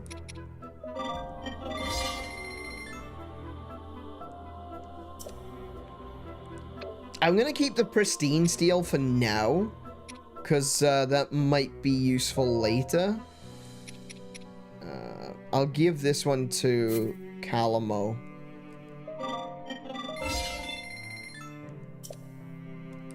Maybe I'll do a little bit of grinding in this game off stream just to get some more steals. Just do some side questing to try to level up some of these characters' weapons. Oh yeah, look, this one is just like, this is level 1. Actually, I just realized Taifan's sword is also level 1. I haven't... Oh, no. Okay. Sorry, not the two-handed. The single-handed sword, steel, is going to be... It's gonna be like diamonds. It's gonna be like gold. They're gonna be so freaking rare. In comparison to how many I need. Look at all of these.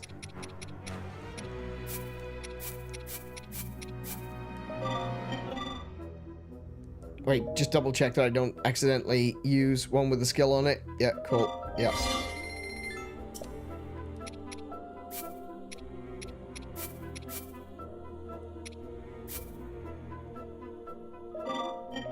There you go, look. I just leveled up the light scale trident to level 5. Because I just had so many of these. I've still got loads left over. Look at the sheer difference of steel that I've got for swords and for spears.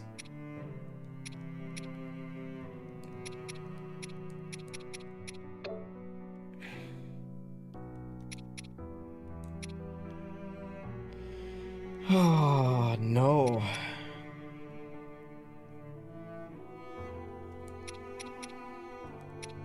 All right. Thanks, Smith.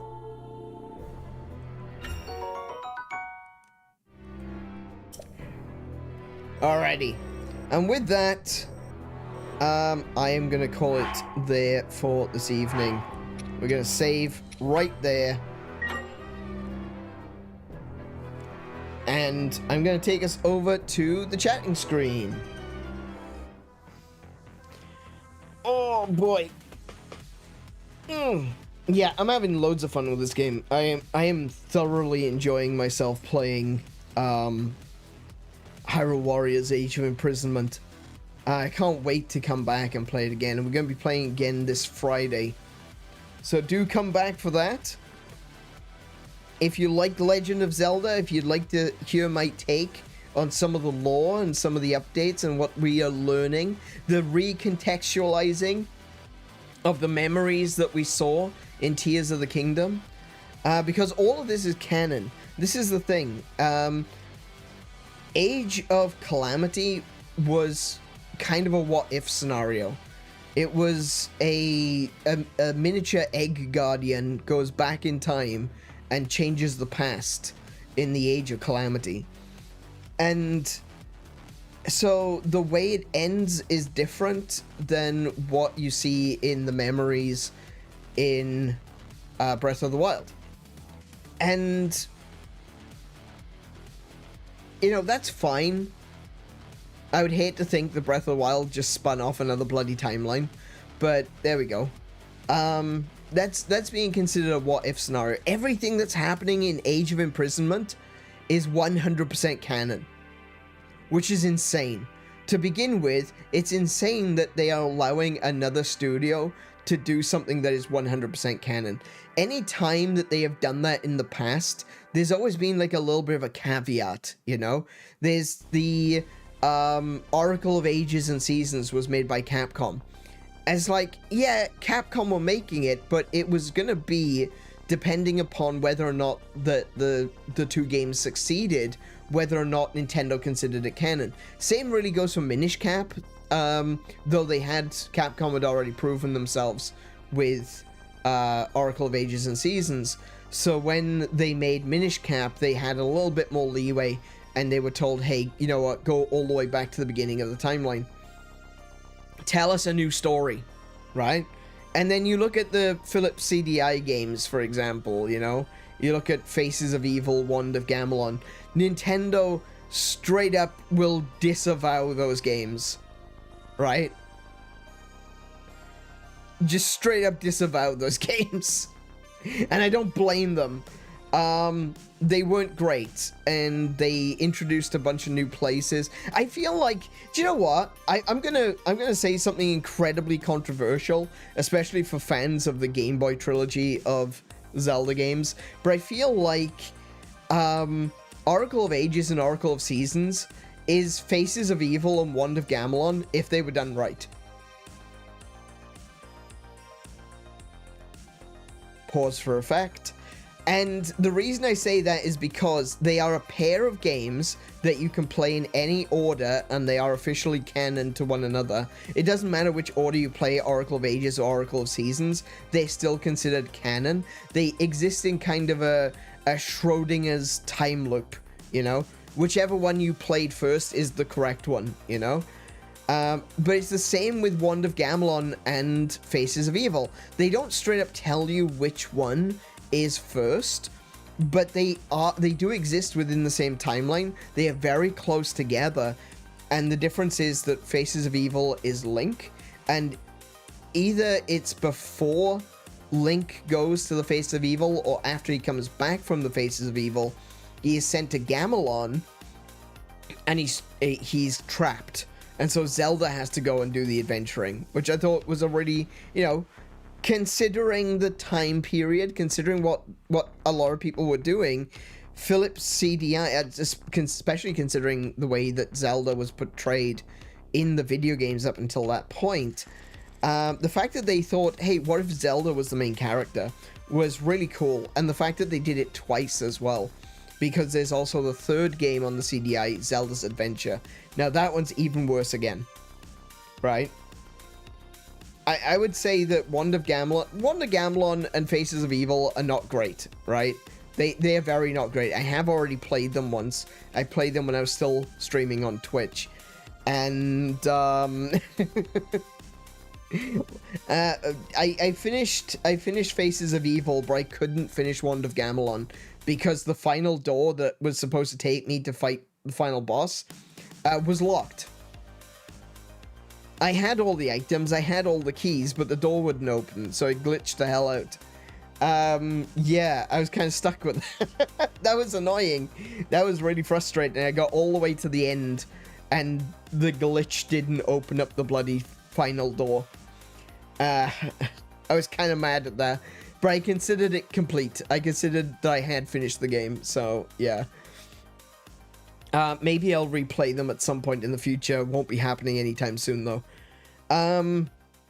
Yeah. I don't like them. I really don't like them. Anyway, but the point is that they are both games that kind of exist around each other in some kind of quantum maybe as to whether or not which one comes first and second. They're both created by external game developers, and eventually Nintendo decided, you know, yes or no. The difference is that Face of Evil, Wand of Gamelon, Nintendo was like, no. But with Oracle of Ages, Oracle of Seasons, it definitely, not to mention they take place in other worlds as well. They don't take place in Hyrule. Faces of Evil takes place in Koridai, and Wand of Gamelon takes place in, funnily enough, Gamelon.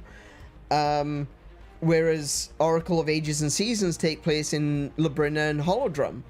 So, you know, they're very much the same sort of game in the sense of the ideas that went into them. But on one hand, you've got games that Nintendo refused to acknowledge, and on the other hand, you've got games that Nintendo have embraced and brought into the timeline in a big way, you know? There's so much that's happening in Ages and Seasons that informs the continuation and the forming of the timeline. Something which I've always talked about is that a lot of people seem to think that the very first time that we ever had the idea that there was a timeline was in the Hyrule Historia. And that's not true. That's not even the first time that Nintendo acknowledges a timeline. Because back in 2005, there was the Legend of Zelda.com website, and that was official. It was official Nintendo website. And on that website, they had a timeline. Now, I don't believe it was on there from 2005. I think they added the timeline like 2007. But what they did have was a list of every game and how they related to each other. So it would say like, oh, this is, it would say something like, oh, this is, you know, Link's Awakening. This is Link after he finished his adventures in Hyrule in A Link to the Past. He goes off to search for adventures elsewhere. And it would say that. It would straight up tell you where the different games lay on a timeline, even though it never drew out a timeline, the one that you might be expecting, you know, because everyone has seen it by now and everyone complains how difficult it is. I don't think it is. I don't think it's that hard to understand. It's pretty straightforward, actually. Just follow the line. There you go. Problem solved. But yeah, it really does make me feel like, you know, there's a lot of lore that is happening right now in Age of Imprisonment, and it feels so strange that it's not even Nintendo that's doing it. I'm sure that Aonuma-san has a lot of influence. I'm sure that the guys at Bandai Namco, Team Ninja, are, you know, checking in, you know? They're probably going, Aonuma-san, does this work? Is this okay? Does that work for you? And he's like, yeah, that's fine. Cool, I like that. Nice one. You know? I'm sure that there is some kind of influences going back and forth. They're having a conversation about it. But it feels so strange that something so pivotal to what has become the definitive Zelda of our era, you know? When I was a kid, it was Ocarina of Time, the definitive Zelda of our era. We kind of went... there were a lot of people that liked Twilight Princess, there were a lot of people that liked Wind Waker, but I couldn't really say that either of those became quite definitive, you know? This is the Zelda of the era. But when we got Breath of the Wild and Tears of the Kingdom, these are kind of like the figureheads now of the Zelda franchise. These are the games by which all future Zelda games will be compared to. And that has been given to an external company to make a game. Think about that. Think about Nintendo. Think about the old dragon itself, sitting on all its treasure, not letting anyone else touch it. And they've just given it the keys to the kingdom to another company. That's wild. And to turn around and say, yeah, it's totally canon. 100% canon. Things are changing. The times they are changing, ladies and gents. And I'm here for it. I want to see where fresh eyes and fresh ideas can take the Zelda franchise. Because I love Legend of Zelda. I love what they've done with it so far. I love what I'm seeing. I've got high hopes. Very high hopes for the Zelda movie. I've got high hopes for the next Zelda announcement. I'm expecting the next Zelda game announcement to come out next year. 2026. We've talked about this before.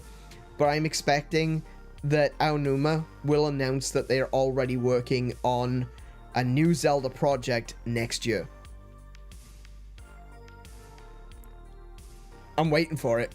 It's gonna happen. I'm pretty certain it's gonna happen. It's already been 2 years since Breath of the Wild, Tears of the Kingdom released. They're probably already working on a new Zelda.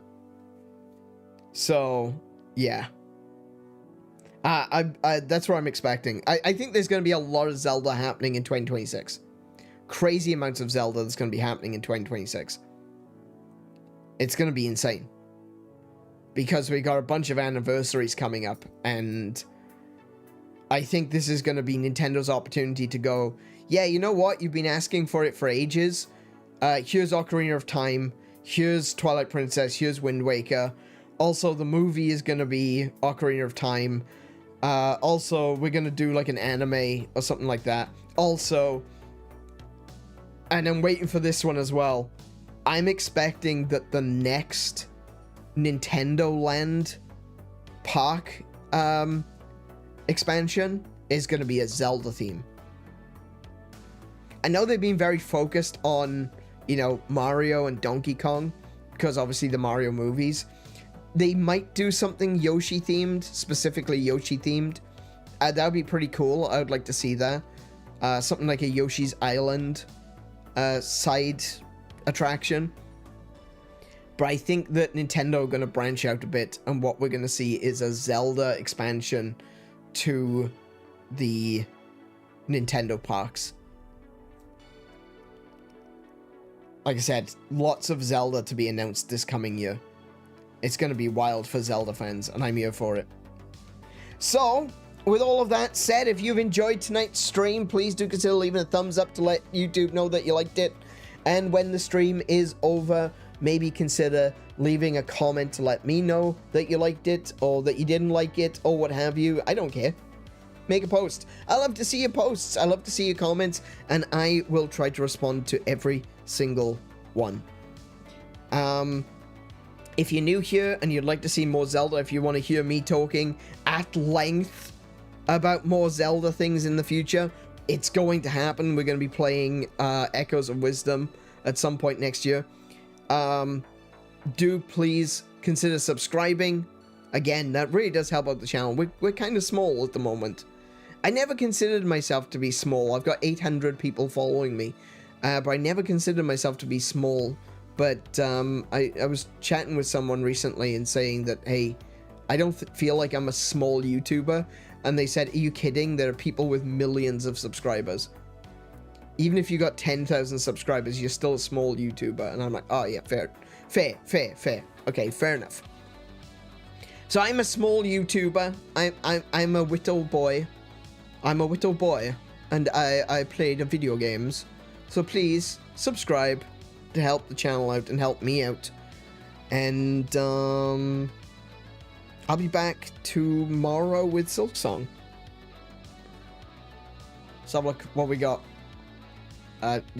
No, that's wrong. Hang on.